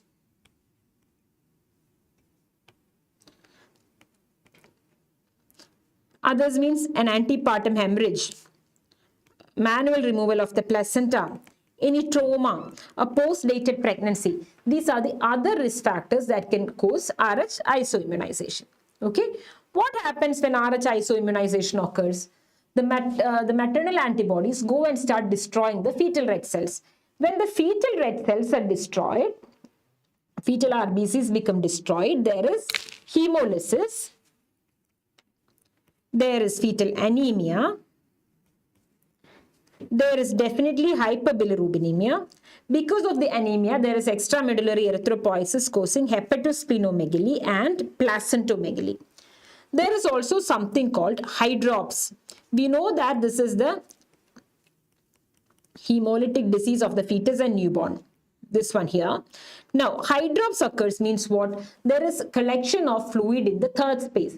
This can be a scalp edema, this can be a pleural effusion, this can be a pericardial effusion, this can be an ascites. Wherever fluid collects, that forms a hydrops. And the mother will have what is called a mirror syndrome or a Ballantine syndrome. That means she will have features like severe preeclampsia, where she will be edematous and will have proteinuria. This means that it indicates that there is a possibility of an imminent intrauterine fetal demise. You may have to take the baby out. One question you can get from this is, see, all the following can occur in Rh disease of the newborn except. So you may have hepatomegaly, splenomegaly, placentomegaly, and cardiomegaly. Remember, hepatosplenomegaly occurs, hepatomegaly, splenomegaly, extramedullary erythropoiesis, placentomegaly also occurs, but there is no cardiomegaly. It is a pericardial effusion that occurs. Please keep that in mind, okay? Now, we are moving on to the management. You have done and you have checked a blood group. You find that she is negative. Her husband is positive. The first thing that you do at the first visit, what you will do will be, you will have to do an ICT, an indirect Coombs test. You find that the ICT is negative. What do? You repeat the ICT at 28 weeks. Again, the ICT is negative. What do? That is when you will be giving RADIP. What is RADIP? This is an accepted abbreviation. RADIP is routine antenatal anti-D prophylaxis. 300 microgram intramuscularly, which is given when at 28 weeks of gestation. Okay. Negative, you give her RADIP, you go on to deliver. When do you deliver? Delivery occurs when? at 39 to 40 weeks, that it does not go beyond 40 weeks. At 40 weeks, you deliver the baby. Again, check the blood group of the baby, do a direct Combs test on the baby, and then you'll have to give a repeat dose of anti-D to the mother, preferably within 72 hours of delivery or as soon as possible. Okay, that is about an RH non-sensitized pregnancy. But you are doing an ICT. ICT comes out to be positive. ICT is positive. What do you do then? Then you do an ICT titer. The critical titer for anti-D is 1 in 16. If it is at 1 in 16 or at greater dilutions, or at greater concentrations, that is 1 in 2 or 1 in 4, that is okay. You can go on checking the titers every 4 weeks. Every 4 weeks till 24 weeks. All right. After that, you have to do every 2 weeks. In this case, you will aim to deliver at 37 to 38 weeks, provided it remains below the critical titer. You're doing the titer, you find that it has crossed the critical titer, or sometimes they may give an absolute value of anti-D. Anti-D less than 4 is mild, 4 to 15 is moderate, and more than 15 indicates severe. They are giving it as like a titer, it has crossed the critical titer, or there is anti-D values are increasing. Then what will you do? That is when you will do an amniocentesis or a Doppler study. This is the amniocentesis. After you do the amniocentesis, you will plot the values on something called a Lilly's graph, where you can see it, you do a spectrophotometric analysis and you look for the delta 450. That is where the bilirubin will spike, and you divide it into 3 zones. Okay, each of these zones represent a particular value of the hemoglobin. Here in zone 1, it means that the hemoglobin levels are more than 14 gram%. That means you will repeat again after 4 weeks. Zone 2 is divided into 2, a lower zone and an upper zone. If it is in the lower zone, it means the value is 11 to 13.9. You can repeat it every 2 weeks.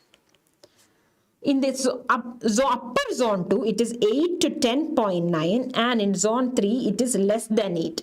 In both these cases, you will have to resort to a chodocentesis. And check the hematocrit. If the hematocrit is less than 30%, then depending on the gestational age, if hematocrit is less than 30% and the gestational age is above 34 weeks, you might go ahead and deliver the baby. If it is less than 34 weeks, you would like to do an intrauterine blood transfusion. Okay, nowadays we don't go for an amniocentesis. Instead, we do a Doppler of the middle cerebral artery. See, this is the middle cerebral artery Doppler. We are checking for the peak systolic velocity. Because there is anemia, blood will be moving faster. So we'll check for the peak systolic velocity of the middle cerebral artery. See how it is spiking. Normally, this was taken from a 34 weeker, and her peak systolic velocity at around this time is 50-55. You see, this is the MCA PSV, it is around 84.11. See, if the peak systolic velocity is high, you don't go for the absolute values. What you're going for is something called the multiples of the median. If it is more than 1.5 mom, it means that there is fetal anemia. If it is less than 1, it indicates what? It indicates polycythemia. Okay, so now we are looking at the middle cerebral artery Doppler. Now you come to delivery. If it has not yet reached 34 weeks, you're prolonging it, right? So once a woman has delivered, the next thing that you do is you will not be giving, you will have to check her. You will have to check if the baby is anemic, you may have to treat the baby accordingly. The baby may need transfusion also. So what is important is the next pregnancy. If she was sensitized in one pregnancy, she is definitely likely to be sensitized in the next one also. So you start checking the MCA PSV from 18 weeks in the subsequent pregnancy. All right. Another thing that you have to know in this regard is the Klehor-Betke and the app test. The Klehor-Betke is a quantitative test that you do to measure the amount of anti-D that needs to be given. Know that 1 ml can neutralize. 1 ml is neutralized by 125 international units. Rather than the Klehor-Betke to determine the quantity, the better one that is used nowadays is the flow cytometric analysis. Okay. So we have our next chapter, which is the multifetal pregnancy. Identify the type of twin pregnancy as seen in the ultrasound. Here you see the two sacs, but that is not what is important. You see here, there is a thick intertwin membrane, and this one here, see how the placenta is going into the sac like that. This here, this is called the lambda sign. Okay, the lambda sign, it is seen in a dichorionic, diamniotic twin pregnancy. The ideal time to test for the chorionicity is 11 to 14 weeks. That is the ideal time to test for chorionicity. Now, if it is at less than 10 weeks, if you're checking, you have a dichorionic, you have a monochorionic. If it is less than 10 weeks, you find that the gestational sac and yolk sac, there are two in a dichorionic. There is only one that can be seen in a monochorionic. And about the intertwin membrane, in the dichorionic, it will be more than 2 millimeters, while in a monochorionic twins, it will be less than 2 millimeters. That is with regard to determination of the chorionicity. Now, how are the twins formed? By splitting, right? If it splits less than 3 days, there are two different twins. There are two separate people, DCDA twins. 4 to 8 days, it is MCDA. More than 8 days, it is an MCMA twin. And after 14 days, it becomes a conjoined twin. We were speaking about chorionicity.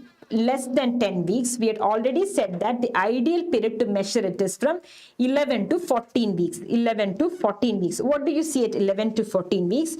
This is the one thing that you see in a dichorionic twin, which is the twin peak sign or the lambda sign. Twin peak or the lambda sign is seen. If it is a monochorionic twin, see here, this one here, this is a T sign. There is a very thin intertwin membrane. If it is an MC twin, it will show a T sign. Okay. This one, the twin peak sign or the lambda sign or the T sign is 100% predictive of chorionicity. Right. Then you look at the dividing membrane. The dividing membrane is thick, and if there are 4 layers, that is 2 chorions and 2 amnions, it is a dichorionic twin. If there are only 2 layers, that is, there are only 2 amnions, that indicates a monochorionic twin pregnancy. Regarding the complications of twin pregnancy, only thing you need to know is all the complications of pregnancy are aggravated in twins. Okay. All complications. It can be hypertension or diabetes or bleed or placenta previa or abruption, whatever it is aggravated in a twin pregnancy. We'll move on to the next question. You have a 26-year-old primigravida with a twin gestation, 30 weeks presence for ultrasound. The sonogram indicates that the fetuses are both male. Placenta appears to be MCDA, monochorionic diamniotic. Twin B is noted to have oligohydramnios and to be much smaller than twin A. What are the concerns for twin A? What is this condition? That is what you have to know. Now, this is a monochorionic twin. All the complications of twins are more for monochorionic twins. Why? Because of the presence of vascular anastomosis. In this case, this is a case of a twin-to-twin transfusion syndrome or TTTS. What happens is one twin acts as the donor twin and the other twin acts as the recipient twin. We'll start with the classification, the staging. This is called the Quintero staging that is done for TTTS. Right? The first stage means there is discordance in the amniotic fluid volumes, that is polyhydramnios in one and oligamnios in the other one. In the second way, the bladder of the donor twin is no longer visible. The third stage means there is abnormal Doppler. The fourth stage, there is ascites, and by the fifth stage, there is single or double intrauterine fetal demise. What happens here? The donor twin will have, as it donates blood, it will have only anemia, oligamnios, oliguria. It will go in for renal failure. It can even become a stuck twin. While the recipient twin, it is receiving all this, it develops what? It develops polycythemia, polyhydramnios. It can go in for a congestive cardiac failure. It can have a hypertrophic obstructive cardiomyopathy. Both the twins suffer from complications. Okay. Now, this can be detected early when at 11 to 14 weeks of gestation, if there is a difference in the CRL of 10 mm or more, or the difference in NT of more than 0.6 mm, you must think about the possibility of the monochorionic twins going in for TTTS. Okay. Remember, this is a complication of the monochorionic twins. How do you manage? How do you manage this? You start from 16 weeks onwards. You will regularly check for the amniotic fluid volume in both the sacs, both the amniotic sacs, but every 2 weeks. It will be repeated every 2 weeks. If you detect TTTS below 20 weeks, then you can offer them a fetal reduction using potassium chloride. Or if it has not occurred, then you can offer them an amnio reduction. If you are detecting it after 20 weeks, you can offer amnio reduction so as to maintain the AFI below 15. But this is not the treatment of choice. The treatment of choice is the fetoscopic laser ablation. Fetoscopic laser ablation of the anastomosis. That is a treatment of choice for this condition, fetoscopic laser ablation. Now we'll come to TAPS, not TTTS, TAPS, also a complication, vascular anastomosis of the monochorionic twins. Twin anemia polycythemia sequence. There is no difference in the amniotic fluid volume. One twin has anemia, other has polycythemia. Again detected using MCA PSV. One is less than 1.5, one is more than 1.5, and the other is less than 1. Okay. TRAP, which is a twin reverse arterial perfusion. What is here? Do you see this one? There is a normal baby and only the bottom part of the other twin. What happens here?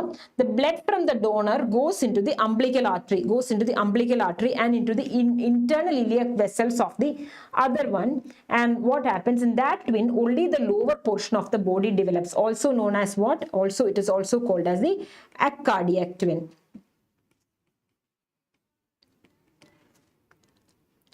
How do you manage labor? If the first twin presents as vertex, then you can offer a trial of labor. If not, you will go for a cesarean section. First twin non-vertex means you will definitely go for a cesarean section. This is when you terminate. If it is an MC-MA twin, terminate at 32 to 34 weeks, MC-DA 34 to 37 plus 6, DC-DA 38 weeks, and triplets at 35 weeks. What are the indications for cesarean section? When do you do cesarean? MC-MA twins, always cesarean. Conjoined twins, again, always go for a cesarean section. If there is TTTS, if there is severe fetal growth restrictions or growth discordance with the smaller baby being less than 1.5 gram. About growth discordance, what is growth discordance? If there is a difference of 20% or more of weight between the two babies, it is called a growth discordance. And there is another thing that you need to know about twins is a single fetal demise. What will you do? If it occurs early in the first trimester, you can go for a termination of the pregnancy. But if it is occurring, if it occurs early in the first trimester, there is no need for any intervention. But if it is occurring late in the first trimester or early in the second trimester, you may have to terminate the pregnancy. Early T1, no intervention. Okay, late T1 or early T2. What do? Then you terminate. If it is in the late T2 or early T3, you might have to do ultrasound, assess the biophysical scoring and look for any brain lesions. You will have to give a steroids also. If it is occurring at 37 to 37 weeks, or if there has been a fetal demise, it is ideal that you terminate the pregnancy at 34 to 37 weeks. Okay. with that, we move on to anemia. The following statements are related to the therapy of iron deficiency anemia except. Iron deficiency anemia is one of the most common nutritional anemia that is seen in pregnancy. We are treating it very vigorously. Okay. Now, how do you classify? How do you grade anemia in pregnancy? WHO says that if it is less than 11, it is anemia. But from our point of view, less than 11 in the first trimester, 10.5 in the second, and less than 11 in the third trimester is our cutoff for anemia. And postpartum, less than 10. ICMR grading of anemia is slightly different. It's divided into mild, moderate, severe, and very severe, where mild anemia is 10 to 10.9, moderate is 7 to 9.9, severe anemia is 6.9 up to 6.9, and very severe anemia means it is less than 4 gram%. Okay. Now, pregnancy, there is physiological anemia in pregnancy because of hemodilution that takes place. This is maximum at around 32 weeks when the blood volume is maximum. But remember that in physiological anemia, if it is a physiological anemia, the hemoglobin level never falls. It never falls less than 11 gram%. So if this has occurred, it means that it is more likely to be a nutritional anemia only. Okay. Why do you need increased blood in pregnancy? So you know this, I'm not going into the details of that. Now we come to the complications of anemia in pregnancy. Like we said before in twins, all the complications are increased. Greater chance of cardiac failure, greater chance of infections, greater chance of preeclampsia, all complications are increased. Then how will you manage? You know about the National Anemia Control Program, where you are given oral iron tablets, iron and folic acid, 60 milligram iron and 5 milligram folic acid. Now it is like 100 milligram iron is given along with 500 microgram of folic acid. Okay, previously it was 60 milligram of iron with 500 microgram of folic acid for at least 100 days. Okay, how do you manage? If anemia has been detected before 30 weeks, you know that it is an iron deficiency anemia, you start oral iron therapy. Oral iron therapy means it is around 180 to 200 milligram of iron. That is 2 to 3 tablets of iron are given plus 1 milligram of folic acid per day is the management of oral iron therapy. Then, if she is intolerant to oral iron or non-compliant to oral iron, then you will have to go for parenteral iron therapy, which is either intramuscular or intravenous. The intravenous route is the one that is preferred over intramuscular because intramuscular iron injections are very painful and may cause abscesses also. When we talk about intravenous iron, before we give a parenteral iron, we need to know how much iron to give. This is the formula by which the iron amount requirement is calculated.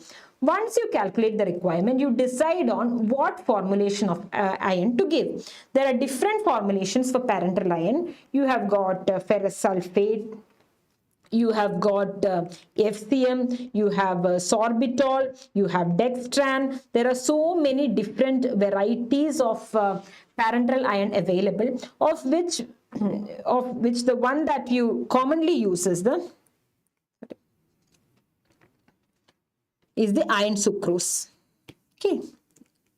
Ferrous sulfate is the oral iron. The iron sucrose is the one that is commonly used. Okay. It is given in a dose of maximum of 600 milligram per week can be given, but FCM you can give up to 1000 milligram. Okay. That is the importance of parenteral iron. Now, the pregnancy has crossed 30 weeks. 30 to 36 weeks, you are detecting iron deficiency, then you should directly give parenteral iron. If the pregnancy has crossed 36 weeks, or it is very severe anemia, or the woman has got refractory anemia, or she has chronic kidney disease, don't think anymore. Go ahead and give blood transfusion. What are the indications?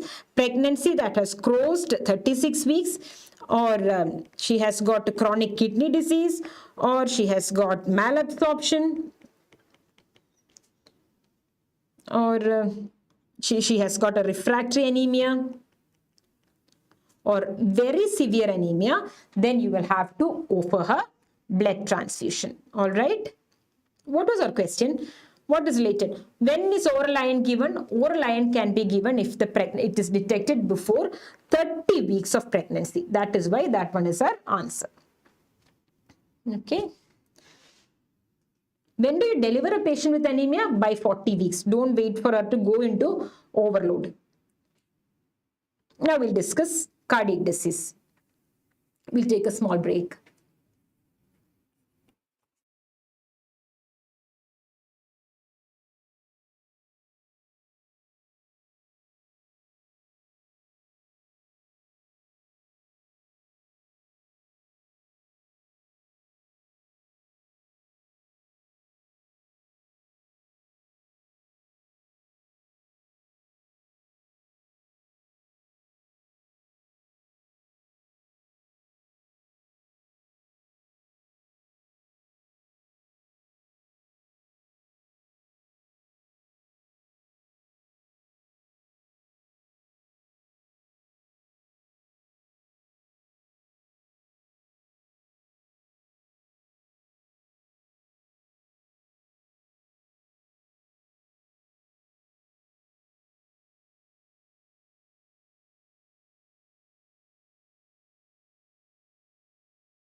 Now we go to cardiac disease.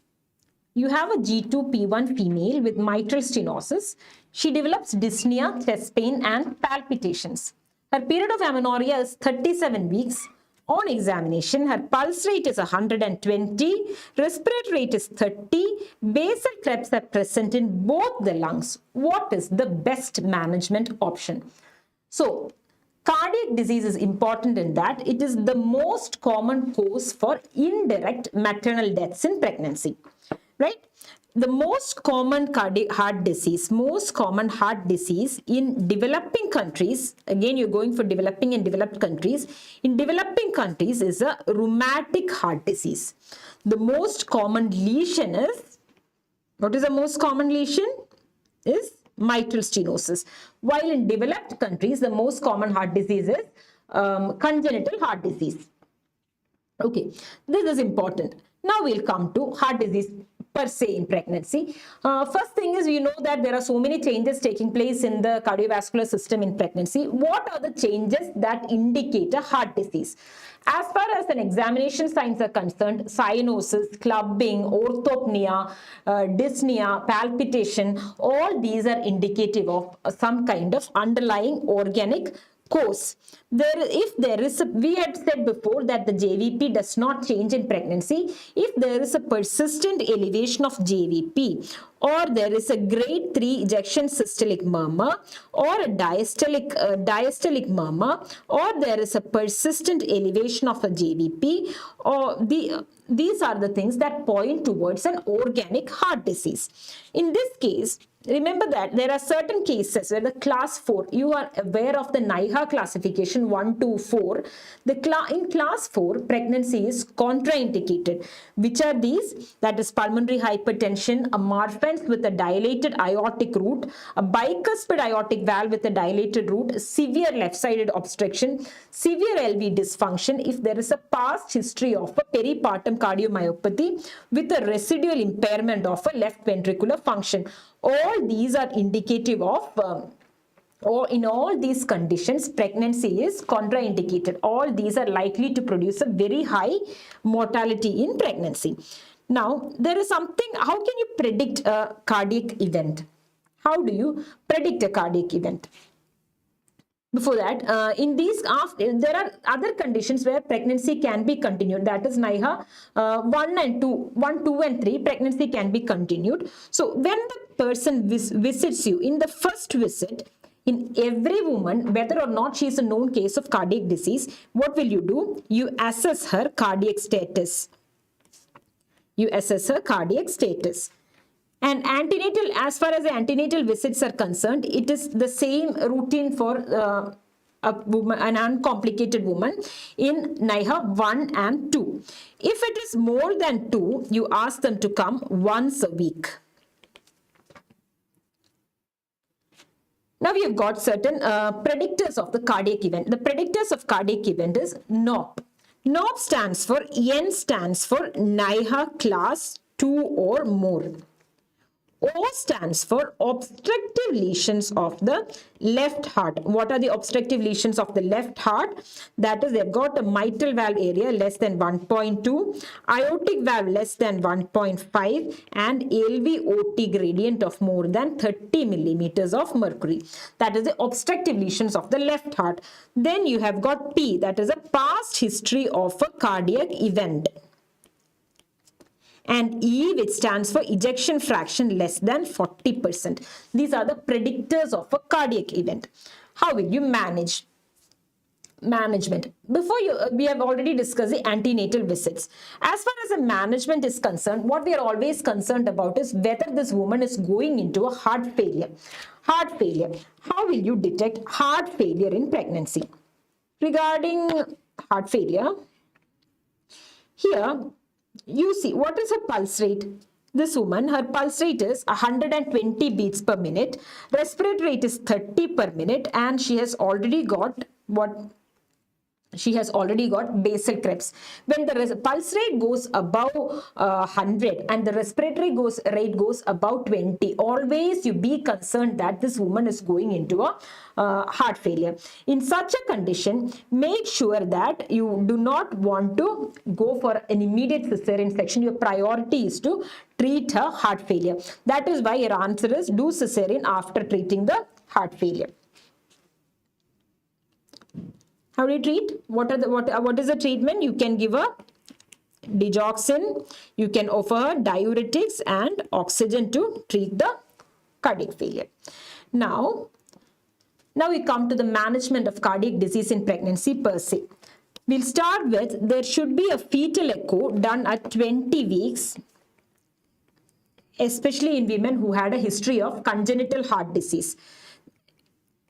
Once she comes to you, you will reassess at 28 to 32 weeks. This is with regard to the pregnant woman. You reassess at 28 to 32 weeks. If it is NIHA class 1, you would like to admit her when at 36 weeks.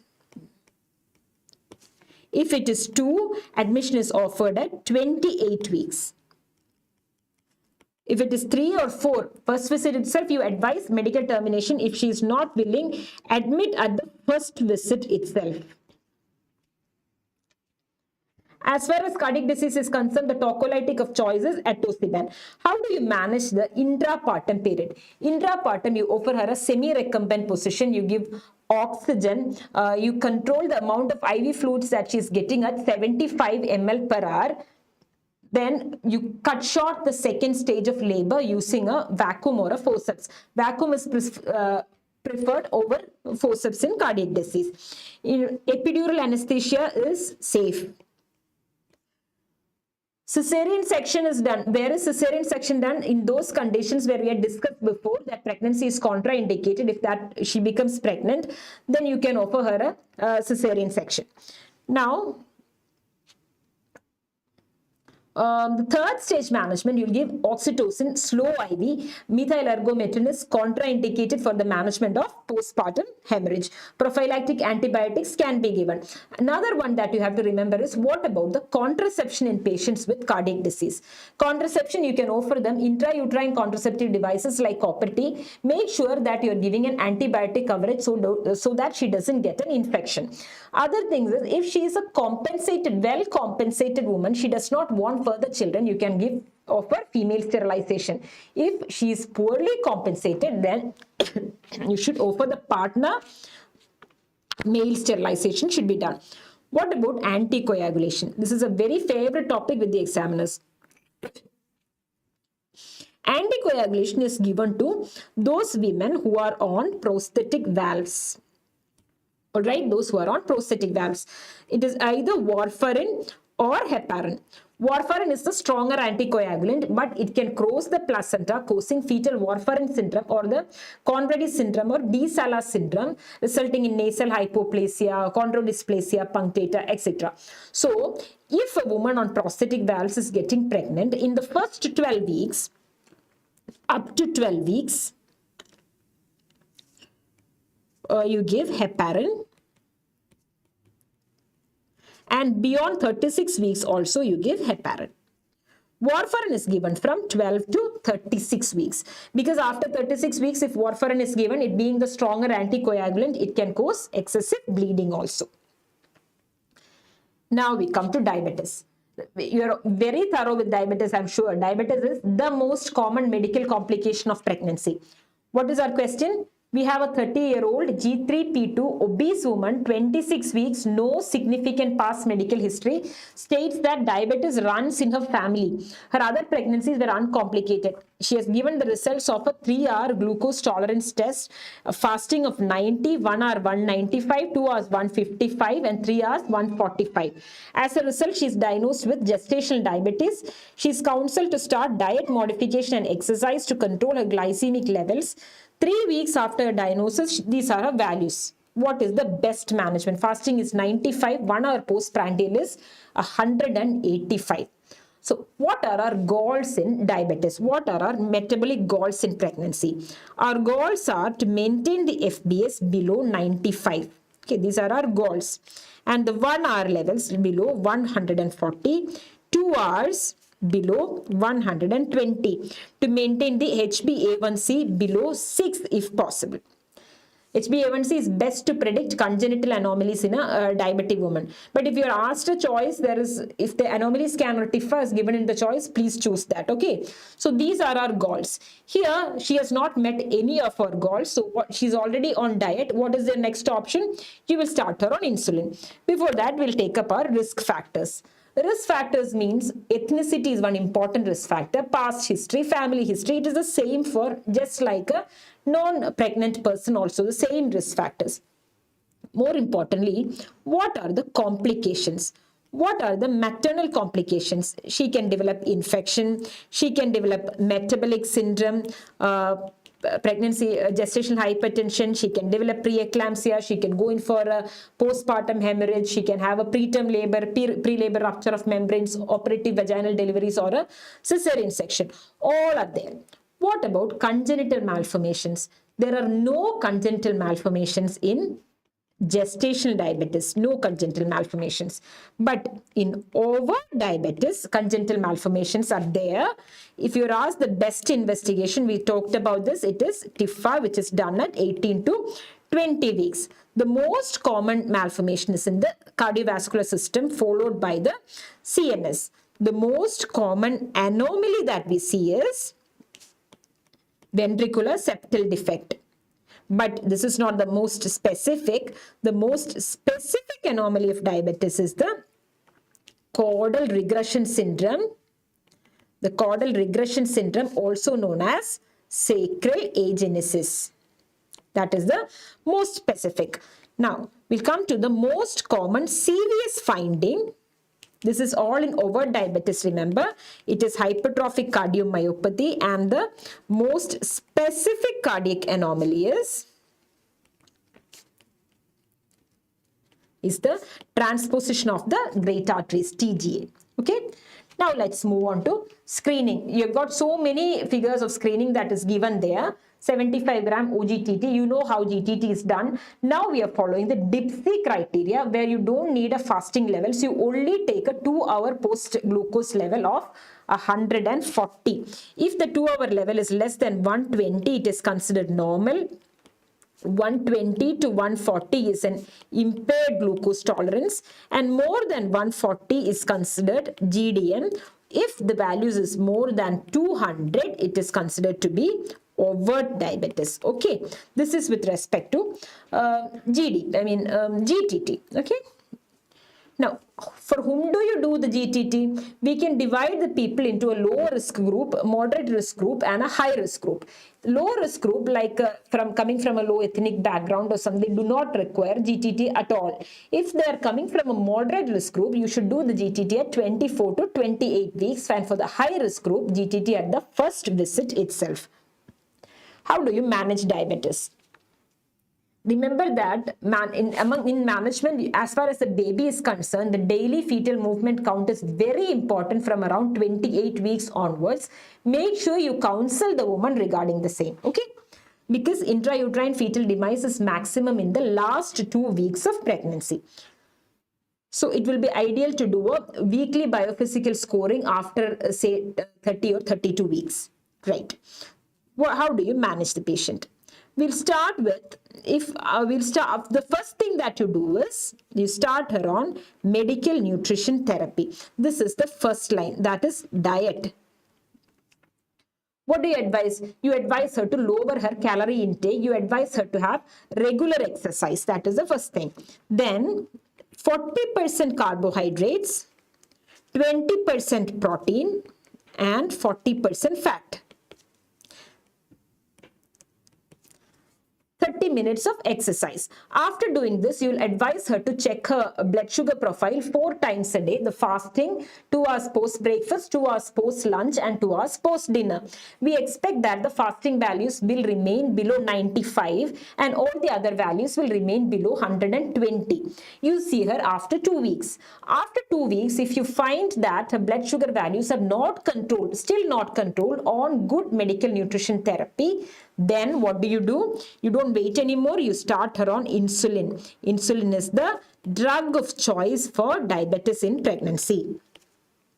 Insulin is given at a dose of 0.7 to 1 unit per kilogram per day.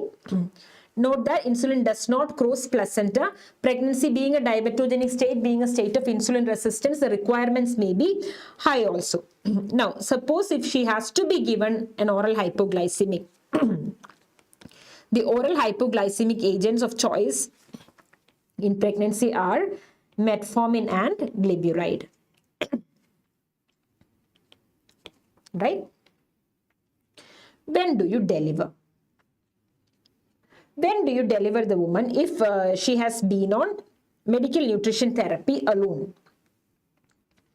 If she has only been on medical nutrition therapy, then you can deliver her after 39 weeks up to 40 weeks and 6 days. If she is on insulin, you will deliver her from 39 weeks to 39 weeks and 6 days. But if she is an overt diabetic, you should deliver her from 37 weeks to 37 weeks and 6 days. Okay. Now, we'll come to the fetal complications. The most important fetal complication is macrosomia. There is maternal hyperglycemia, there is hyperinsulinemia, there is fetal hyperglycemia, fetal hyperinsulinemia.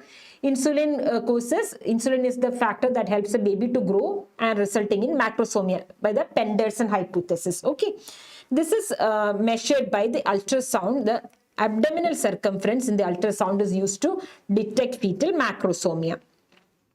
So what happens when there is fetal macrosomia? Another important complication is the intrauterine fetal demise that we had talked about before. Like when we are talking about if the woman has had an intrauterine fetal demise, she is diabetic, then it will be ideal to terminate the pregnancy 1 week before the intrauterine fetal demise has occurred, probably around 38 weeks. Okay. So now another thing is about shoulder dystocia. There is increased fat deposition around the shoulders and trunk, finding it difficult to deliver out the shoulders of the baby. That is, even after 1 minute of delivery of the head, the shoulders have been delivered. It means it is shoulder dystocia. You have to remember the turtle sign where the head retracts against the perineum after it has come out. What do you do in shoulder dystocia? It is the helper drill. Helper drill. You call for help. You evaluate on the need for an episiotomy, and the most important thing, the McRoberts maneuver, the legs. Okay, the McRoberts maneuver, you flex and abduct the maternal legs onto the abdomen. Then what else do? You apply a suprapubic pressure. Then you go for the enter maneuvers. You go for the rotational maneuvers, and then you roll the woman onto all fours for the Rubin's maneuver. There are so many maneuvers. There is a wood corkscrew, there is the Rubin's maneuver. All these are part of the shoulder dystocia drill. All right. The most common complication in shoulder dystocia is a brachial plexus injury. Right. Now we come to the infections, first of which is HIV. Which drug is given to prevent HIV transmission from the mother to child? Here the answer is nevirapine. What is the most common factor, most common time when which transmission occurs from mother to child? It is during the perinatal period or the peripartum period. If you are given the choices as antepartum, intrapartum, postpartum and peripartum, please choose peripartum. If peripartum is not there, it is intrapartum. Why I said peripartum is because breastfeeding part is also included in the peripartum period. All right. So how do you prevent transmission? Prevent transmission is by nevirapine.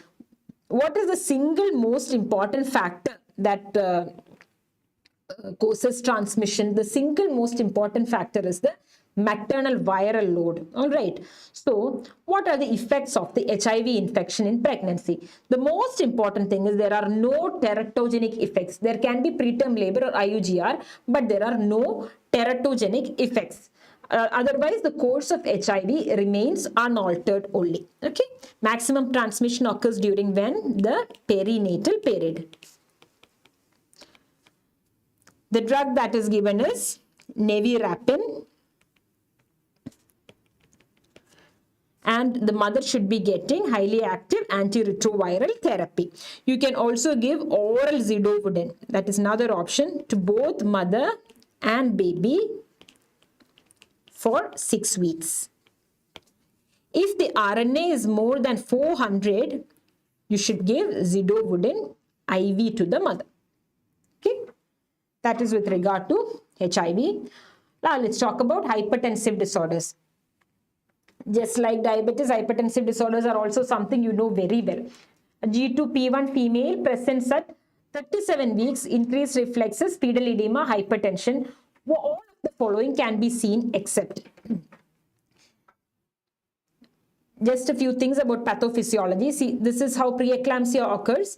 Usually there is extravillous cytotrophoblastic invasion of the spiral arteries that does not occur, resulting in preeclampsia. It is a high resistance system. You know all the classifications: gestational hypertension, chronic hypertension, preeclampsia superimposed on chronic hypertension. How do you predict? Now, uterine arteries are a high resistance system. So when you're doing a Doppler, you see something like this in a non-pregnant state and in a early pregnancy. This is called the diastolic notch of the uterine artery, diastolic notch. As the blood flow increases or as it becomes a low resistance system, this diastolic notch will disappear. But if the diastolic notch persists after 22 weeks, diastolic notch is persisting after 22 weeks, along with you can do something like a platelet growth factor and a PAP-A, you find all these are high. After 22 weeks, it means that there is a high likelihood of this woman going in for preeclampsia. This is how you predict preeclampsia. Okay, in such a situation, what do? You start the woman on low dose aspirin, that is 75 to 150 milligrams of aspirin. Other things that you can give are 1000 milligram of calcium. You can ask her to do exercises.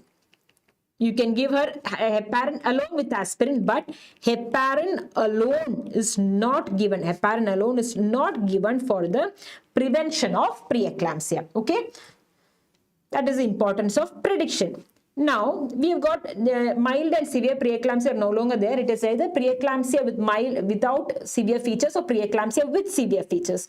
What is preeclampsia? A BP of 140/90 or more after 20 weeks of pregnancy, detected differently at different times, and then there is either proteinuria or signs of end organ damage. Proteinuria is not compulsory. What are the signs of end organ damage? There can be platelet count less than 1 lakh. Serum creatinine rises above 1.1 milligram %. The liver enzymes are elevated to more than twice their normal value.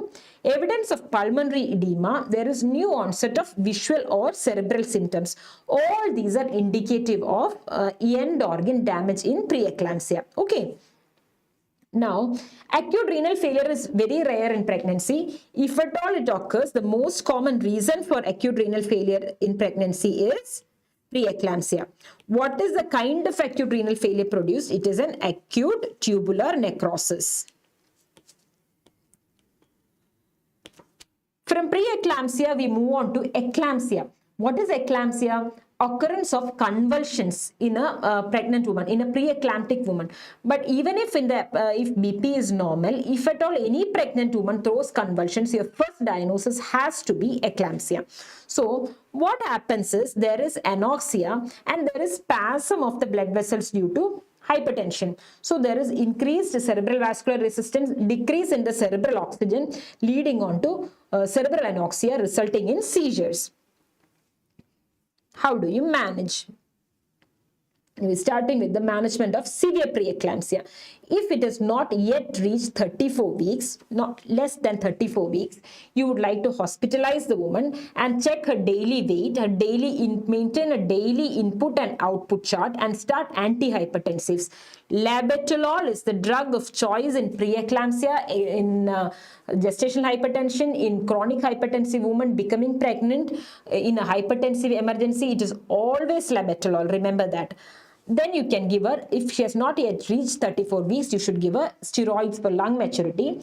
You will do all the lab investigations called the PIH profiles, and you'll ask her to monitor her daily fetal movement count. Then you may have to do a daily NST. We'll be doing an umbilical and middle cerebral artery Doppler twice every week to assess the baby. The amniotic fluid volume also will be checked twice a week, and the ultrasound for fetal growth will be checked every 2 weeks. Okay, it is very, very important that the patients with preeclampsia are given meticulous care. When do you stop the expectant management and go on to accelerated delivery process? That is, if there are impending signs for eclampsia. What are the impending signs? She is having persistent severe headache or visual changes. She has got shortness of breath, chest tightness, or the saturation falls to less than 94% in room air. She has got pulmonary edema, or it is uncontrolled severe hypertension. In spite of all the treatment that you're giving her, she's still having uncontrolled hypertension. She has got oliguria, which indicates that her kidneys may be shutting down. Persistent platelet count less than 1 lakh. You are suspecting abruption or progress of labor or ruptured membranes. In all these cases, also if there is severe fetal growth restriction, there is a reversal of the flow in the umbilical artery, there is severe oligohydramnios, the biophysical score is less than 4, and there is intrauterine fetal demise. In all these conditions, you no longer wait for expectant management, you terminate the pregnancy. Okay. Now, she goes in for an eclampsia. What will you do? What is the first thing? What is the best thing?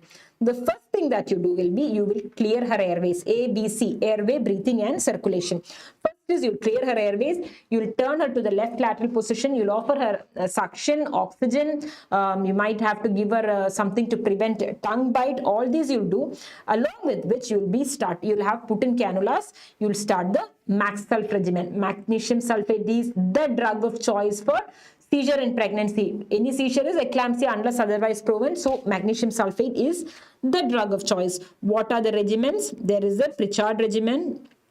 There is the Sibai regimen. The Pritchard regimen is the one where you give 4 grams intravenously, followed by 5 grams in each buttock. This is repeated every 4 hours. Sibai regimen is totally an intravenous regimen, 6 grams IV followed by 1 gram per hour IV infusion. Now, when you are giving MaxSulf, you need to monitor the woman.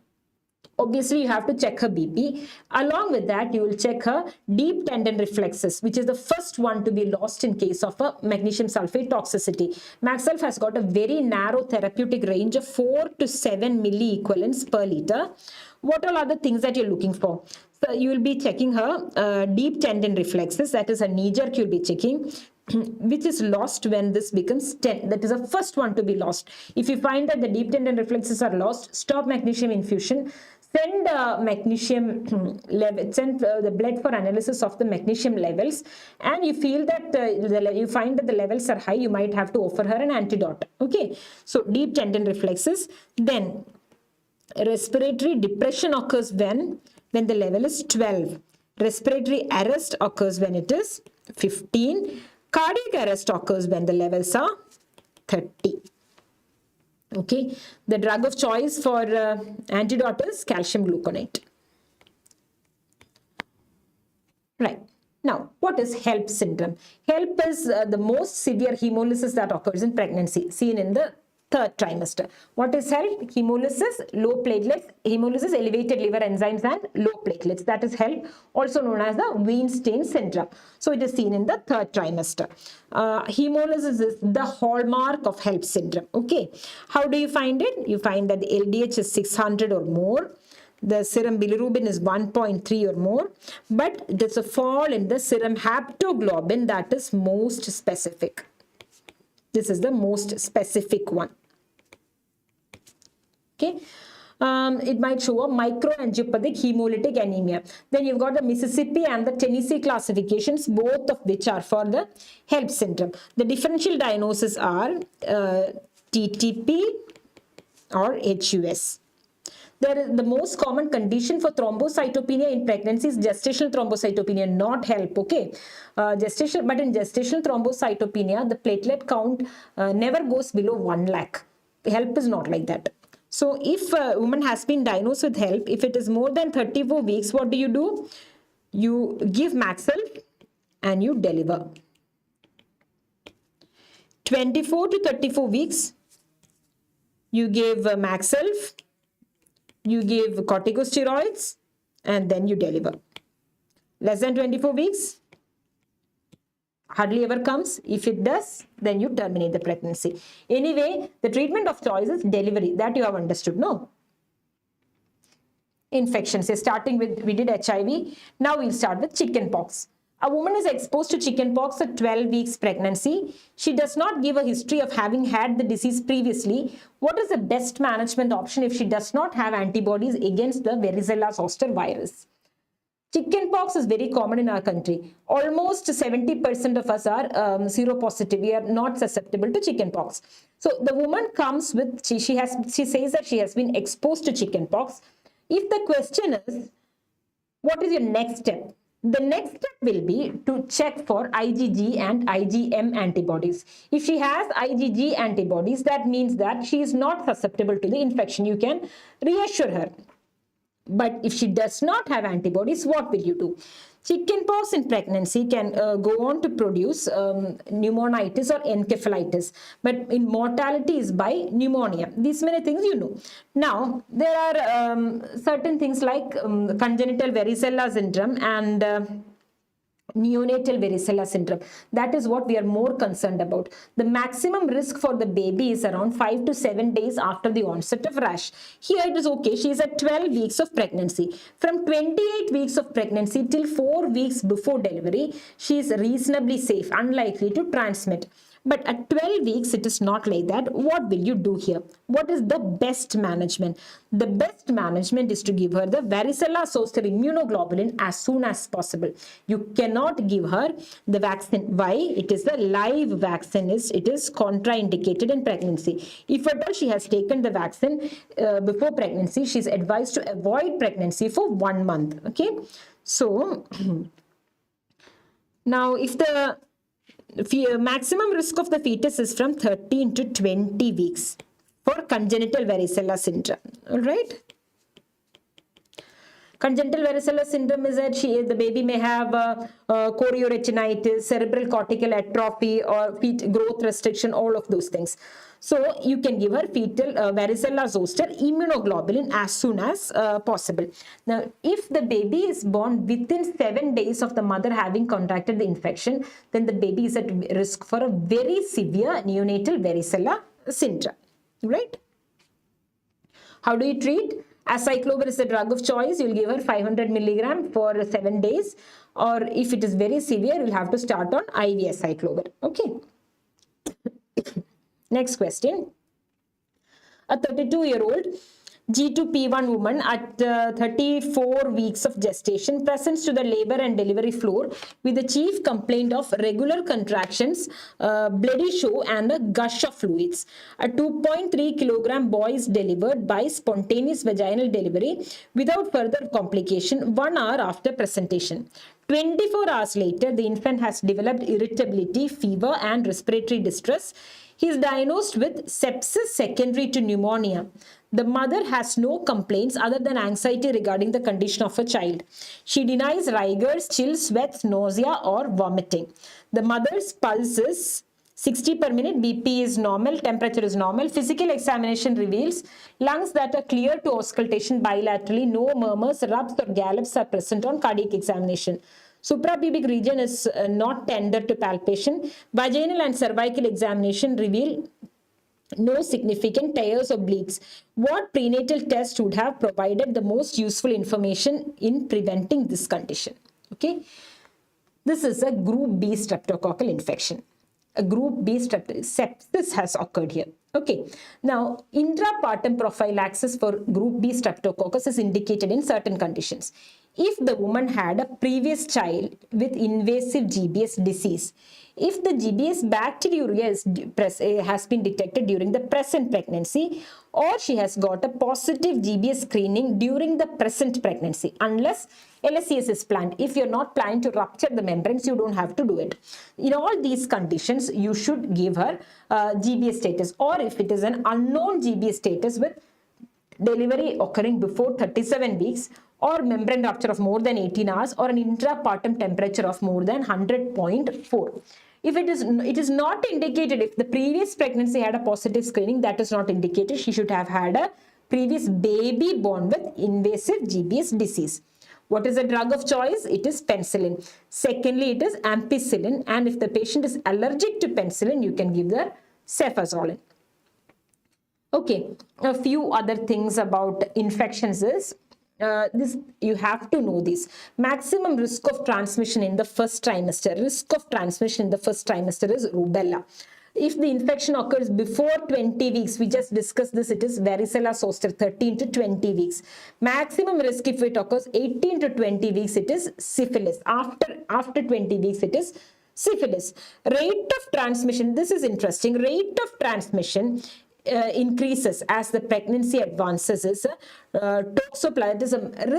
Risk increases as pregnancy advances, but the transmission is lower. Okay, that is toxoplasma. The important thing is the least risk of transmission of toxoplasma occurs during delivery, but the problems with toxoplasma increase as the pregnancy advances. Okay. The most severe congenital infection of all is the rubella. Now, the one with the minimal teratogenic risk is HIV. Okay. Now, here you have got the transmission risk of the torch infections, toxoplasma, rubella, HSV. Okay. A couple of things about the CMV I need to tell you. This is the most common infective cause of congenital brain lesions. That is CMV. It is also the most common cause of sensory neural hearing loss in childhood. That is about CMV. Now we've got a few other topics. We are discussing urinary tract infections. Urinary tract infections during pregnancy and cephalosporin. First one, regarding antibiotic of choice during the UTI, the pregnancy, third trimester, antibiotic of choice is cephalosporin. Why is urinary tract infection common in pregnancy? Because of there may be vesico-ureteric reflex, there is smooth muscle relaxation, there is ureteral dilatation. All these factors make UTI more common in pregnancy. Asymptomatic bacteriuria, you know, more than 10 raised to 5 per high power field. This can lead to urinary tract infections, and if untreated, it can go on to produce pyelonephritis in up to 25% cases. That is why it is very essential that we treat the asymptomatic bacteriuria. If it occurs, it can cause preterm labor, preeclampsia, anemia. All these are the complications. Even fetal loss and fetal growth restriction. All these are the problems with asymptomatic bacteriuria. Now we come to some basic emergency obstetric services and comprehensive emergency obstetric services. Okay. What are the basic services? Basic services means this must be available in all the hospitals, including the primary health centers. They include parenteral oxytocics, antibiotics and anticonvulsants, assisted deliveries, procedures for the manual extraction of placenta and the removal of retained products. While comprehensive services means usually in a tertiary center.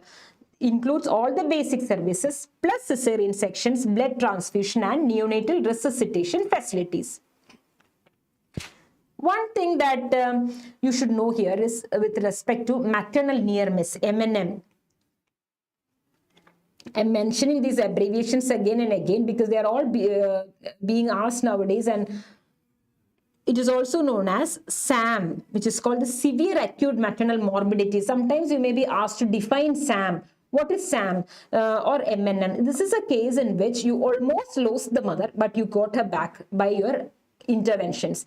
This any disease or condition which was likely to have caused a maternal death, but it did not result in a maternal death because of prompt medical interventions. Just like maternal mortality, this is also up to 42 days of delivery. Okay, up to 42 days.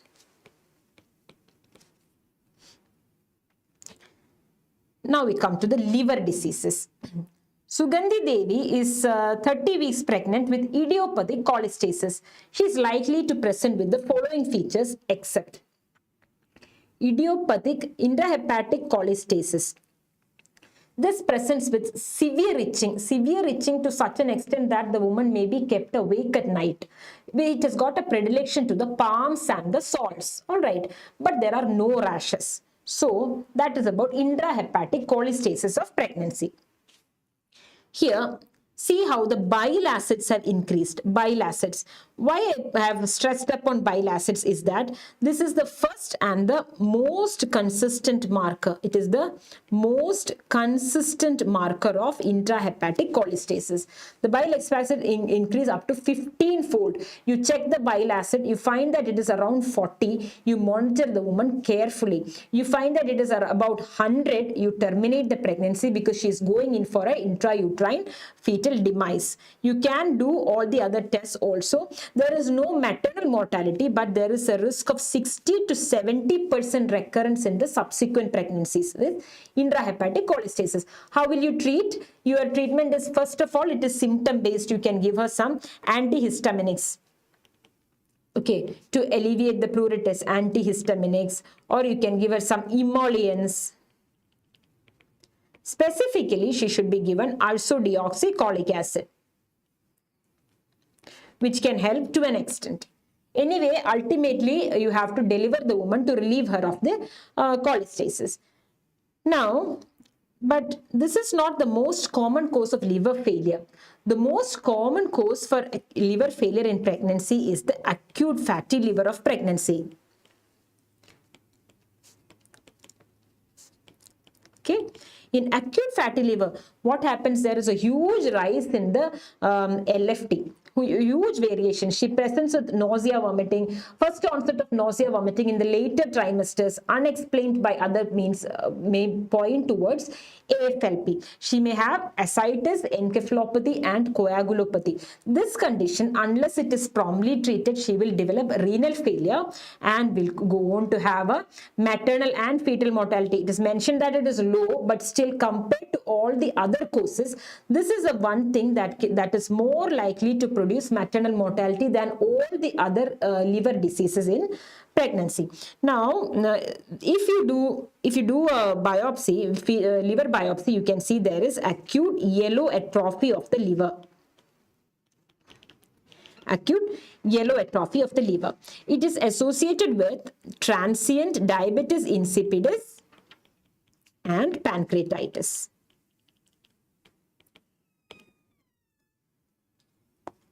All right. Here you have a pregnant lady. She is HBsAg positive. Which of the following is the best way to prevent hepatitis infection to the child? We've got a management algorithm for hepatitis B. The first visit itself, we check serology. What are the serologies that we check? You check HIV, HBsAg, HCV, and VDRL. Okay, we have checked HBsAg. It is again repeated at 28 weeks. You find that HBsAg is negative, then what do? Then you can offer the mother vaccination and you can offer the infant also vaccination.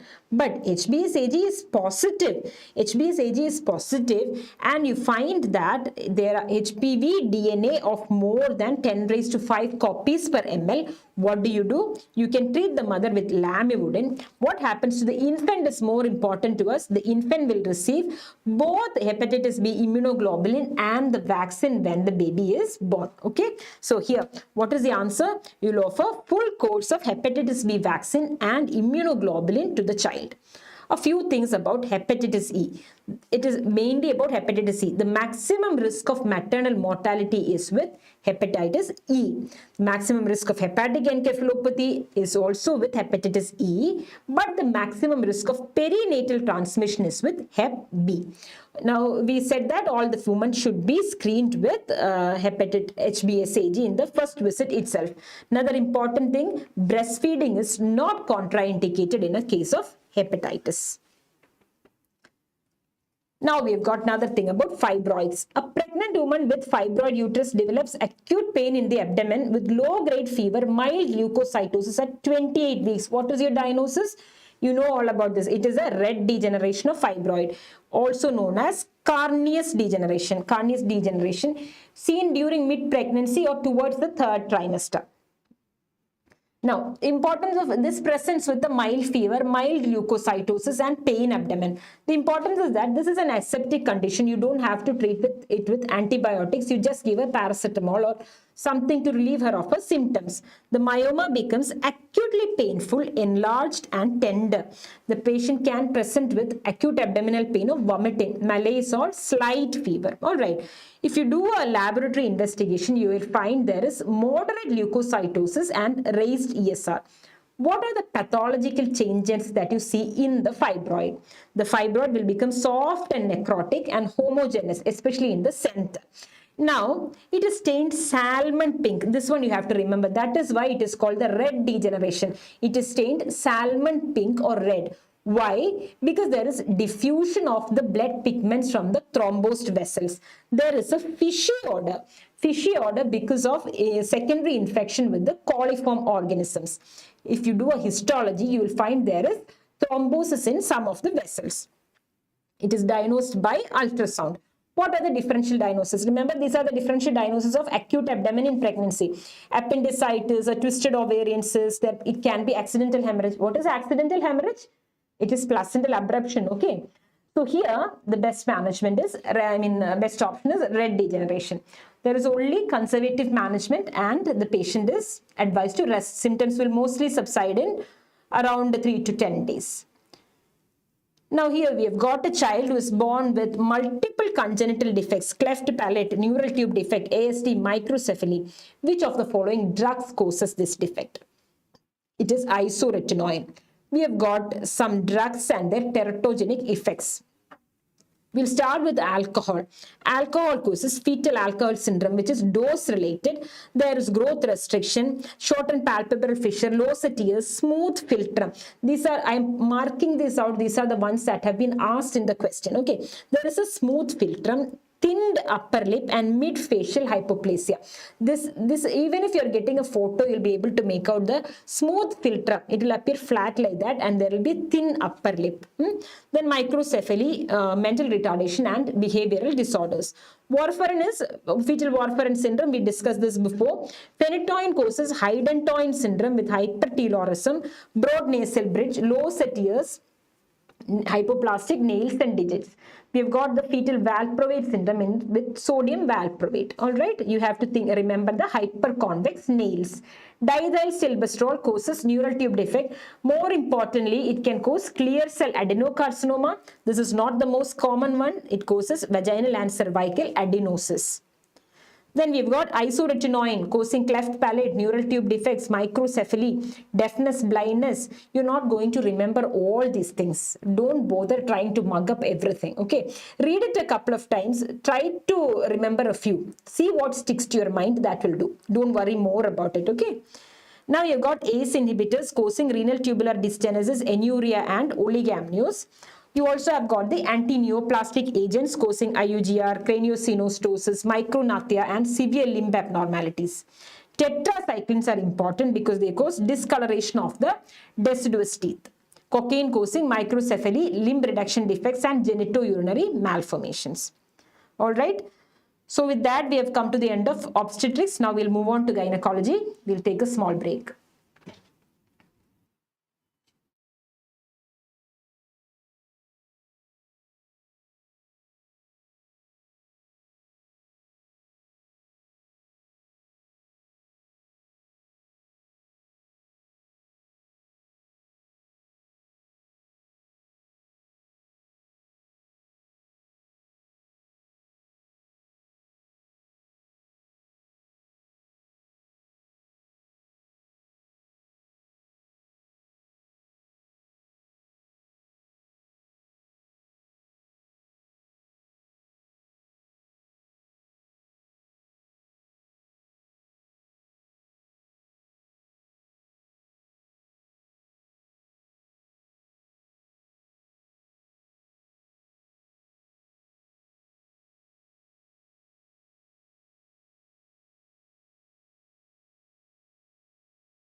We're going to start Gynec. Before that, we had a message from Shubham regarding codosynthesis in Rh negative pregnancy.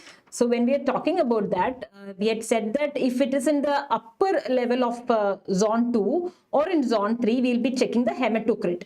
Same applies to the MCA PSV also. If the MCA PSV is more than 1.5, that is indicates anemia, we'll have to go for a codosynthesis. I said we'll check hematocrit. Hematocrit can only be checked by a codosynthesis, only by taking blood from only by taking blood from the umbilical cord and checking it. We'll have to do a codosynthesis, and it is depending on the codosynthesis values that we'll be proceeding further.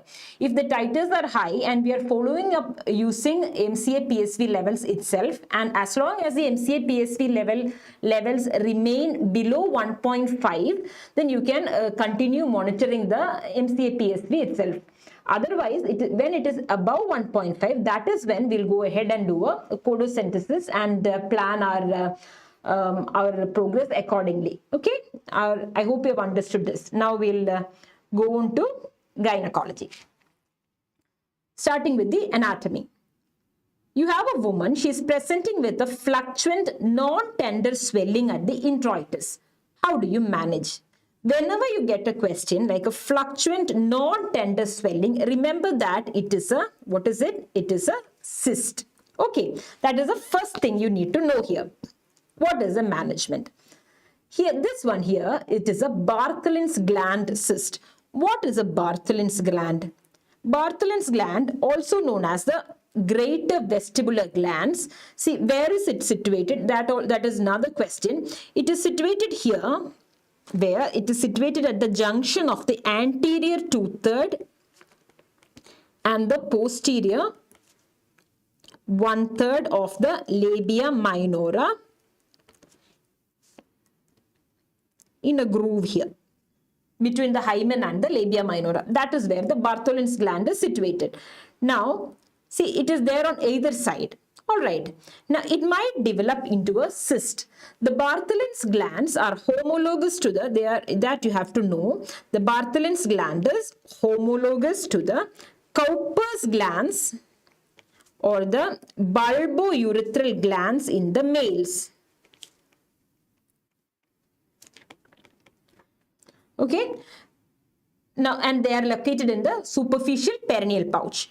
All right. So, once it forms the ducts, it is usually found in, there can be obstruction of the ducts. That is when the cyst forms because of the accumulation of the secreted fluid. This is not an infection. Remember that. It is only the obstruction of the duct leading on to the cyst. But sometimes, most commonly by infections like gonorrhea, this cyst transforms into an abscess, which is called a Bartholin's abscess. Here, the question is, what is it? Fluctuant non-tender swelling. That means it is a cyst. What is the best treatment? The treatment of choice for a Bartholin's duct cyst is marsupialization.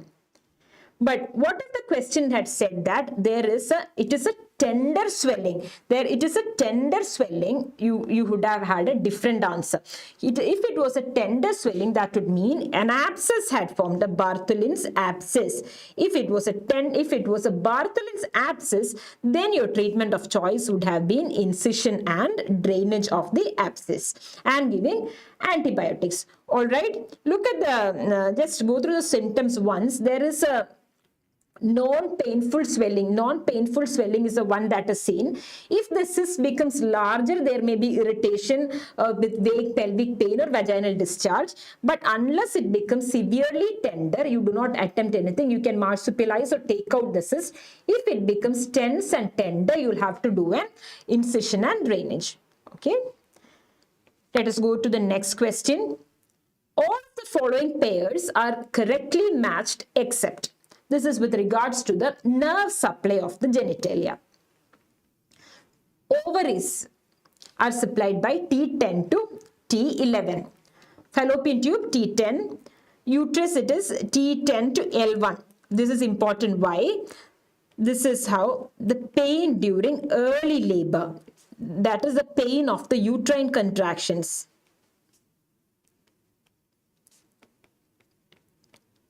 pain during early labor. The cervix and upper vagina are supplied by S2 to S4. That is what causes pain during late labor, because of the dilatation of the cervix. Okay, that is important. In early labor, pain is caused from the uterus, and in the late labor, pain is caused from the cervix and the vagina. All right. Fine. Now, the lower vagina and the perineum are supplied by the pudendal nerve. That is why you can offer a pudendal nerve block when you are putting an episiotomy. All right. So, which are the nerve roots that are blocked in a pudendal nerve block? That is S2 to S4. Okay. This is about the lower vagina and the perineum. Now, if you are giving an epidural analgesia for painless labor, if epidural analgesia is planned, you should block from T10. Okay, epidural analgesia is from T10. Now, that is enough about that. You'll also just a word about the lymphatic drainage of the cervix. I want you to keep this in mind when we discuss CA cervix. Okay, lymphatic drainage of cervix. You know the mnemonic, it is HOPE. What are the HOPE structures, HOPE lymph nodes? You start with the hypogastric. Then we have got the obturator nodes. We have the paracervical and the external iliac. The paracervical nodes are the first lymph nodes to be affected in case of CA cervix, while obturator is the most common lymph node that is involved in CA cervix. Okay, is that clear? So we have discussed the nerve supply and the lymphatic drainage of just the cervix. Okay, nerve supply of the internal genitalia. For hormonal study, a sample is taken from which wall of the vagina? Simple question this one is, it is taken from the lateral wall of the vagina. If it is for a cytological study, the sample is taken from the posterior wall of the vagina.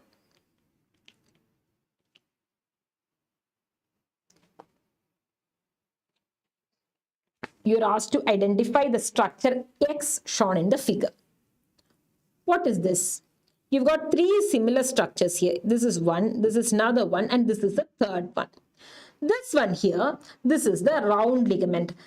At the uterine cornu, the structures are arranged from superior to inferior, like you've got the round ligament, you have got the fallopian tube, and you've got the ovarian ligament. That is how it is arranged from superior to inferior. I'm sorry, we have made a mistake there. From here, from anterior to posterior, I'm sorry, it was not superior to inferior. From anterior to posterior, from this is anterior, this being posterior, we start with the round ligament. Then you have got the tube, and finally you have got the ovarian ligament, RTO, anterior to posterior. If it is from superior to inferior,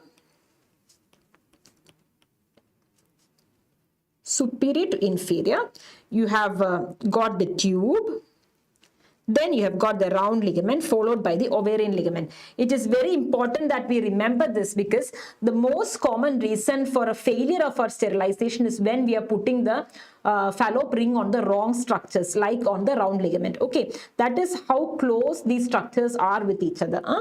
So here the structure marked is the X is the round ligament. This one here is the tube. Just look for it, you see the fimbriae of the tube, that is a tube. And here, this one here, that is the ovary. All right? Okay.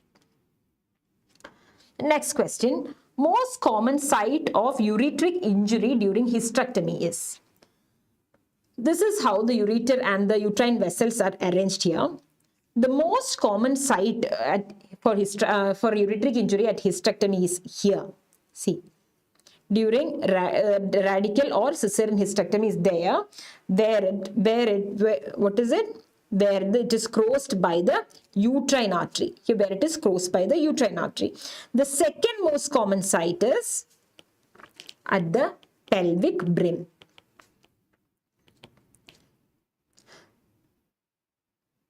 If there is a myomectomy being done, especially for a broad ligament fibroid, the ureter gets injured inside the broad ligament. If there is a lymph node dissection, then the ureter will get injured by the internal iliac arteries. Okay.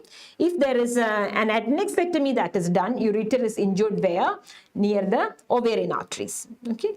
So these are the sites of the ureteric injuries.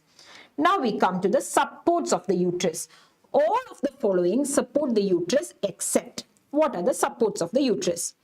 The one thing that you have to remember very importantly is that broad ligament, even though it is one of the largest peritoneal folds, it does not offer support to the uterus. So, broad ligament is not supportive. So is a suspensory ligament of ovary is also not supportive. What about the round ligament? It is mentioned here that it is not supportive. But you have to remember that even though it is not a primary support, it is a secondary support of the uterus. Secondary support, that is, it indirectly supports the uterus. The round ligament is the one that is responsible for maintaining the uterus in anteversion. All right, that is how important the round ligament is. Now, which are the supports, which are the primary supports of the uterus? Laterally, you've got the transverse cervical or the cardinal or the McInroot's ligaments. Posteriorly, you have the uterosacral ligaments, and anteriorly, you've got the pubocervical ligaments. That is the support of the uterus. Now, we talked about the round ligament keeping the uterus in anteversion, which is a ligament that prevents retroversion. That is this here. The uterosacral ligament, it prevents retroversion. Right? That is about the supports of the uterus. Now we come to the reproductive physiology. In 40 days of menstrual cycle, when does ovulation occur? If it is a 28-day menstrual cycle, you know the first 14 days are the follicular phase, the next 14 days are the secretory phase. But the follicular phase of the cycle is variable. Ovulation is actually just a retrospective diagnosis because we say that from the date on which menstruation occurs, or it is around 14 days behind that ovulation has occurred. It is the second part or the luteal phase of the cycle that is fixed. Okay, so if it is a 40-day cycle, you say ovulation has occurred on the 26th day of the cycle. That is 14 days behind that. You do not always go and pick the midpoint where ovulation has occurred. All right. So in that sense, if it is a 35-day cycle, you say ovulation has occurred when? On the 21st day. All right. Now we'll study a little bit about the hormones.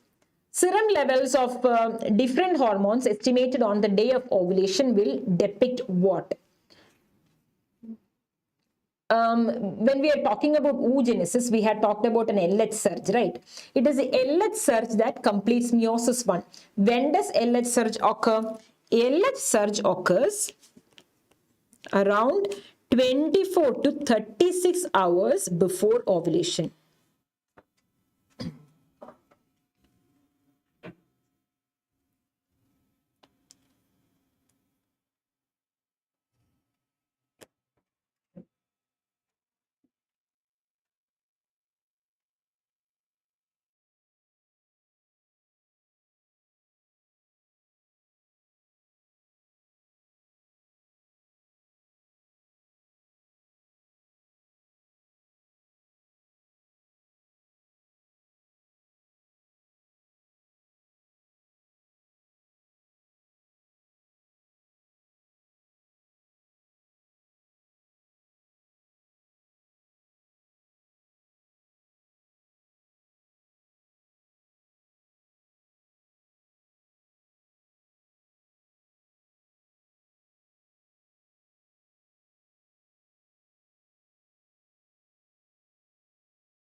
So we are talking about the hormonal changes in our cycle. There is an LH surge that occurs 24 to 36 hours before ovulation.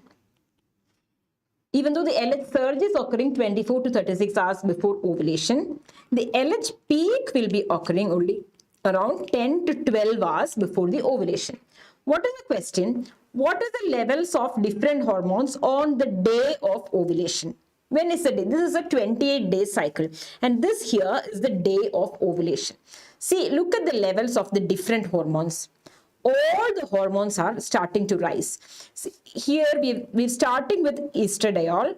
Estradiol rises, it reaches a peak and starts to fall, but still it does not come back to the original level. It remains high.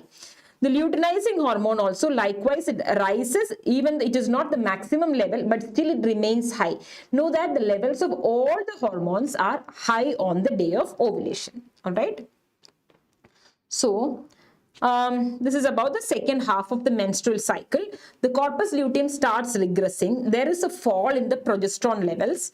As the progesterone levels falls, PGF2 alpha is released, which is the main prostaglandin during menstruation. What happens then? There is myometrial contraction. This is what causes the dysmenorrhea. What is responsible? Prostaglandin F2 alpha. And then you've got the constriction of the spiral arterioles, which makes it, which is why and sloughing of the upper layers of the endometrium, which is why the menstrual blood is mainly arterial. All right. So, corpus luteum. What are the hormones secreted by the corpus luteum? The main hormone of the corpus luteum is what? It is progesterone. You know this one, right? Then you have also got estrogen. You have got inhibin A. All these are part of corpus luteum. When there is a high amount, as the levels of progesterone start rising, it exerts a negative feedback on the LH and the LH level falls. That is when the corpus luteum starts to degenerate, which results in a fall in the progesterone levels, also resulting in menstruation. What is LPD? LPD is a luteal phase defect when there is insufficient progesterone. Okay, that is why the treatment, there is a deficiency of the corpus luteum, which is why the treatment of LPD is what? Progesterone.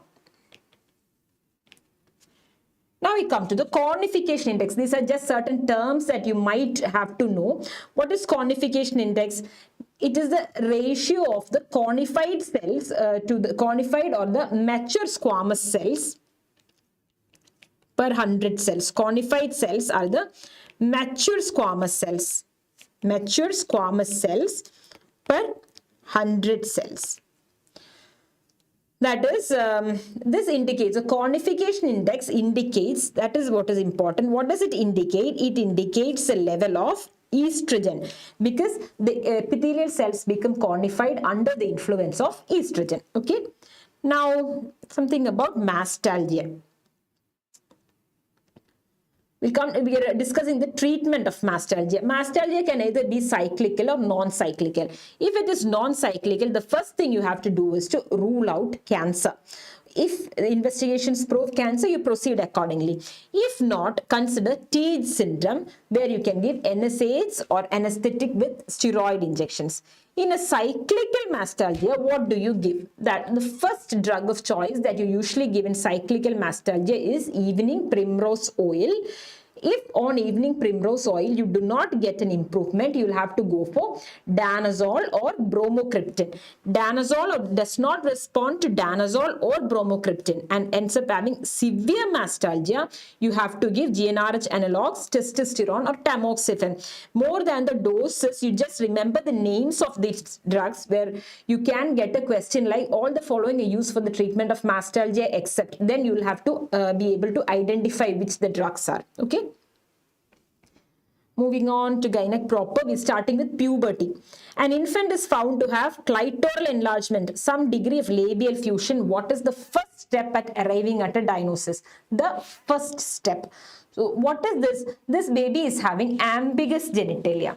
When there is ambiguous genitalia, the first thing that you have to do is to make out the sex chromosome complement of this child. You have to determine whether this baby is a genetic male or a genetic female. So what do? You perform a karyotype.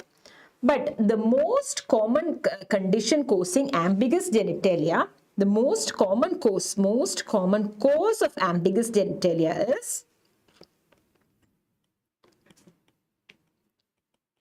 is congenital adrenal hyperplasia. This is how, this is the cholesterol synthesis, not the cholesterol synthesis, the cholesterol metabolism happening in the body. So the most common enzyme that is deficient in congenital adrenal hyperplasia is the 21 hydroxylase. There is deficiency of 21 hydroxylase. What happens then? There is a fall in the aldosterone levels, which brings about hypotension. The second enzyme that is deficient is the 11 beta hydroxylase. What happens then? There is a fall in the cortisol levels, resulting in what? Resulting in hypoglycemia. Okay, now since both these become deficient, there will be a high levels of androstenedione or testosterone, resulting in ambiguous genitalia in females and precocious puberty in males. Okay, that is about congenital adrenal hyperplasia. How do you screen for it? Screening is by 17-hydroxyprogesterone. If the levels of 17-hydroxyprogesterone is less than 200, that means you can rule out congenital adrenal hyperplasia. If it is more than 800, it is diagnostic of CAH. What if it is 200 to 800? That is when you'll have to do a confirmatory test. A confirmatory test. Which is a confirmatory test? It is the ACTH stimulation test. That is, after ACTH stimulation, check for the levels of 17-hydroxyprogesterone. If it is more than 1500, it is definitely diagnostic of CAH. All right. Now you come to the management. Up to puberty, the management of congenital adrenal hyperplasia is by hydrocortisone. Once the epiphyses are closed, you can give dexamethasone or prednisolone, which are longer acting steroids and will not interfere with the epiphyseal closure. Now, suppose somebody with CAH becomes pregnant. What will you do then? Pregnancy test becomes positive, and as soon as you find that the pregnancy test is positive, you start dexamethasone as a treatment modality. Then at 10 weeks, you'll do a chorionic villus sampling to assess determine the sex of the fetus. If it is a male, you can stop the dexamethasone, and then you can, what can you do? You will continue with hydrocortisone. Hydrocortisone does not cross the placenta. What if it is a female?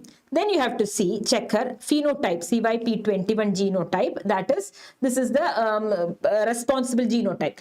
If it is an affected female, you have to continue dexamethasone so that the baby is treated in utero itself.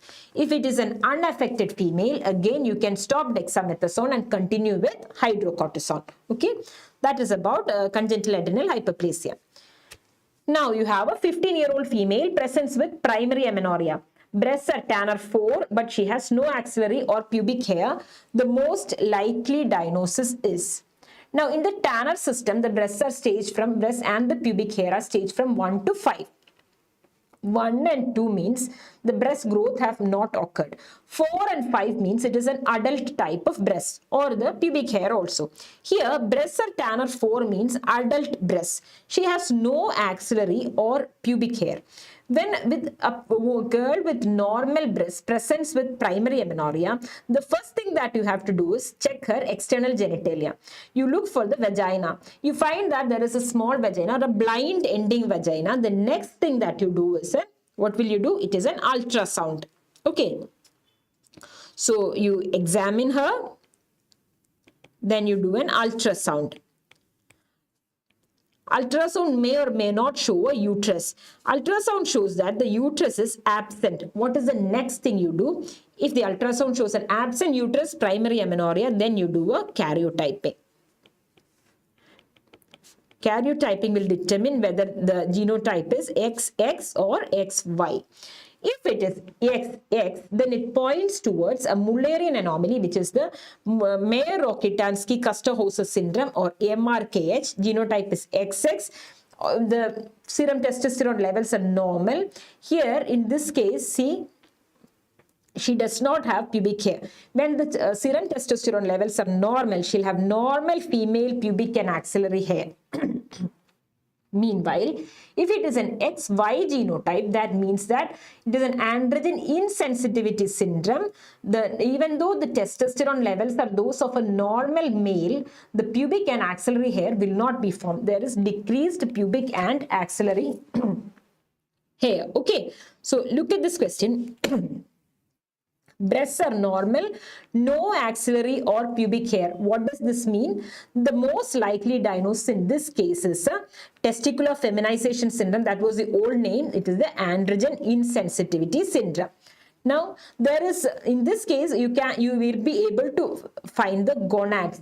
But as soon as it sometimes has an inguinal hernia, as soon as gonads are identified, the gonads will be tested. It is advised that the gonads are removed at the earliest. Why? Because it can go on to produce a gonadoblastoma or a malignancy. Okay. Now, XY complete gonadal dysgenesis is the Swyer syndrome. This is a Swyer syndrome. This is caused due to a point mutation on the SRY gene. It is a point mutation on the SRY gene. Again, it's a complete dysgenesis. The testes are not formed, but vagina, uterus, and there may be unambiguous external female external genitalia. There is an increase in height because it is a male basically, and there will be streak gonads. Okay, just like in androgen insensitivity, if gonads are identified, they should be removed immediately to prevent gonadoblastoma. All right. So the person presents with, how does the person present with primary amenorrhea? Here in as opposite to what happened in androgen insensitivity, there is primary amenorrhea. There is no breast development. Why? Because breast development needs estrogen. Here ovaries are not there. Estrogen is not produced. So there is no breast development as happening. There is low amount of pubic hair also. Why? Because there is not enough androgen. There is a high levels of LH and FSH. Why? Because there is very low negative feedback. Okay. So how do you treat Swyer syndrome? It is better that the person, after counseling, you can continue as female. Because the uterus is there, cyclical estrogen and progesterone may be given. Cyclical estrogen and progesterone. Why? For menstruation to occur, and this person can conceive through ovum donation. All right. Infections. All the following are risk factors for pelvic inflammatory disease except pelvic inflammatory disease is an infection or inflammation of the upper genital tract.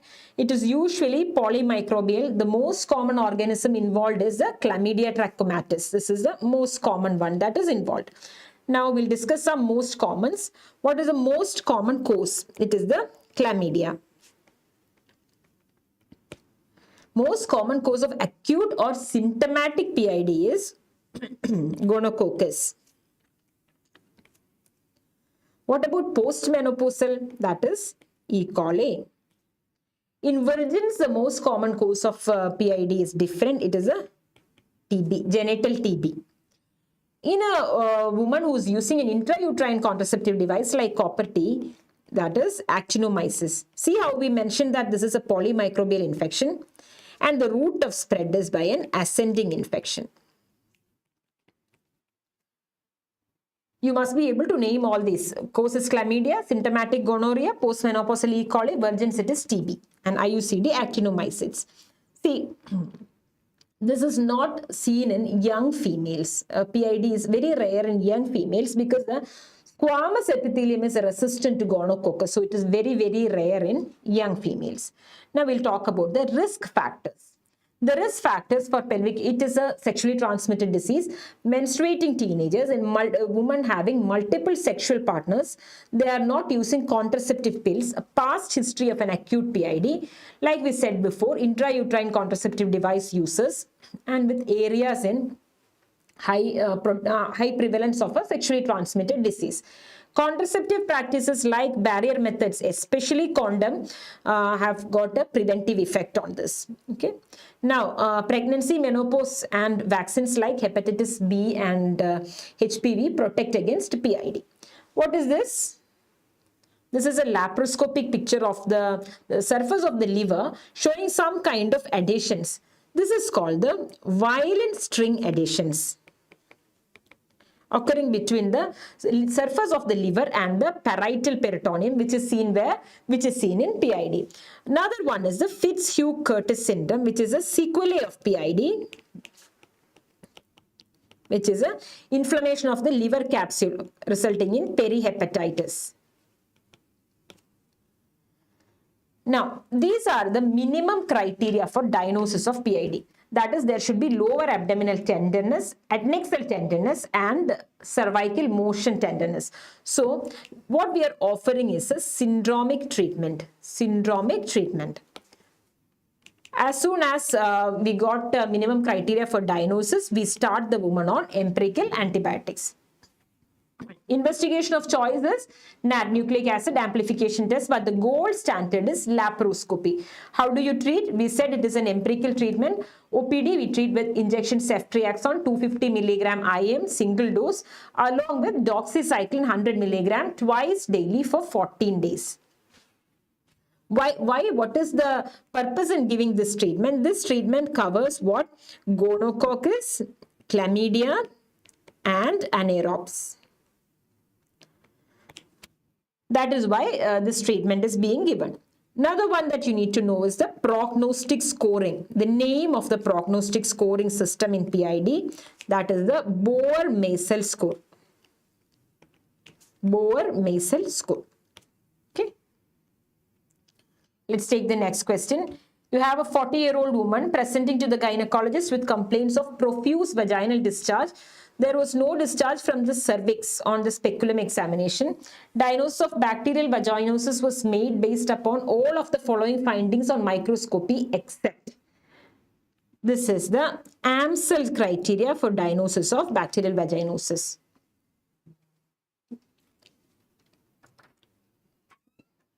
What is the Amsel criteria for diagnosis of bacterial vaginosis? You've got a homogeneous, non-clumping vaginal discharge. There is a fishy odor when potassium hydroxide solution is added, which is called the whiff test. Presence of clue cells more than 20% and vaginal pH of greater than 4.5. What is this bacterial vaginosis? Bacterial vaginosis means there is some alteration of the vaginal flora leading to a vaginitis. In fact, this is the most common bacterial vaginitis. Most common vaginitis. This is not a sexually transmitted infection. There is no inflammation. Okay. There is an abundance of gram variable coccobacilli. What is this?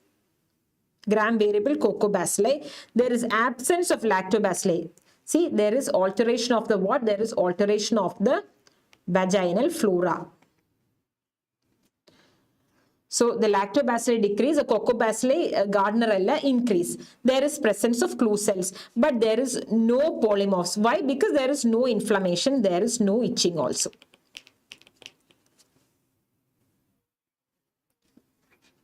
The most common causative organism is Gardnerella vaginalis. The pH is at more than 4.5 and it is the etiology is increased vaginal pH, fishy odor, no itching. We talked about the discharge and there is no sexual transmission. If you do a wet mount, you'll see clue cells. So the investigation of choice is a saline microscopy. Saline microscopy. The gold standard investigation is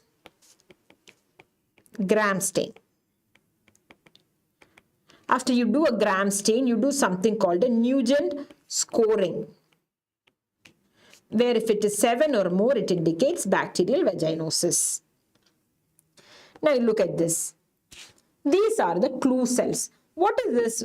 You've got an epithelial cell and the cell is studded with bacteria. That was also asked as a question. What is a clue cell? Clue cell is an epithelial cell that has got a bacteria studded on it. Okay, bacteria adherent to it.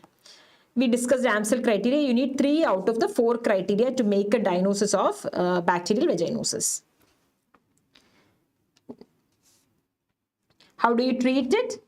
the treatment of bacterial vaginosis. In a non-pregnant state, you can give metronidazole or clindamycin cream.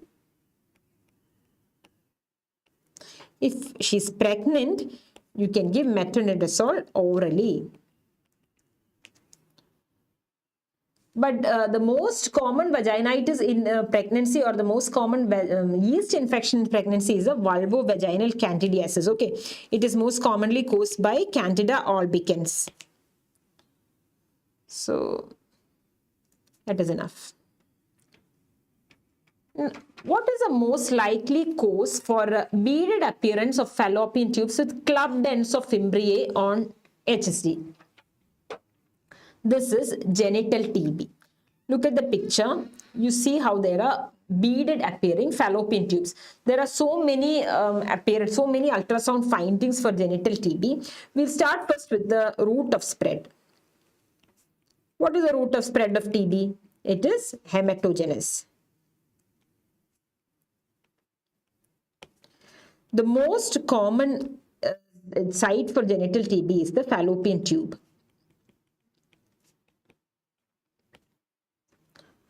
In the fallopian tube, the most common part is the ampulla. The most common pathology that we can identify is endosalpingitis.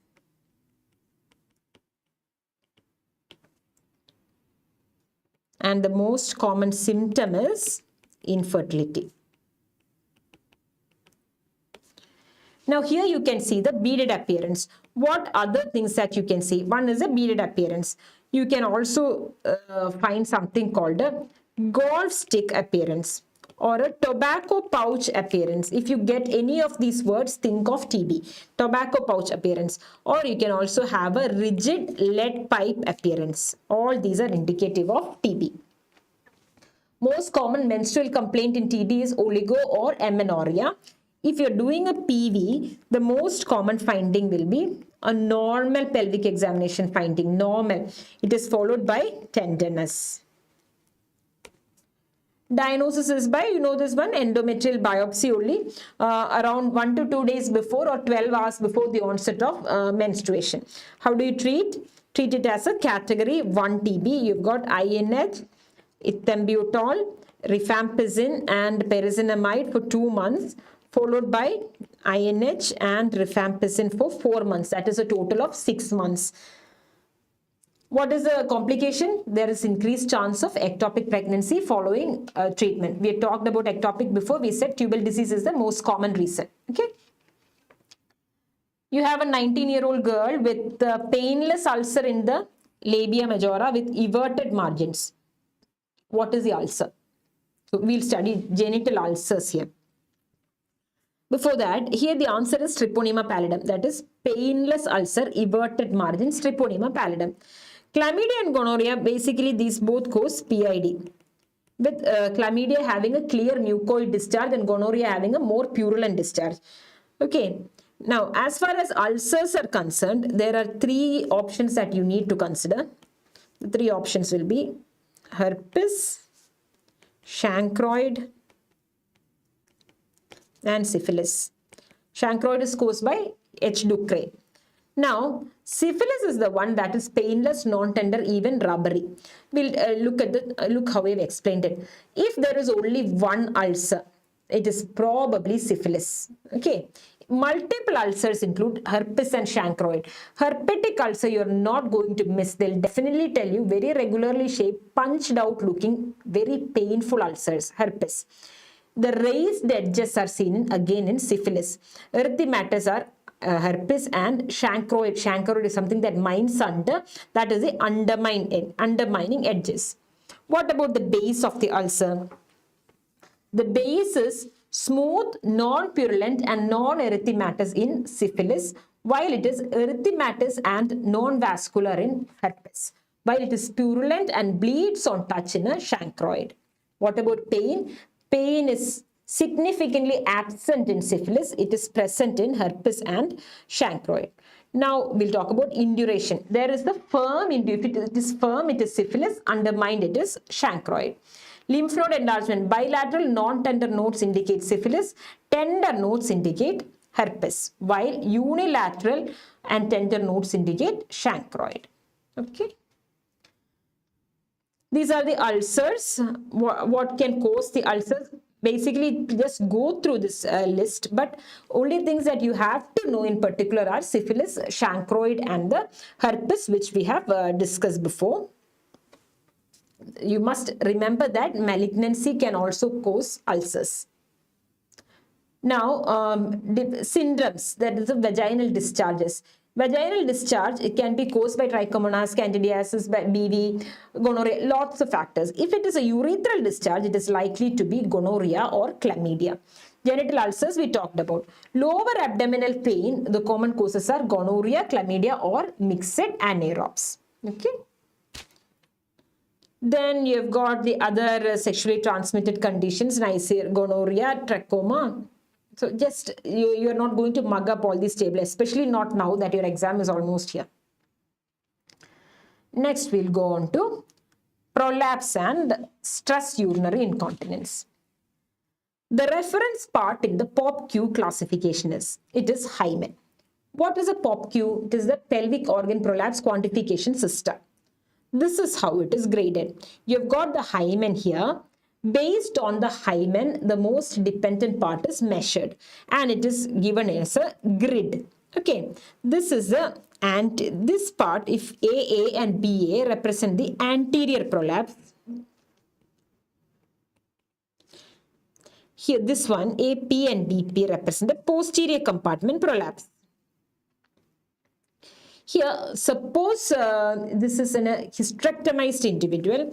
This D part will not be there. D is the posterior fornix. It will not be there if it is a hysterectomized person, and it represents the enterocele. Okay, and based on the prolapse, based on the grid system, you stage the prolapse accordingly, depending on the distance of the leading edge from the hymen. Before this, we had the Shaw's classification for the prolapse. Now you've got something there. This is called a Kegel perenneometer. You may not have seen this. This is the Kegel perenneometer. This is for, since we are talking about the pelvic floor or the pelvic floor muscles, the best exercise for the pelvic floor muscle are the Kegel's exercises. Especially, we advise the patients to start the exercises during their pregnancy itself. If after delivery, the exercise should be started 24 hours after either vaginal delivery or a cesarean section. This is the Kegel's perenneometer that can help in a to perform a pelvic floor exercises. What are the surgeries for UV prolapse? You have to know some names here regarding the surgeries for prolapse. If it is a nulliparous or a congenital prolapse, what you employ is a sling surgery. A sling surgery or a cervicopexy. If the woman is less than 40 years, but she wants to retain her menstrual function, she wants to retain her uterus, then you'll go for a Manchester or a Fothergill repair. More than 40 years, she does not want menstrual function, then you can go ahead and offer her a vaginal hysterectomy. This is called the Ward-Mayos vaginal hysterectomy. But if the woman is refusing surgery, you've got two options. What are the two options? Suppose she's a young woman. She refuses surgery. Then you can offer her a ring pessary. But if she's an old woman, either she refuses surgery or surgery is contraindicated due to some other medical comorbidities. She's an old woman. In that case, you should offer her a Leeford colpoclasis. Okay, so these are the named surgeries for prolapse. You have to know this. Then you have got the pregnant prolapse. Pregnant prolapse actually becomes a problem only up to around 18 weeks. Okay, only up to 18 weeks, during which time you can offer her a ring pessary. After 18 weeks, the uterus there will be spontaneous correction of the prolapse. So it won't be a problem after that. Now, if the cervix is incarcerated, what do? You will have to offer termination of the pregnancy. Okay. So, here our question was, what is the reference part in the POPQ classification? There is another classification. There is a new classification for the genitourinary fistulas. You might also be asked a question on that. The genitourinary fistulas are the reference point for them. Reference point for classification is the distance from the external urinary meatus. Okay, that is another reference point you need to know.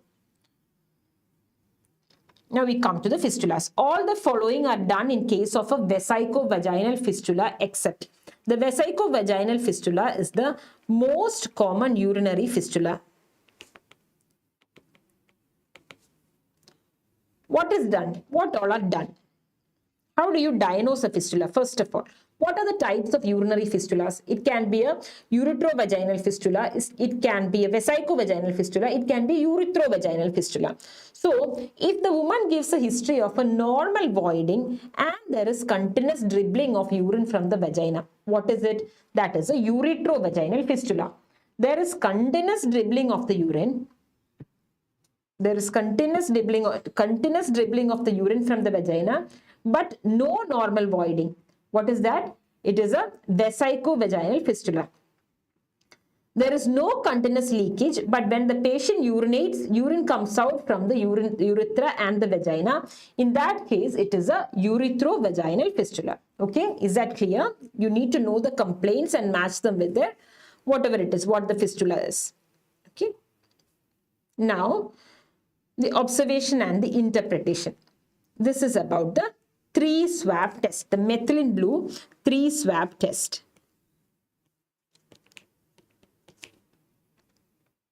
You place 3 swabs soaked with methylene blue. We find that the uppermost swab is soaked with urine but unstained with the dye. That means it is a ureterovaginal fistula. If both the upper and lower swabs remain dry but the middle swab is soaked with dye, what is it then? It is a vesico-vaginal, and the upper two remain dry but the lower one is soaked is the ureterovaginal fistula. That is about the 3-swab test. What causes these? The ureterovaginal fistula, the most common cause is a Wertheim's hysterectomy.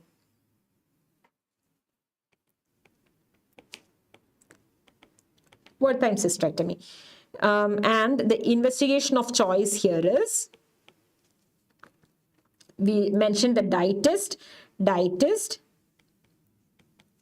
plus indigo carmine plus cystoscopy.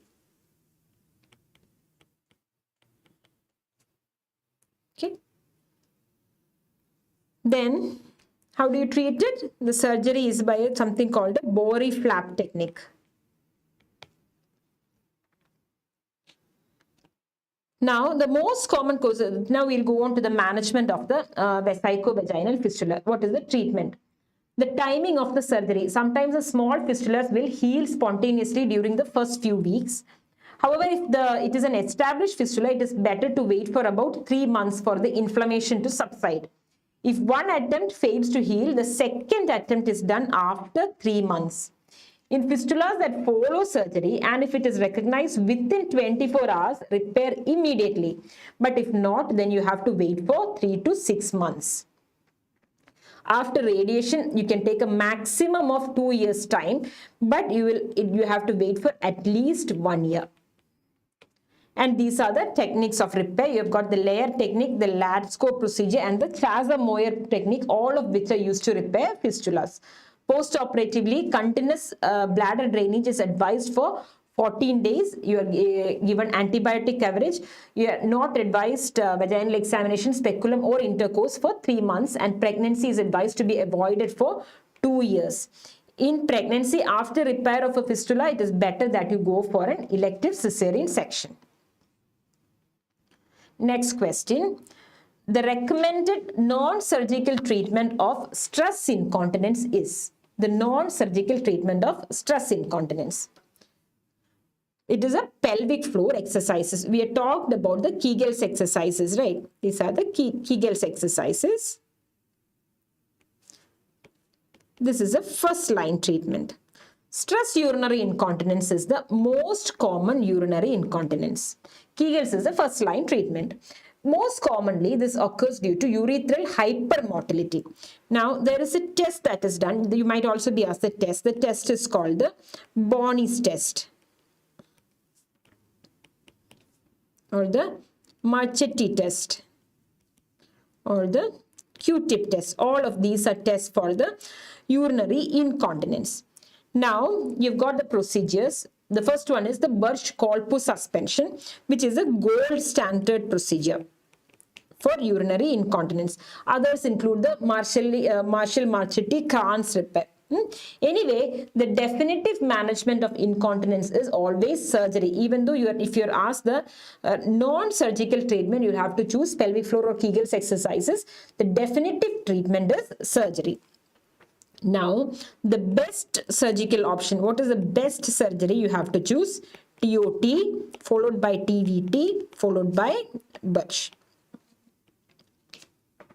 The transobturator tape. Now we'll come to fertility, which is not an essential criteria according to WHO for normal semen analysis. We have given the 2010 guidelines here. Later guideline have come in 2021. So there is only very minor differences here. Anyway, you have the volume, you have the sperm concentration. What is missing here is the total count. The total count or normal total count is supposed to be around 39 million. Then you have got the motility, the morphology, and the that is it. Now, regarding semen, you have to understand that the major portion of semen comes from the seminal vesicle. Let us take the question. It was about semen analysis. Sperm count of more than 15 is correct. Volume should be more than at least 1.5 ml. Normal morphology 4% and motility 32%. Semen 50 to 65%, that is a major contribution of semen is from the seminal vesicles. It also provides fructose, which is what is needed for the energy of the sperm. Then you've got the prostate and the bulbourethral glands. Now we'll come to the causes of male infertility. The treatment depends on the cause. The causes can be pre-testicular, testicular or post-testicular. If it is a pre-testicular cause, that means at the level of the pituitary or the hypothalamus, we find that LH and FSH are decreased, testosterone is also decreased. In testicular causes, maybe an infection or an orchitis, we find testosterone is decreased. So what happens? LH and FSH are increased. Okay. If it is a post-testicular cause, we find testosterone is normal, LH, FSH are also normal. Right? So treatment depends on the cause. If it is an obstructive azoospermia, what do? The question says that there is normal semen volume, fructose is present. Then the block is above the seminal vesicles. Your answer is you should offer them a scrotal ultrasound. But the volume is decreased, the fructose is also absent. That means the block is below the seminal vesicles. Then it could be an ejaculatory duct obstruction. You'll have to do a transrectal ultrasound, or it could be due to a congenital bilateral absence of the vas, where you'll have to do a CFTR gene. Okay. So before we go to the next question, we'll take a short break.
Which of the following is suggestive of ovulation?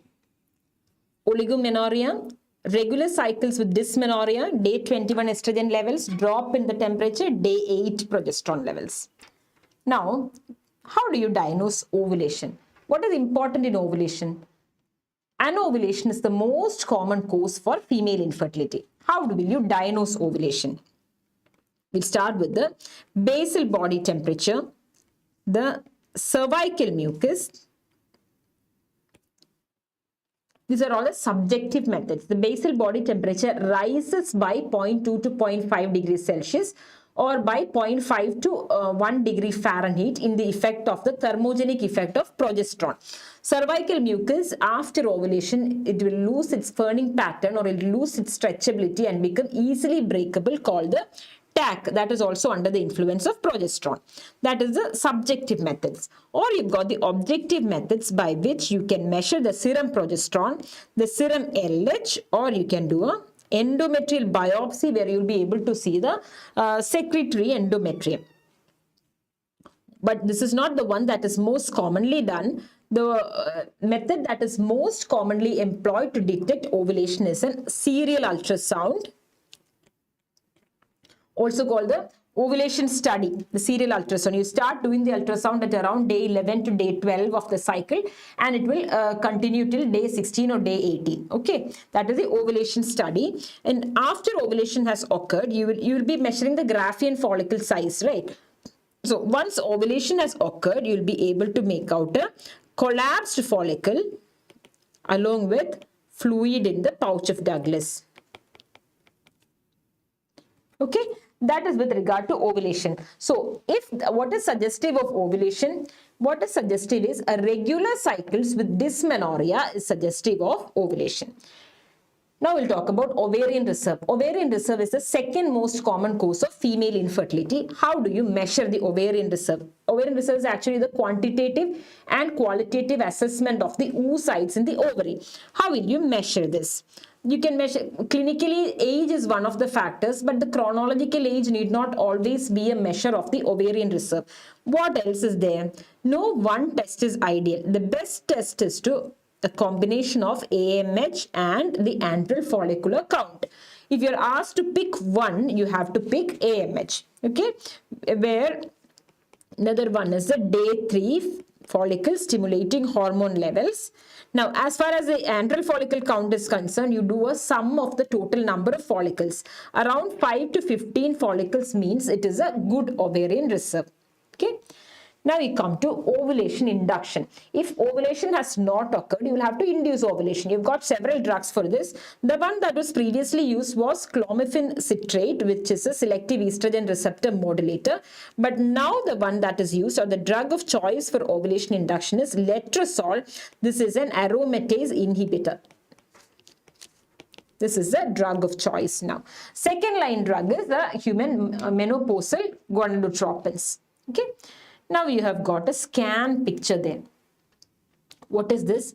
This is an ovary and it has got so many large follicles. See, this is very different from the scan picture of a PCO. This has got very large follicles. This is called the ovarian hyperstimulation syndrome. This occurs in women who have undergone ovarian stimulation. Okay, ovarian hyperstimulation occurs in a young girl with a history of polycystic ovarian syndrome who may have taken a gonadotropin, human HCG injection. That is with estradiol more than 5,000 picogram and follicles more than 13. Okay, that must be how, if you find that the estradiol is more than 5,000, follicles are more than 13, you may have to, what should you do? You may have to cancel that cycle, or you may give cabergoline. What is responsible for this? This is not what is important. You should be able to identify OHSs. What is important is that it is the VEGF that is responsible for producing OHSs like picture. OHSs is due to VEGF, and it can be mild, moderate, severe or critical. Severe and critical OHSs need admission. They'll sometimes need paracentesis. It will need to correct their IV fluid imbalances and electrolytes. it is likely to, OHSS is a condition that is likely to produce thrombosis, so they may also have to be. Let us go to the next question. It is about in vitro fertilization. In vitro fertilization is indicated in. It is indicated in a tubal pathology. So, the first test that we will do in case of an tubal pathology is a HSD, the hysterosalpingogram. But to detect the tubal pathology, the best test is a laparoscopic chromoperturbation. Why is this the best test? This is the best because this can also help in seeing the outside of the tube. HSD will only help in seeing the inside. Okay, so this is the best test. If there is a block, if it is a proximal or a cornual block has occurred, the most common cause for this is a physiological spasm, cornual spasm. And this is treated by tubal cannulation or tubal catheterization. And suppose even after tubal cannulation or catheterization it does not work, then you'll have to go for a IVF, in vitro fertilization. Okay, but the most common pathology that is responsible for a cornual block is a genital TB. And the management is in vitro fertilization. If it is a distal block, it is most commonly due to infection, which is gonococcal infections. If it is mild, you can give offer embryoplasty.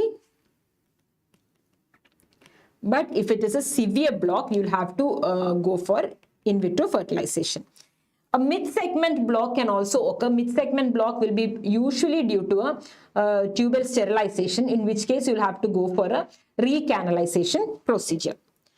Now, what was the question? What are the indications for in vitro fertilization? The main indications are tubal disease, which we just talked about, especially the distal tubal disease, very low ovarian reserve, then Oogenesis, surrogacy, then you have oligospermia or unexplained infertility. All these are the indications for in vitro fertilization. Here, it is always tubal pathology. Okay, they have mentioned azoospermia. What do you do? It depends on the sperm count that you do, whether you're going for an IVF or an IUI. If azoospermia means low number of sperms, right? So if there is 10 to 15 million sperms, then you should go for an intrauterine insemination. If it is around 5 to 10 million, then it is IVF. If it is azoospermia, less than 5 million sperms, then your option is to go for ICSI, intracytoplasmic sperm injection. Okay. With that, we'll move on to contraception. What is the minimum effective dose of ethinyl estradiol in combination oral pills? The answer is 10 microgram. All the standard pills have got standard doses 50 microgram. Low dose means around 35 microgram. Nowadays, we've got ethinyl estradiol with low dose ethinyl estradiol that is less than 35 microgram. Here, see, it is 30 microgram. Mala N is the one that is distributed free of cost. Estradiol is 30. It contains levonorgestrel. Then you've got Mala D and you've got Femilon and Loet. The lowest effective concentration is 10 microgram. This is found in a pill called the low estrin. It is easy to remember, low ethinyl estradiol, low estrin Fe. That is the pill which has only 10 microgram of ethinyl estradiol. Then if it is a very low dose pill, it has only 20 microgram. Okay. Combined oral pills are divided into 4 generations depending on the progesterone component. It is the second generation that is most common. Okay.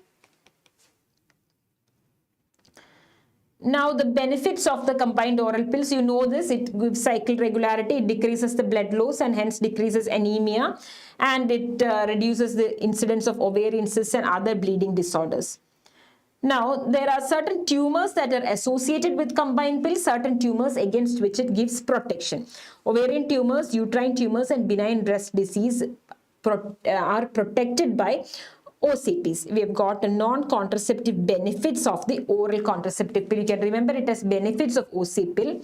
We start with benign fibrocystic breast disease, ectopic neoplasms of endometrium and ovary, endometriosis, fibroids, iron deficiency anemia, irregular cycles, premenstrual tension syndrome, sickle cell anemia, osteoporosis, ovarian cyst, and PID. What are the side effects?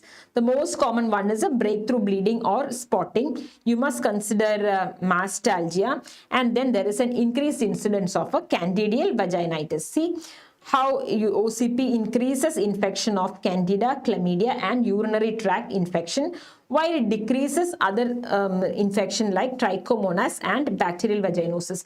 Remember, OCPs are not protective against sexually transmitted infections. This is not the one that is prescribed for a polygamous women or sex workers. Then in that case, you must always offer them condoms. Condoms are the one that can help prevent sexually transmitted infections. OCPs are contraindicated in certain conditions, that is a known or suspected breast cancer, hypertriglyceridemia, undiagnosed vaginal bleeding, smokers more than 35 years, thromboembolic disorders, pregnancy, hypertension, impaired liver function, etc. Okay. Now you got some drugs that reduce the effectiveness of OCPs, rifampicin, carbamazepine, phenytoin, or some antifungals, while ascorbic acid and acetaminophen increase the levels of OCPs. What is true about the progesterone only pill? Here the correct answer is weight gain occurs.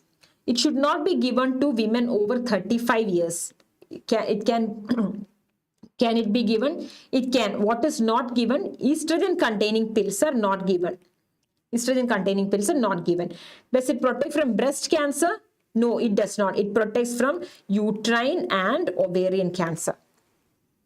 Progesterone only pill, the problem with this it should be taken every day at the same time. This is the one that is also known as the mini pill. Again, the main adverse effect is a breakthrough bleeding. Minor adverse effects like weight gain and acne, which was the answer here. What is the main mechanism of action?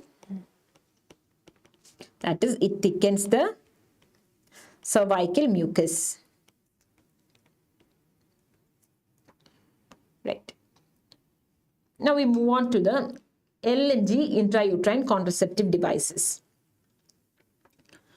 All are true about LNG IUCD except it causes endometrial suppression. Yes.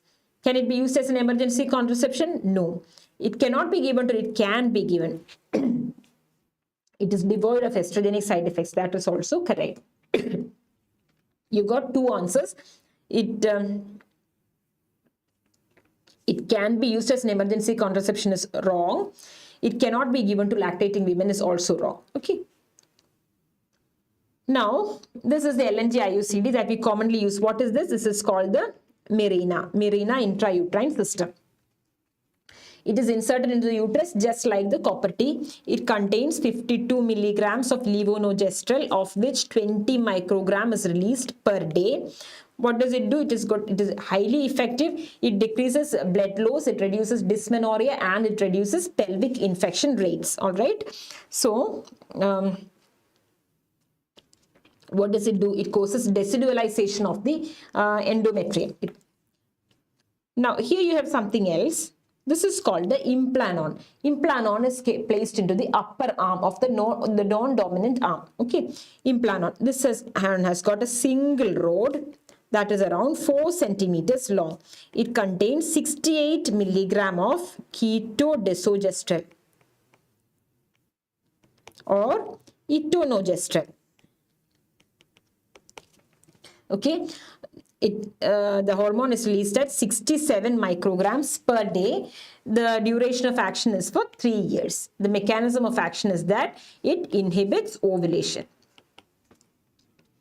Now, DMPA is an injectable contraceptive which is given in sickle cell anemia, seizure, and for lactating mothers.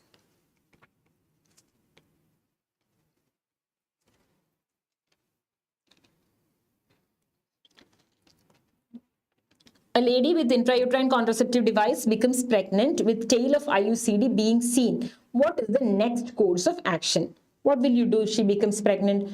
You'll ask her whether or not she wants to continue the pregnancy.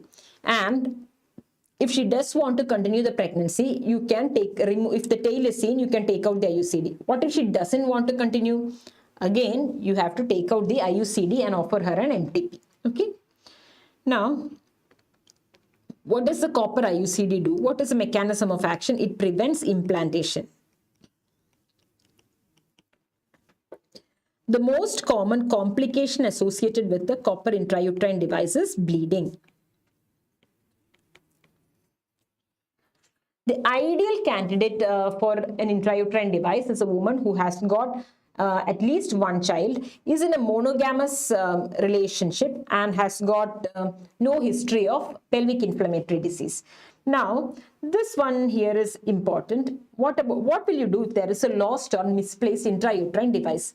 First of all, you do an ultrasound to localize the device, find it. Then, if it is within the uterine cavity, you can take it out using a hysteroscopic removal or an IUCD hook. Hysteroscopic removal is the best. This is not in a pregnant woman, mind you. If it is seen in the abdominal cavity, then you'll have to do a laparoscopy or a laparotomy if adhesions are present. These are the different types of intrauterine devices. This one, copper T380A, it is also known as what? Paragard. This is the one that is given by Government of India. Now, if the woman becomes pregnant with copper T, we mentioned that what will you do? If she is continuing her pregnancy, you must tell her there is a very high chance of infections. In that case, what she has to do is, if she has got fever or pelvic pain, she has to immediately come to the hospital. She'll have to take antibiotics, IV antibiotics, to protect against it. Now, copper T is contraindicated in certain conditions.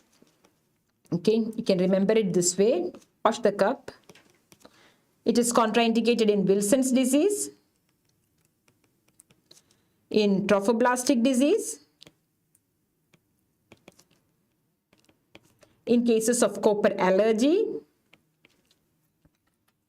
in carcinoma of the uterus, of the breast or cervix, in unexplained vaginal bleeding,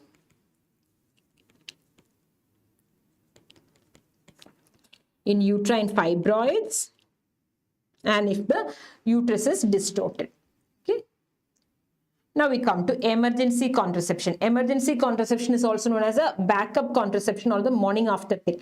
What do you do? Emergency contraception prevents pregnancy. How? By delaying ovulation, by inhibiting fertilization, and by preventing implantation, but not by interrupting an early pregnancy. That is done by an abortifacient. What are the drugs used? Or when is it used? It can be used up to 5 days, but best within 72 hours.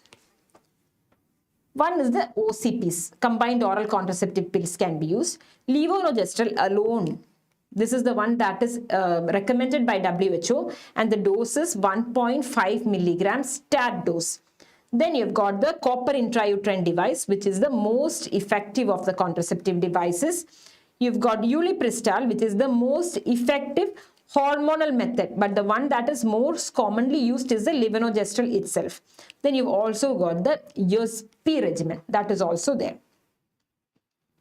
Now we come to sterilization. Sterilization is commonly performed at which site of the fallopian tube? Sterilization is commonly performed at the isthmus. In fact, it is performed at the junction of the isthmus and the ampulla.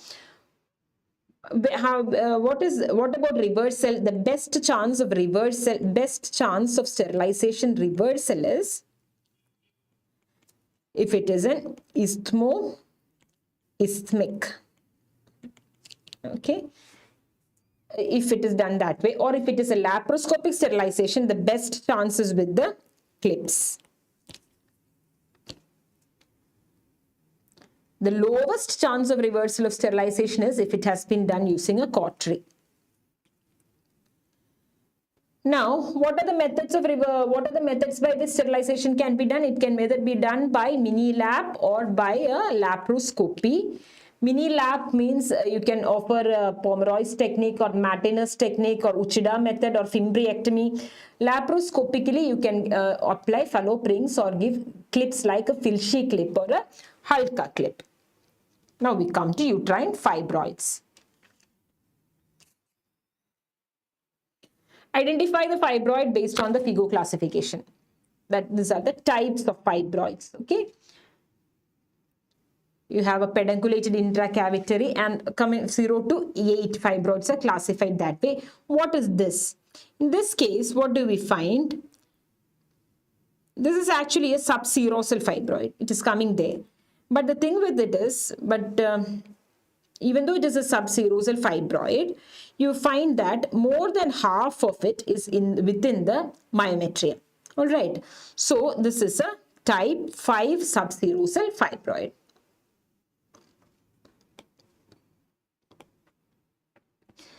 What are the symptoms of fibroid? The most commonly fibroid is asymptomatic. If at all it presents with a symptom, the most common symptoms are menstrual symptoms.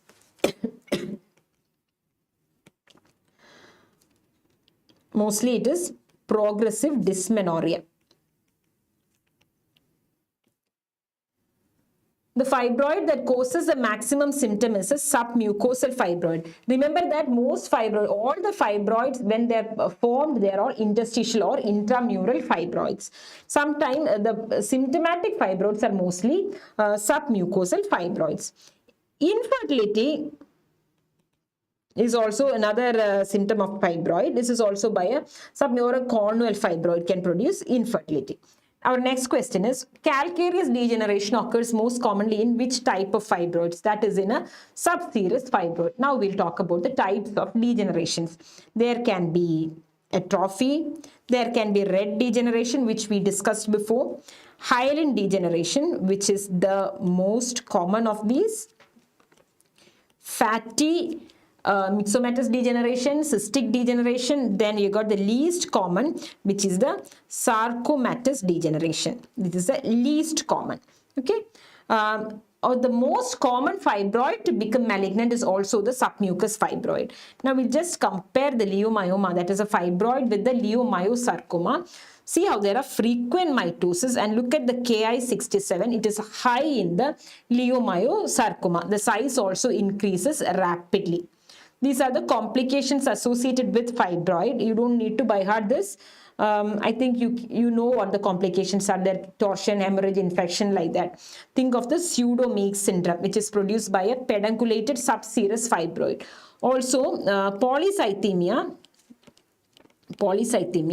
is produced by a broad ligament fibroid. Okay.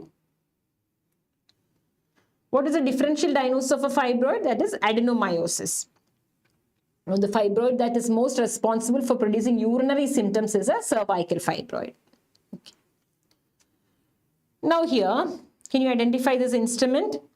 This is a Bonney's myoma clamp. Okay. Here you've got a myoma screw. Since you're talking about Bonney, there is something else about Bonney, which is a Bonney hood incision. Bonney hood incision, which is an incision that is put on the posterior surface of the uterus to take out a big posterior myoma.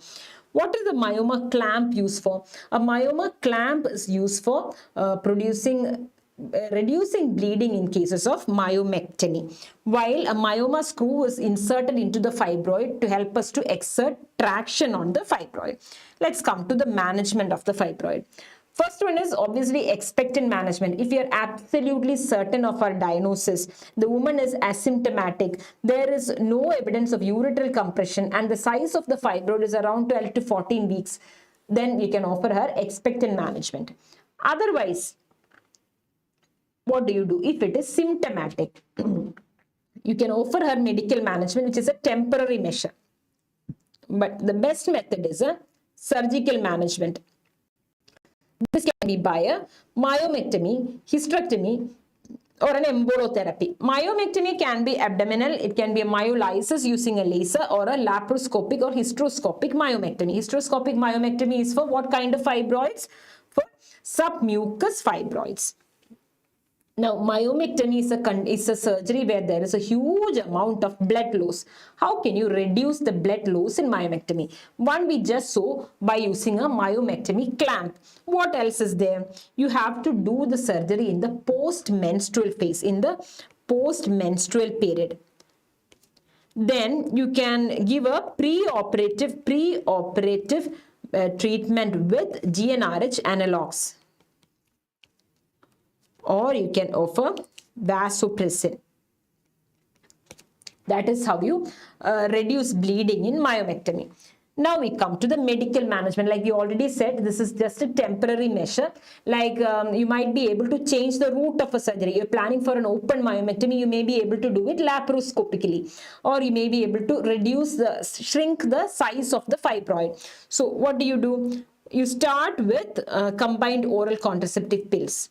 Then you've got progestogens like MPA and norethistron. There is Mirena, NSAIDs, antifibrinolytics definitely. Then mifepristone. Another one that you use. Mifepristone, you know, is a progesterone antagonist. You can also give ulipristal, which is an SPRM or selective progesterone receptor modulator. And danazol and GnRH analogs, what do? They decrease the estrogen. That is how they act. Or aromatase inhibitors like letrozole. What do we have here? This is the uterine artery embolization. It is a femoral approach. The catheter is threaded and then it reaches through the internal, it reaches the uterine artery. And what does it do? It injects some material. What are the embolic agents that are injected? Embolic agents include the polyvinyl alcohol or the gel foam. This is injected and it causes reduction in the size of the fibroid. But remember that the uterine artery embolization is contraindicated where? It is contraindicated in pedunculated, subserous and submucous fibroids. Now we come to menopause. Which of these is diagnostic of menopause? The female reproductive aging is staged according to what is known as the Stroh system. The Stroh system. Now they want to know what happens in menopause. What is the hormone levels in menopause?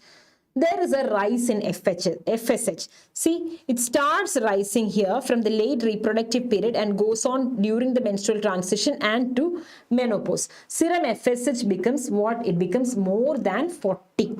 The age at which menopause occurs universally, it is around 51 years. While in India, it is around 49 years.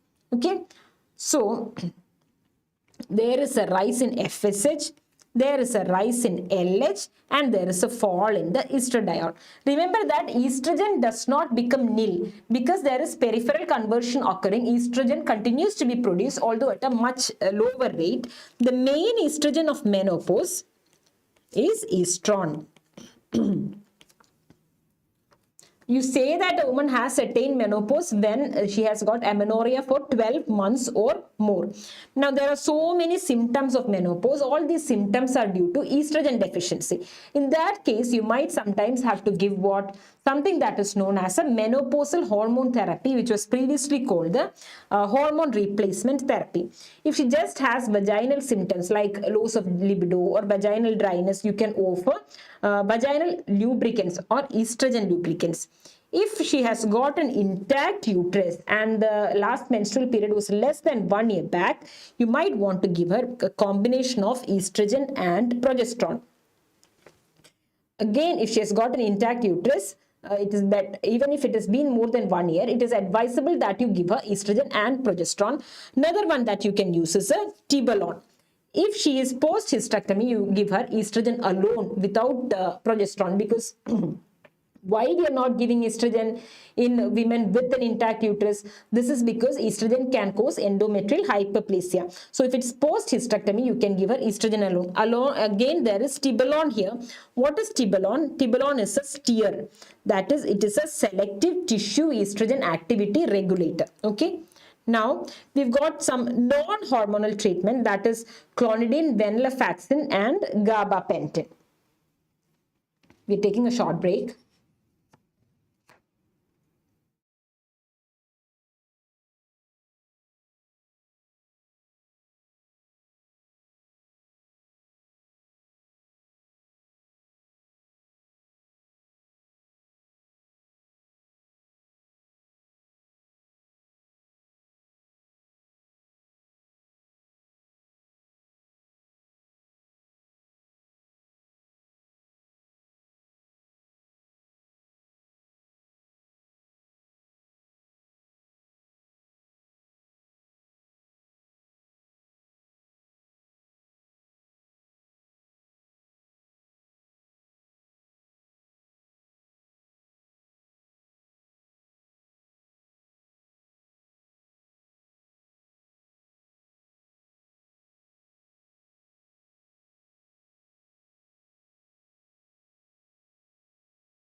A 28-year-old female patient presented with a lower abdominal pain along with dysmenorrhea. The following finding was seen on laparoscopy. What is the diagnosis? Here the diagnosis is endometriosis. See how everything is stuck together. This happens in endometriosis. You know that endometriosis is an estrogen dependent condition.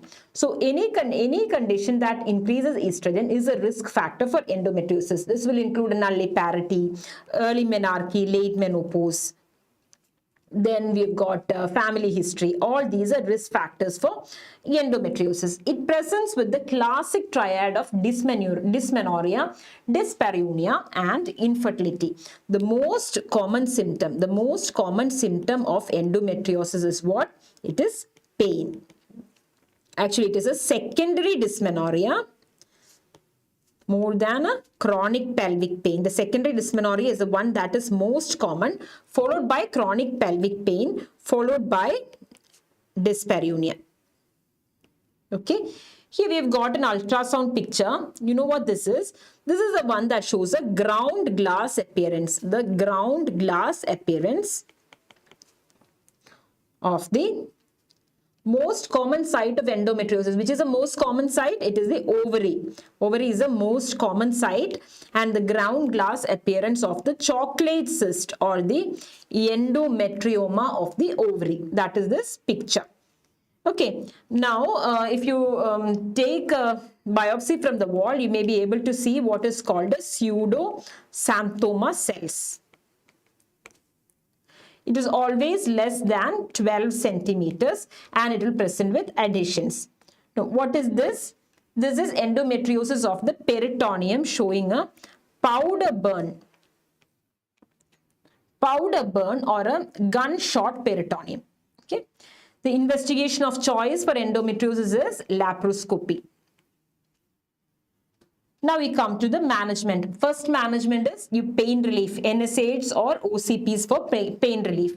You can give continuous oral progestins, injectable progestins like DMPA or the levonorgestrel intrauterine system. Then we have got GnRH analog, which is the best management, and there are also a few others. How do you manage infertility? In mild cases, you can manage infertility using ovulation induction with clomiphene followed by IUI. In moderate or severe cases, you will have to go for in vitro fertilization. What happens in endometrioma? If that depends on the size of the cyst. If it is less than 3 centimeters, you can go for laparoscopic drainage and electrocoagulation. If it is more than 3 centimeters, you'll have to go for a laparoscopic cystectomy. Now, CA125 is the marker that we look for in endometriosis. It is elevated in endometriosis. It is mainly elevated in certain neoplastic conditions, gynecological cancers and some non-gynecological. And you've got certain benign conditions where CA125 is elevated. You please go through that table, okay? Next question. We have a 45-year-old patient presenting with complaints of pain, abdomen, menorrhagia. Endometrial biopsy was normal. Sonogram of uterus showed diffusely enlarged uterus, no adnexal mass. What is the diagnosis? Diagnosis adenomyosis. We have already discussed that this is the differential diagnosis for fibroid uterus. Here it does not enlarge to such an extent as to become, it will not be more than 12 week size. Another one that you need to know is the uterus will be tender uterus, which is called the Halban sign. Okay, this is also found in women who are more than 40 years of age. Multiparous ladies. The most common symptoms are menorrhagia followed by dysmenorrhea. Here, this is an ultrasound picture. This shows something like blinds, right? Something like curtains. This is called the Venetian blind appearance seen in adenomyosis. The investigation of choice is a transvaginal ultrasound, but the gold standard is hysterectomy. Histopathological examination done after doing a hysterectomy. How do you treat? Treatment of choice is surgery. That is hysterectomy. True statement about primary dysmenorrhea is, when does pain begin? Pain begins a few hours before or just after the onset of the menstrual period and may last 48 to 72 hours. This is the true statement. Now we come to AUB per se. Abnormal uterine bleeding is It is a blood loss of more than 80 ml. Remember this. Cycle duration is more than 35, less than 21. 21 to 35 is normal for the menstrual cycle. Bleeding lasts for 7 days or more. Irregular bleeding occurring during a regular cycle. All of the above. This is the palm coin classification, where the palm is for the systemic causes and coin mentions the mechanical causes. Palm is the mechanical ones and the coin is for the systemic one. Polyp, adenomyosis, leiomyoma and malignancies, coagulopathy, ovulatory causes, endometrial causes, iatrogenic causes and causes not otherwise specified. What is the most common endometrial pattern in an abnormal uterine bleeding? It is normal. How do you treat it? Most common cause of AUB is anovulatory cycle. Anovulatory. And so the treatment is, mainstay of the treatment is by progestins. How do you give progestins? Cyclical progestins are given for 12 to 14 days. Okay. If it is an ovulatory DUB, ovulatory abnormal uterine bleeding, you can give NSAIDs or OC pills, or you can even put in a levonorgestrel intrauterine system. Now, here we have got a picture. This is a premenopausal female, say around 40 to 45 years of age, presenting with irregular uterine bleeding. This condition is called metropathia hemorrhagica. If you take a slide and observe it, you can see cystoglandular hyperplasia in the Swiss cheese pattern. This is typical of metropathia hemorrhagica. How do you treat it? Treatment is again by progestins. All right. Now that we are done there, we'll go on to the next question. A woman has 2 kids. She presents with galactorrhea, amenorrhea for 1 year. What is the diagnosis? Diagnosis is pituitary tumor. Pituitary adenomas are of 2 types, microadenomas and macroadenomas. Micro means it is less than 1 centimeter. Macro is more than 1 centimeter. Now, the important thing is with regard to the macroadenomas, very high prolactin levels, where the woman can present with galactorrhea or amenorrhea, features of hypogonadism even. Okay, so this is important in that macroadenomas need treatment. What is the management? They can cause symptoms due to the mass effects. The visual defects like bitemporal hemianopsia are the most common ones. Why you should be concerned about this is because especially in pregnancy, the prolactinomas can enlarge. So how do you manage? The management is by giving drugs, dopamine agonist drugs like cabergoline or bromocriptine. Now, macroadenomas are most, MRI is the investigation modality of choice. Now, if the tumor is unresponsive to cabergoline or tumor is 3 centimeters or more and the female, she wants to conceive, then you should go for a surgery. Now, we'll discuss the Kallmann syndrome. What is Kallmann syndrome? It is hypogonadotropic hypogonadism. It is characterized by anosmia, amenorrhea, and absence of pubertal development, mostly infertility also. There is also color blindness. All these are features of the Kallmann syndrome. How is it treated? You can provide hormone replacement therapy for sexual maturation. Now, what is coming to the Mullerian anomalies? What is the condition shown here? What is shown here? This is a lateral fusion defect. So Mullerian ducts fail to fuse, and the condition shown here is a biconvate uterus. These are the classes of 7 classes of the Mullerian anomalies. See, class 1 to class 7. Okay, all these anomalies have in common problems with pregnancy, that is recurrent pregnancy loss or abortion or infertility, and endometriosis, that is common to the Mullerian anomalies. Okay, there are 7 classes, of which the septate uterus is the most common one. This one here, uterus diadelphys, is important in that this is the only condition that has got 2 vagina. Here also, biconvate uterus also, there are 2 cervix, but there is only 1 vagina.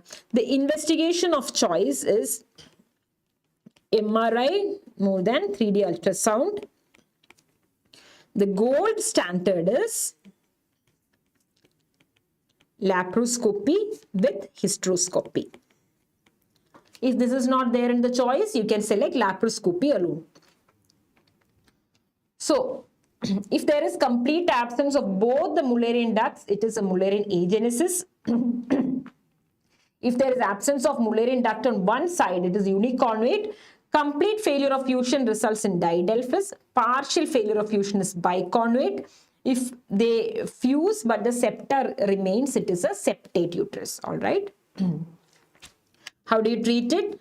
Previously, it was treated by Johns or Tompkins metroplasty. Now your answer should be hysteroscopic metroplasty. All right.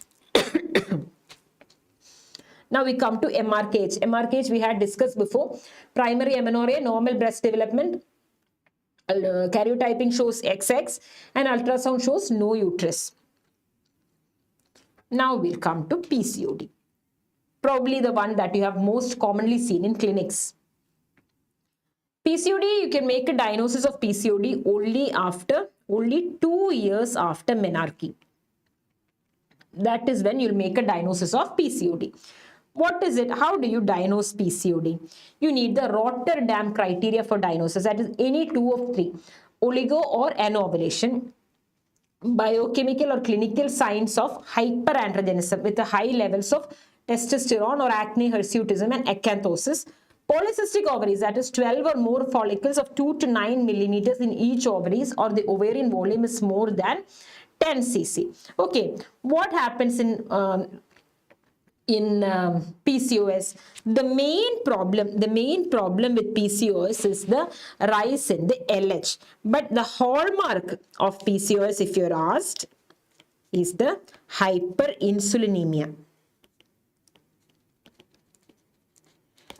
Okay, there is a rise in LH and a drop in FSH, so that the LH-FSH ratio becomes more than 2:1. The high levels of insulin leads to theca cell hypertrophy and more of androgen production, which causes all this. Now we have got the Heron syndrome. What is it? It comprises of hyperandrogenism, insulin resistance, and acanthosis nigricans.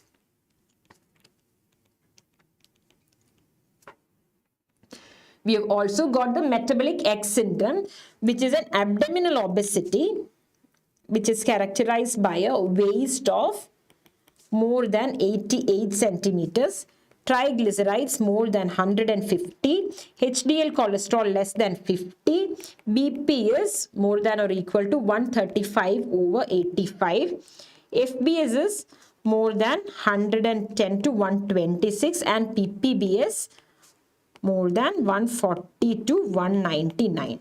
What is the treatment? The treatment is lifestyle modification, weight reduction, diet and exercise. If the woman is trying to become pregnant, you might offer ovulation induction with letrozole as the treatment of choice. You can offer insulin sensitizers like metformin. Now you can, inositol is also found to have a role in the treatment of PCOS. With that, we come to oncology. We have a 54-year-old female. She attained menopause 2 years back. She complains of a single episode of bleeding. TVS shows endometrial thickness is 4 mm, focal thickness of 6 mm. What is the most appropriate next step? What do you want to do?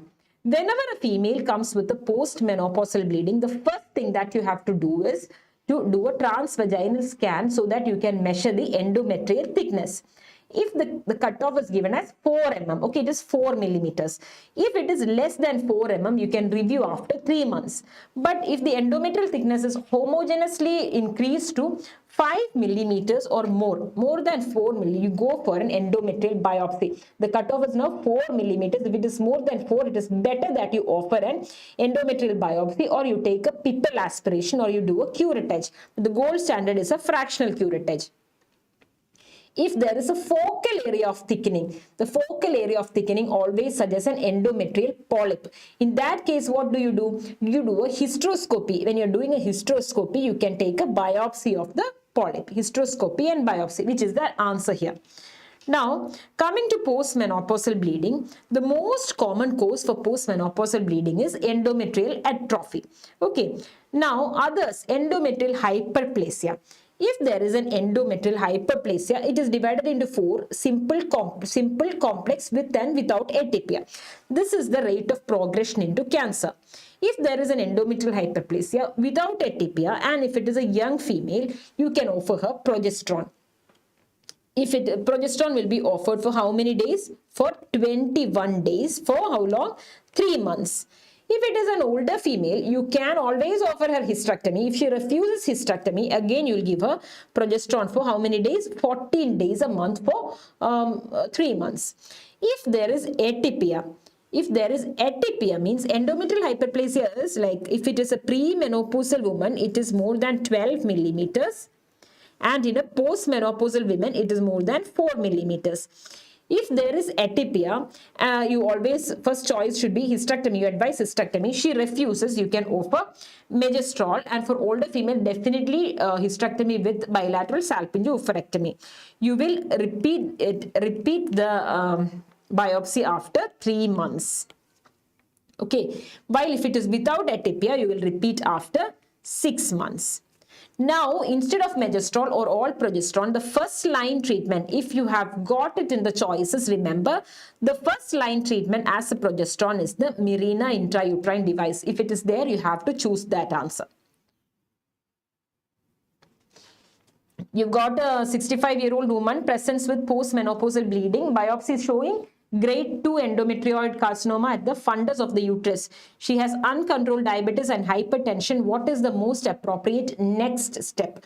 Next step is to try to find the level of invasion. She has grade 2 endometrial carcinoma. You want to do an MRI scan. This is the staging of the endometrial cancer. This is not the most recent one. In 2023, we have got a new staging, which also includes lymphovascular space invasion and immunohistochemistry. So there is a chance that you may not be asked a question with regards to staging of the endometrial cancer as a new one has come.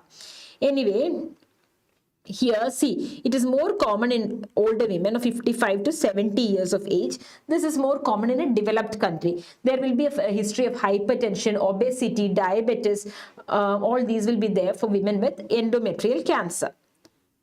Remember that OC pills and smoking are protective. So we have got the staging. You can go through the staging. And we have also got the grading, where less than 5% of the tumor, it is grade 1, means if less than 5% is solid, it is grade 1. Likewise, 2 and 3. One important thing is a positive pelvic node means it is 3C1, while positive para-aortic nodes puts it into 3C2.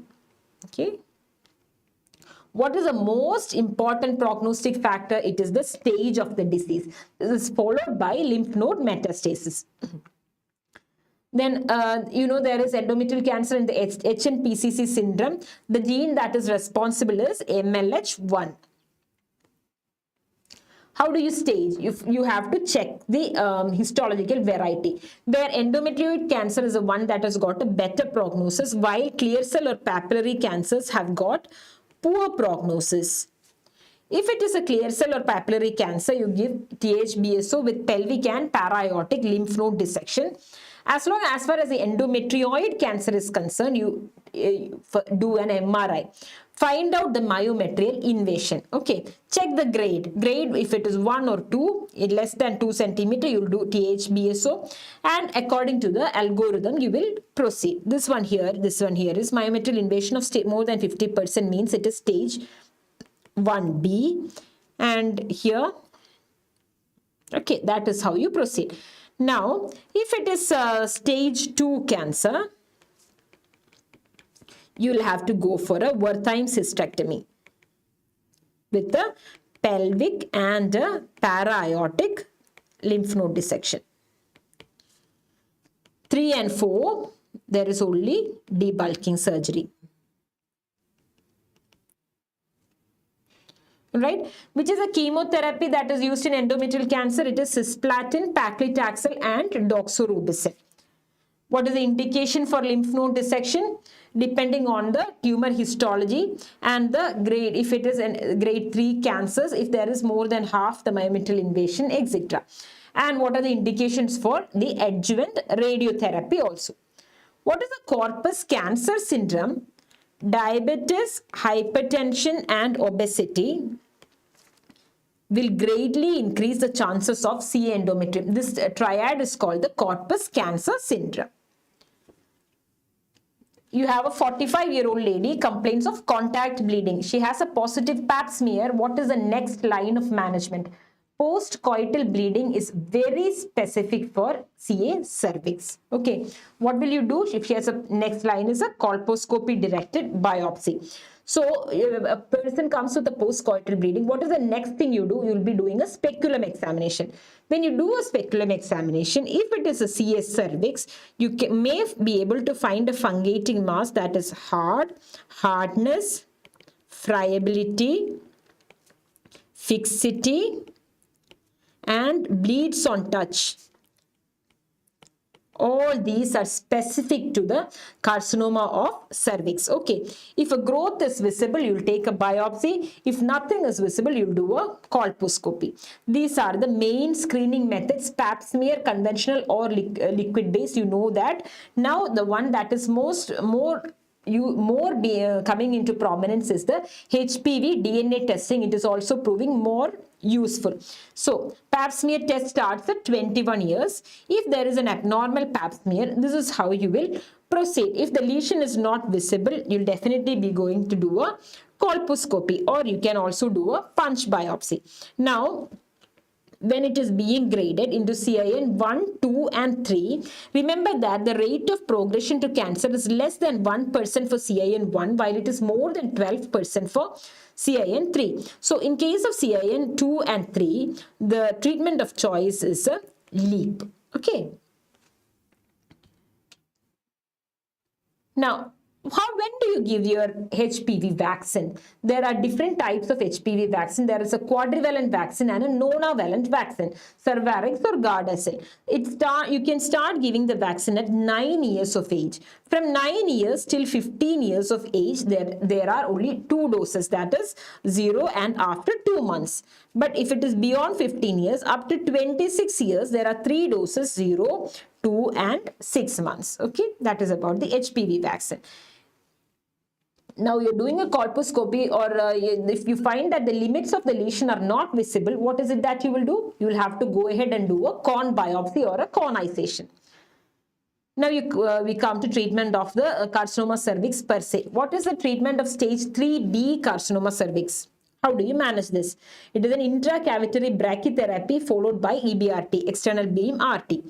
CA cervix is the most common gynecological malignancy.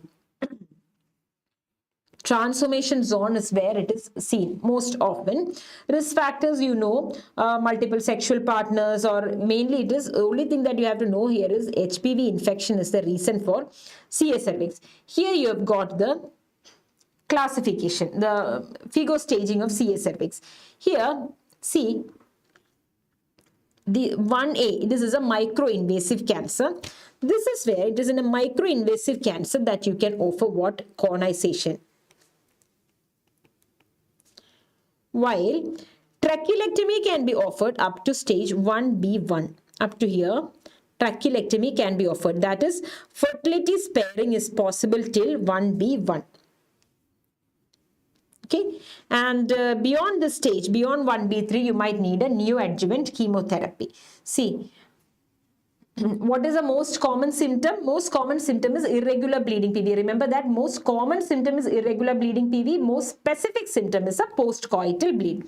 Now, we have got the physical examination and on how to assess the CA cervix. This is how we'll be staging the CA cervix using examination, radiological studies and some procedures.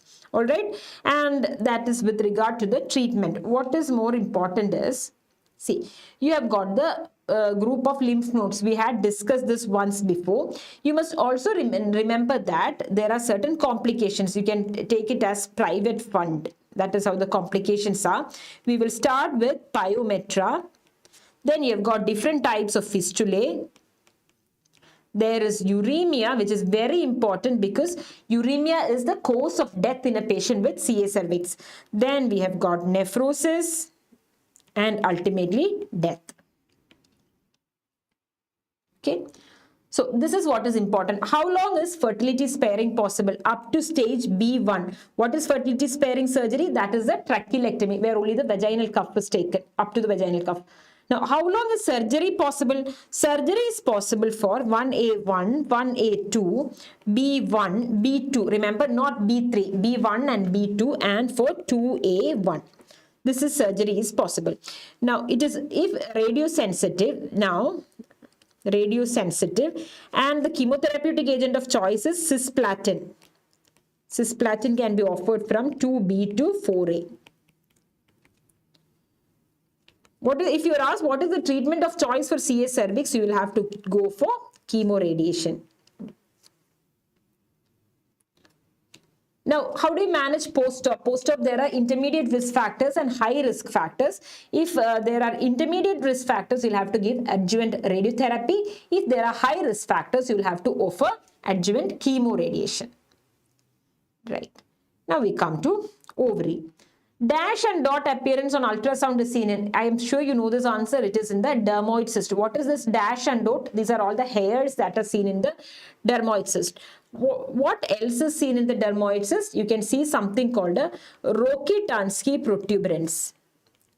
Rokitansky protuberance. That is also seen. What is the importance of dermoid cyst? This is the most common benign tumor of the ovary. This is the most common tumor to undergo torsion. It is the most common tumor in pregnancy. It is the most common tumor in the reproductive age group.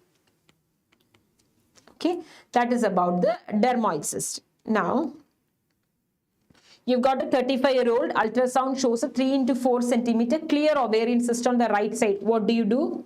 You'll wait and watch. This is how it is managed. Premenopausal, postmenopausal, 3 to 5 centimeters, you can wait and watch.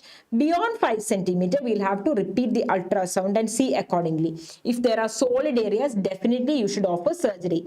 If it is a postmenopausal woman, any size of the ovarian cyst, you offer a CA 125 level. Right? What is the most common gene mutation in epithelial cell ovarian tumors? It is a P53 gene mutation. Here you've got the epithelial cancer. This is the usually bilateral cancer. This is the one that is commonly seen in elderly age group. Of this, the more common one is the serous cancers. Okay. While the sex cord stromal cancers are the ones that have got early diagnosis and the best prognosis because they have got very typical symptoms as they are hormone producing cancers.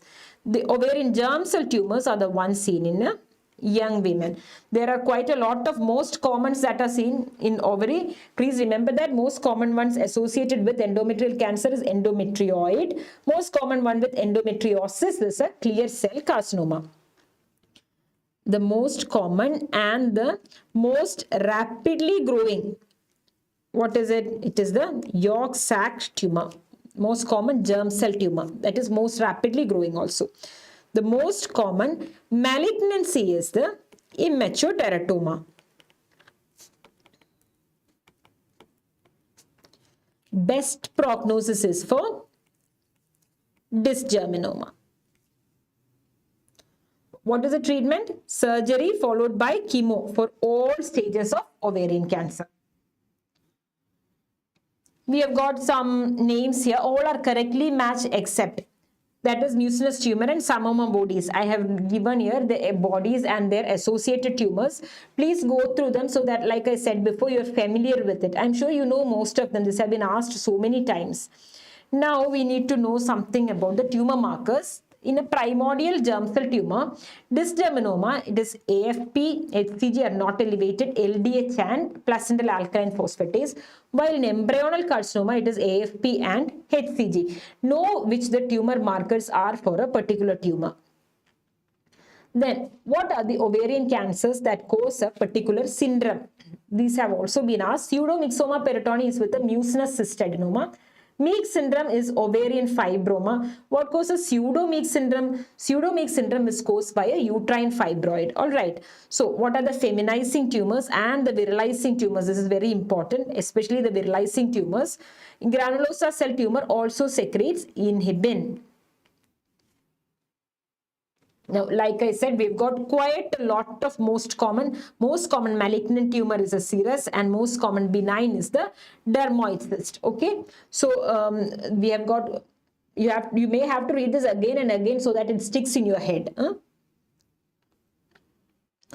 So this is about dysgerminoma. It can occur at, what is the age group? 10 to 20 years. Okay, dermoid cyst can occur at any age, more commonly between 40 to 50 years. Mucinous cystadenoma is between 30 and 60 years. Granulosa cell tumor is found in the postmenopausal age group. Para-aortic lymph nodes are seen where? In stage 3A. That is with regard to the staging of the ovarian cancer.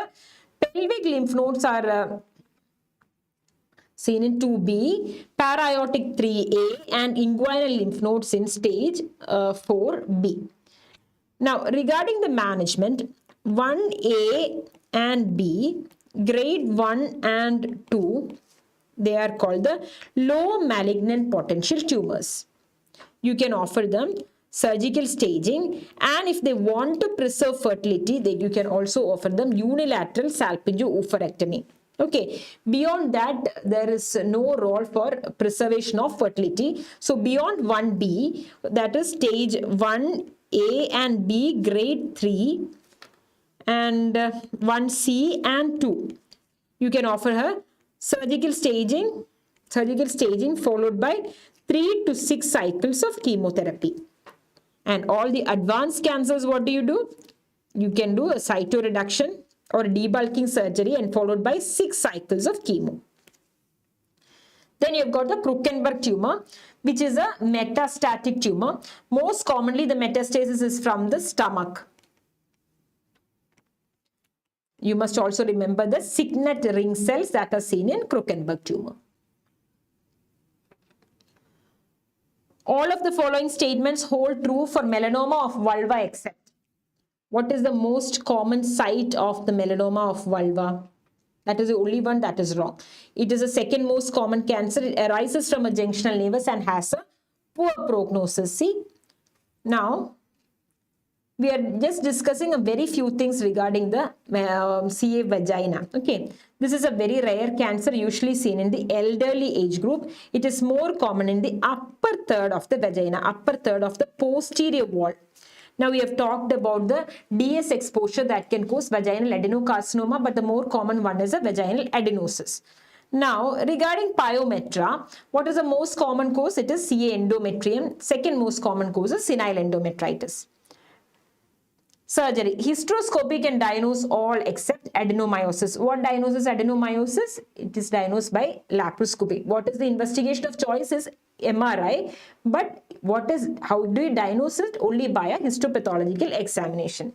Now we'll discuss a little bit about hysteroscopy. This is one that you need to know. What are the media that are used and what are the risks? The main risk with the media like glycine, which is an electrolyte free media, is the hypotonic fluid overload. All right. Laparoscopy is contraindicated in. It is contraindicated in peritonitis. You've got certain absolute and certain relative contraindications for laparoscopy.